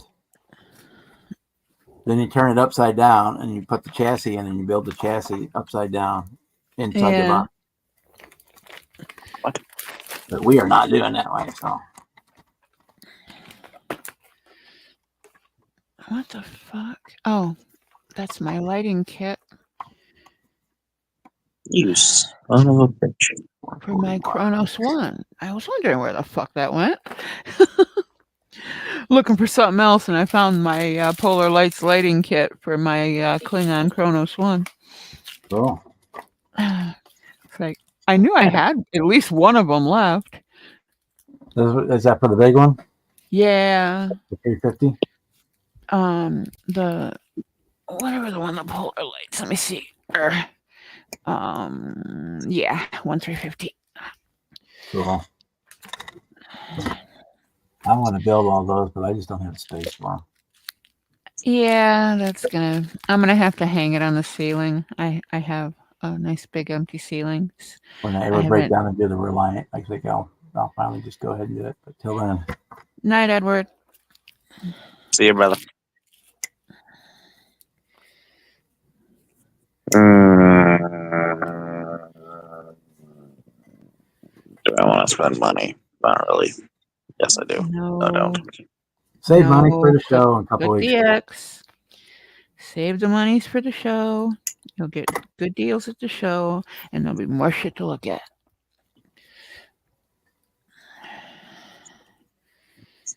If I can get both of these Cadillac kits for a good price, I'm buying them. One's the 76 Johan And then you'll find them Caddy. cheaper at the show, and you'll be kicking yourself. I don't know if the same vendor will be there, but there was a vendor there last time that had Johan kit. I sent Bid pictures on to Jeff, and he was drooling all night. the bid at right now for both of them, 15 a piece. Yeah, but when you put it in, it's gonna go up because somebody will cross bid. Yeah. I'm gonna wait for the last couple hours of the bid, and I'll see what they're at. I usually get in there in the last 5 minutes and snipe people. It pisses them off. Yeah. Yeah. One's the 76 Johan Caddy, and the other one doesn't have a year. It's probably like a 79, 80 DeVille. Mm-hmm. I'll save those. Man, I hate that. I start looking at my Rat Fink stickers, and it's like, oh, I don't want to give this away. There's only one. I don't need money. I know that one that you stuck on my box. I cut out. Yeah, I figured you would. Yeah.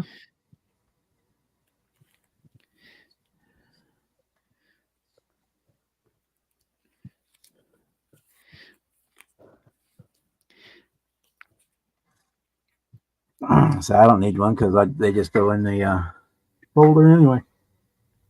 I don't stick them on anything.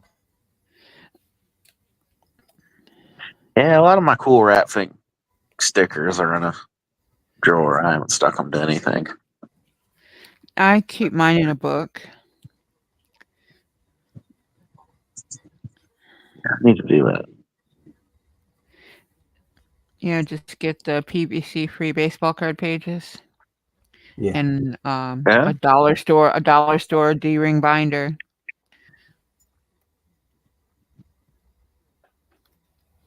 Yeah, I got a lot of cool old stickers. I'm never gonna stick to anything, but they're just cool. Yup, because they're just Cool too stickers. nice to ruin. Yup. Yeah. Yeah, like I said, I tuck them inside books. They're in drawers. They're in an actual book in little plastic sleeves, and they're everywhere. And then there's some I just got to slap them on something.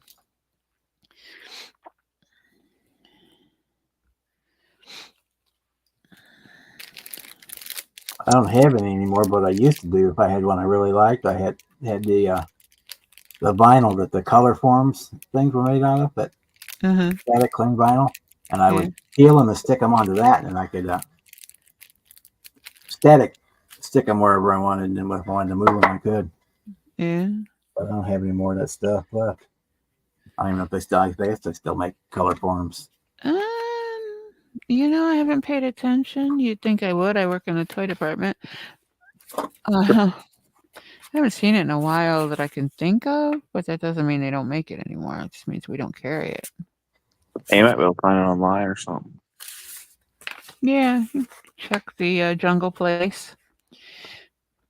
Well, I know I can still get, because you can get stuff print like this to print. You can get it printed on that stuff material, so they still make material. But I used to get all the Batman and Superman stuff too, and on my guitars I would swap it between superheroes. Yeah, I've got all kinds of neat stuff. You know how the cereal boxes used to get the one of a kind stickers, like the Marvel stickers, or the little film cells. I found a bunch of my film cells when I was packing boxes the other day. Cool. And most of them are still in the cellophane. Really that old. they You can remember send when them they used to in. put records on the back of the cereal box. Yeah, I probably got a few of them still somewhere too. Whole dryer full of shit. Will you take care of it?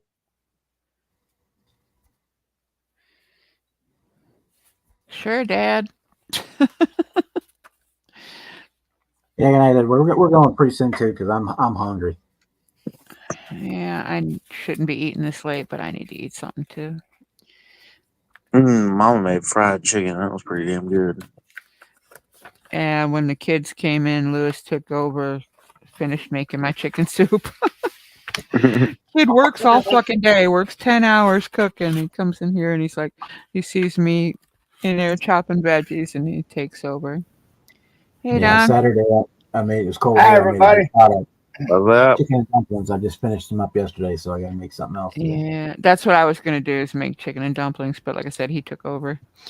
So it's in there. I just got to slap it in a bowl.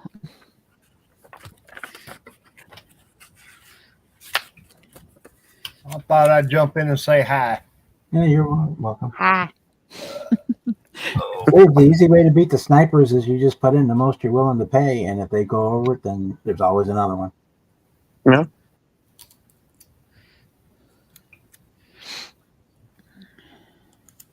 Were you all ready for Acme there, Bob? All I gotta do is, I got my socks and underwear in my suitcase. All I gotta do is throw a couple shirts and shorts in there, and I'm ready to go.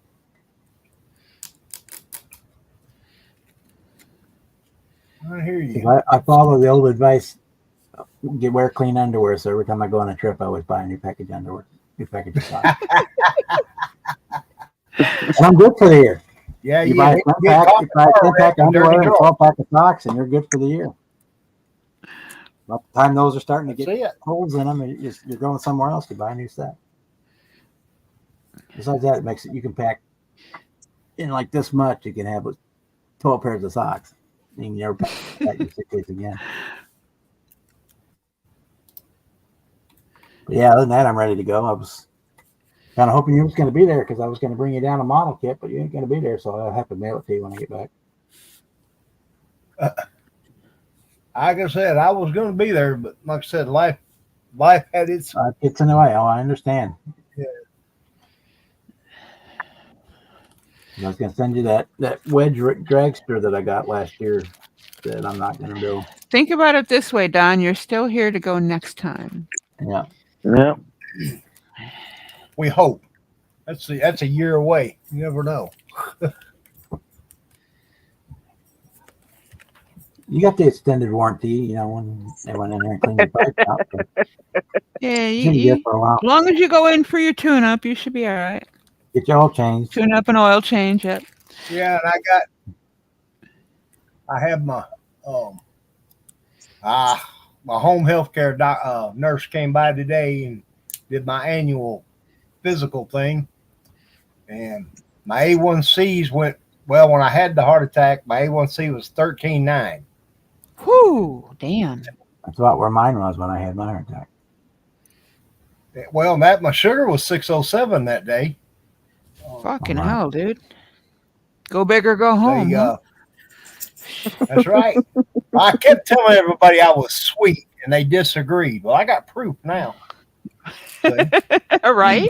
But they checked my A1Cs today, 6.4. Excellent. Cool. Excellent. That's good. Mine was 5 something last time I went, but they're gonna tap me next week, or I got to go back on the 15th. Well, that's what That I'm means shooting. no eating bad things at Acme. Eat what you need. Don't eat any extras. What do you mean? I'll be all jacked up on Mountain Dew by the time I get there because I'm 10 hours in a car. Yeah. Then you better drink water the rest of the weekend if you're going to drink Mountain Dew like that. You better grab a pack of Depends then. Right? Yeah, no Usually kidding. by the time I got to pee, I need gas or I'm hungry, so I'll usually work That works. Yeah, you stop, fill up Now, the I'm talking tank, about empty the afterwards when you tank. get to the show. Oh, at Acme? Yeah. Right. I don't, Wasn't drinking Mountain Dew like that. Just use the bottles. yeah, but it's the same color, so you might forget. Yeah, Just make sure you get rid of them when you fill them. Yeah, just wait till some You do asshole like a cuts you buddy of off mine and then done. throw it at him. There you go. He had this old pickup truck, rusty old. It ran great, but you could throw a dead cat to it from 50 feet. He actually took a funnel and a piece of tubing, run the tubing through the floorboard, and he drove all the way to Daytona. The only time he stopped was when the truck had to have gas. That's a 17-hour drive from here. Well, this was from Atlanta. It wasn't quite that far. But He was still. going from Hotlanta to Daytona, waxing everybody's car. Yeah, there were some people got some mist on the windshield that probably would not. Probably would have. Yeah. If you go on one of those private pilot supply websites, they sell the little dry packs because when you're up in the Cessna, you can't exactly stop when you got to piss. So they got it's like the dry pack. You piss in the bag and it absorbs all the liquid. You just throw the bag away when you get home. Huh. This old girl that's renting the trailer from Dad asked me that we somehow got talking about NASCAR, and she's talking about, well, how long is Talladega? How long the race is Talladega? And I told her, she says, what do they do if they got to go to the bathroom? I says, they do it Just themselves. go. Texas, She Canada. says, no. I says, yeah. Now the newer drivers, they have to wear those adult diapers. I'm about to say Tony Stewart, even back in the day, wore diapers. Well, like the football coaches, they wear the Texas catheter, which is basically a condom with a tube on it that runs all the way down their leg.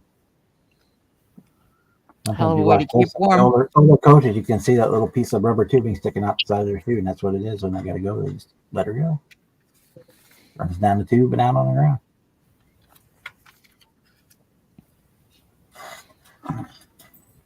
We did a mild restoration on one of the old Winston cars from the museum, and there's a plate welded to the bar right there by the driver in the middle of the car. It's got a cigarette lighter and a piece of strap to hold a pack of cigarettes. I said, really? You're making a 200-mile-an-hour lap and you got time to mash the cigarette lighter in, get one out, and then what do? Rest your hand, wait for that thing to pop? Because I know you ain't going to hear it. Right. Of course, one of them says, well, we do that during the caution. Okay, I'll buy that. Gotta have something to do while you're waiting, right? Yeah. I could just see this. You know, you brushed the wall. What were you doing? I was having trouble lighting my Marlboro. Drop my cigarette in my crotch, man. Yeah. Drop the hot in my crotch. It's like, yeah, you Back then, it dumbass. probably would have been Camel no filters or Pall Mall. Yeah. Would have probably been Lucky Strikes, Pall Malls, or Camel no filters. Well, this was a 76 era car. Yeah. It was Definitely like a well, Camel Petty or Enterprises built it, but it was, you know, the red and white paint scheme for the Winston. We repainted it and lettered it. I actually got it running. They weren't happy about that one. They were happy it was running, but then they were like, I made a mistake, I guess, and it ran. What do you mean driving it? Which, no, in my defense, I did it before we painted it. All right. You didn't scratch it or get it dirty or anything, you know. No. Maybe make sure everything was working before you took it back. Gave it back to them. Yeah.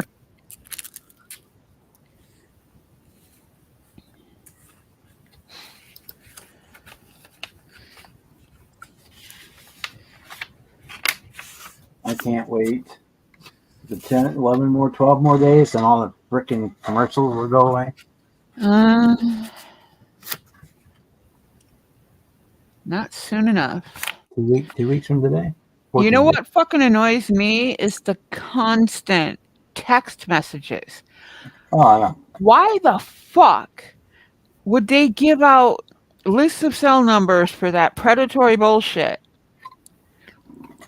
All fucking day, man. Ding, ding, ding, ding. Fuck off. I don't know if they do or if they just have a random dialer that sits there and dials. Either way, you know, fuck off. It's like, through 9999 until they run out. yeah. They change the number, so you can't report them and stop it because they use burner numbers. So as soon as they run one set, they change to a different number. Yeah, I've been pretty able to block most of the text message ones. And I don't answer out of zone calls, so, you know. But still, they fucking waste Oh, I love space on your answering answering service. It's an automated thing, so it's irrelevant. There's no person on the other end of it, so Yeah, there's if it's nobody to automated, I'll ream. hang up. There's nobody to ream, you know. Oh, I'm So I fucking don't horrible bother. to that. It's not like if Scam somebody's text meeting, messages. you hand the phone to your 4-year-old and let them talk to him for about 45 minutes. Oh, I used to do that with my grandson, with Mason, when he was like 3. Freaking telemarketers would call trying to sell you windows or something. It's like, hold on, I'll let you talk to the man of the house. Put the little guy on the phone and walk away. He loved talking on the They phone. get trouble for hanging up on a call, so you just let them. Yup.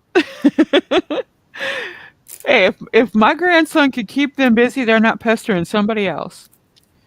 It's just like the ones that call and say they're from Microsoft. I have such a blast with them. My record for keeping one on the phone is 2.5 hours. Oh, I get one from Geek Squad all the time. So, man, no. I don't get the I Geek love- Squad calls. I get the ones that clearly sound like they're in a call center saying they're from Microsoft and you got a virus on your computer and you need to do this and that and this and that. And I act like an idiot, like I don't know what they're doing. And I go, I click this? And he's like, yeah, and yeah. And then my tunnel lights up on my warning lights up. I'm like, hey, fuckwad, you see this? Click. And I packet the motherfucker and I have a whistle that has the most insane pitch when magnified through a microphone. And I hit that whistle. I know those fuckers wear headsets. And all you hear is screaming. The three people around him are screaming and throwing their headsets. It's like, lose my number, asshole. But yeah, I if I save some little old lady from, not being smart enough to question everything, I did my job. But yeah. That's my Yeah, record. You're welcome to try and beat it. I'm horrible to scammers. I love it. By blending, I'll just hit them with my accent and fuck with them. I had one total.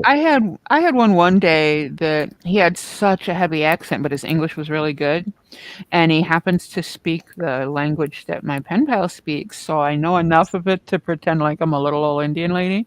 I had him going for about 20 minutes until I couldn't hold it in anymore. I started laughing, and I'm like, bro, I'm sorry. I know you're just doing your job, but please don't belittle yourself by doing something dishonest. Please go and get another job.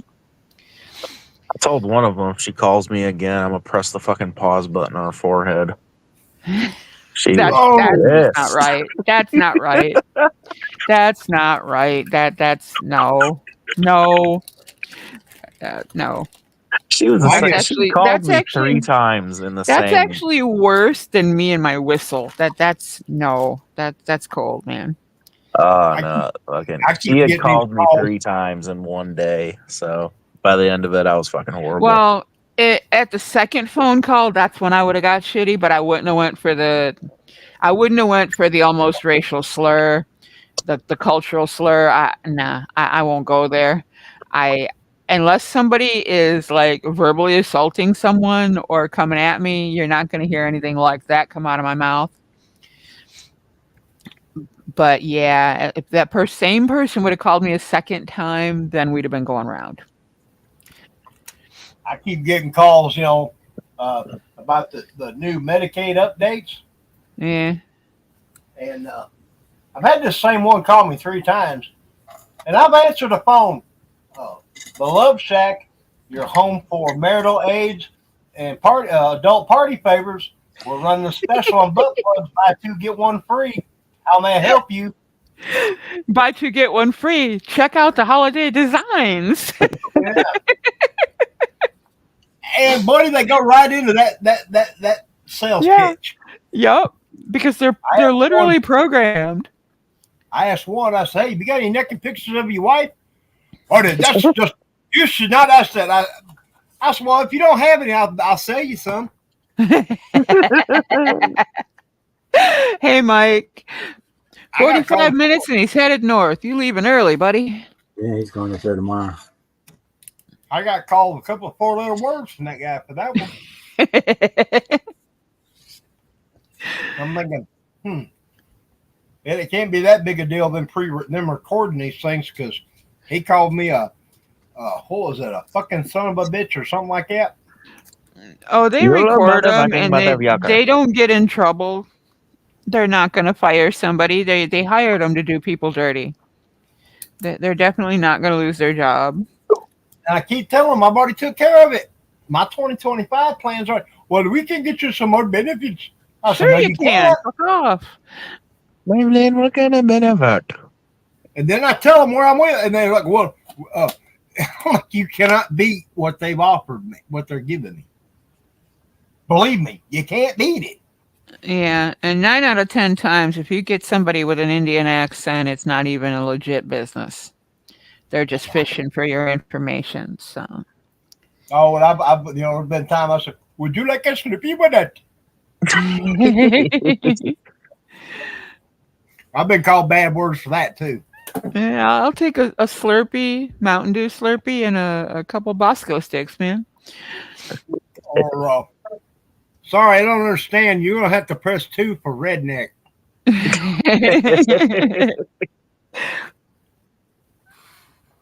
I've had fun with it, my sister. I'd be over visiting her and get one of the calls. I'd answer it. And I'm going through, and she's over there turning beet red, trying not to laugh out loud. Yeah, like I said, I've had a few where I couldn't do it anymore, and I just started almost snorting back my laughter, and I had to stop. then she's like, and then when I can't believe you did that. What are they gonna do? Report me? Right? For what?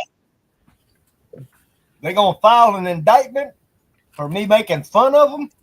I mean, I know our world's getting soft, and that day's probably gonna come. But until then, Fuck 'em. You going to that race car museum up there, Mike? Is that what you're going to do? I know that's pretty cool. I've heard. The Savoy. Savoy Museum, yeah. Yeah. I was going to go over there last year, and I never did make it onto the shuttle bus. Nah, he's leaving early because he's meeting a girl about a moped.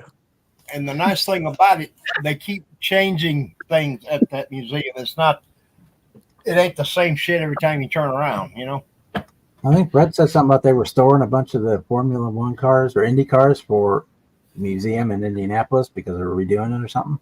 Yeah. So they had a bunch of those on display, and Brett's Model Car Club they all built the different cars for Indy cars that were there, the models of them, and they had them. We're gonna have them on display or something like that. I don't remember exactly what it was. Yeah, several of the Indy cars they've got the newer. Well, I'll say newer. The late 70s, early 80s Indy cars that they've got. Those cars were restored by Matt Hayes, the owner, builder, and all of the pink Thunderbird everybody likes. That's how he affords the stuff he does. He restores Indy cars. Cool. That's got to be fun. I saw something the other day. Apparently, GM is selling off all their old pace cars that they had left over. Yes, they're selling them all at Barrett Jackson. They trying to get some of that money back they keep throwing away. Uh-huh. Trying to recoup from the EV stuff. Yeah, Oh no God, shit. that was like the dumbest fucking Ugh. jump. It's too soon for that. We're not ready for that. No, I like how all the Ford truck people went after Ford over changing the Lightning to an EV. Yeah, that was retarded.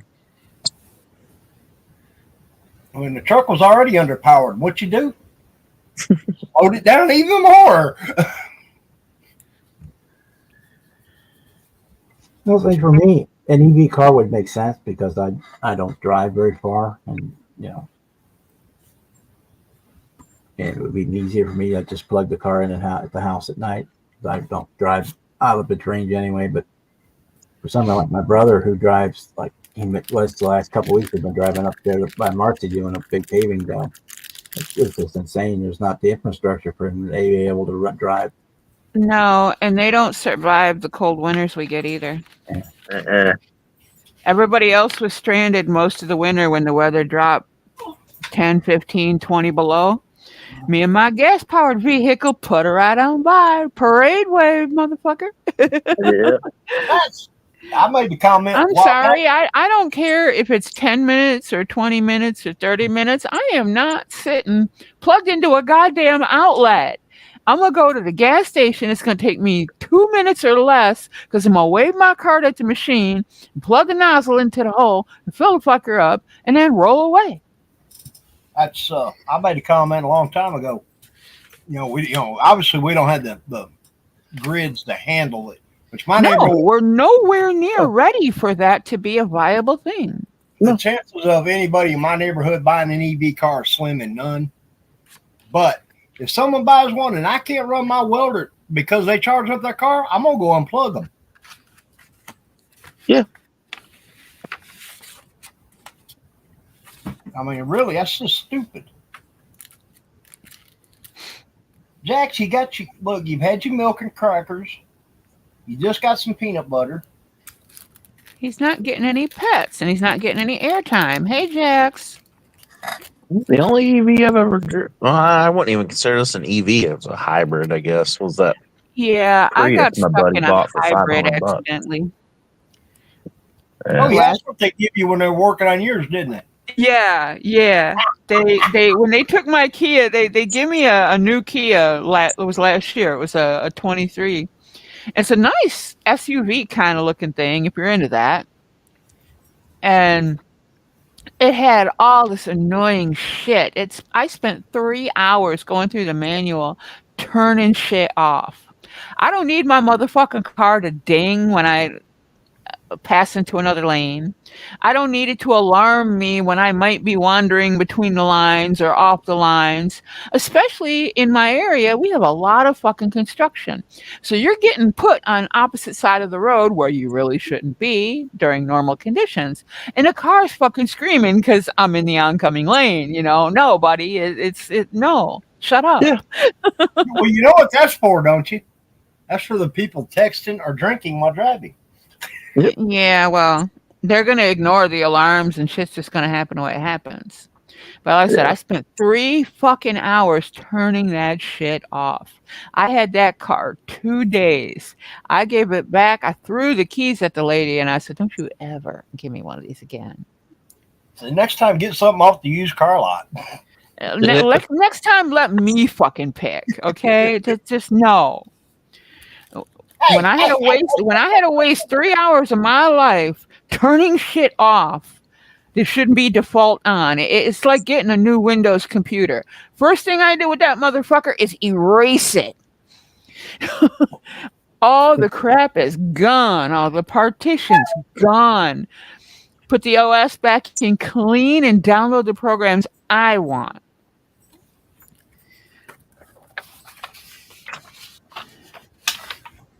If I'd have had the car longer, I'd have had it reprogrammed, and that thing would have been whistling fucking Dixie when I brought it back. Go on, Pecker. Go. Last week I was down at Ford getting the car oil changed and stuff, and I was sitting in the waiting room watching Sue's Tuesday show, and the sound kept going away and the video kept freezing. I couldn't figure out what the hell was going on. Every time they start the car, hit the start button on the car, my phone was linked to the Bluetooth to the car, so it would kill the volume and stop the video. So you can't watch video or the sound on the car. Well, you need to go into your phone settings and just cut it off, which is annoying as fuck. Well, I like having it because when I'm driving, like the hands-free. Yeah, well, I use the hands-free. I don't have a problem with that. I actually like having that option because, especially right now, if somebody needed to get a hold of me and I happen to be driving, I don't have to pull off the road. I just hit the button on the steering wheel and I can. It sat there for like 30 minutes trying to figure out what the hell was wrong with my phone before I realized that the volume had a little Bluetooth symbol at the bottom of it. Yeah.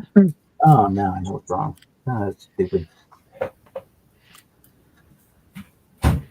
Yeah, every time they hit the button or changing the oil and resetting all the computers and stuff, it would kick my phone off.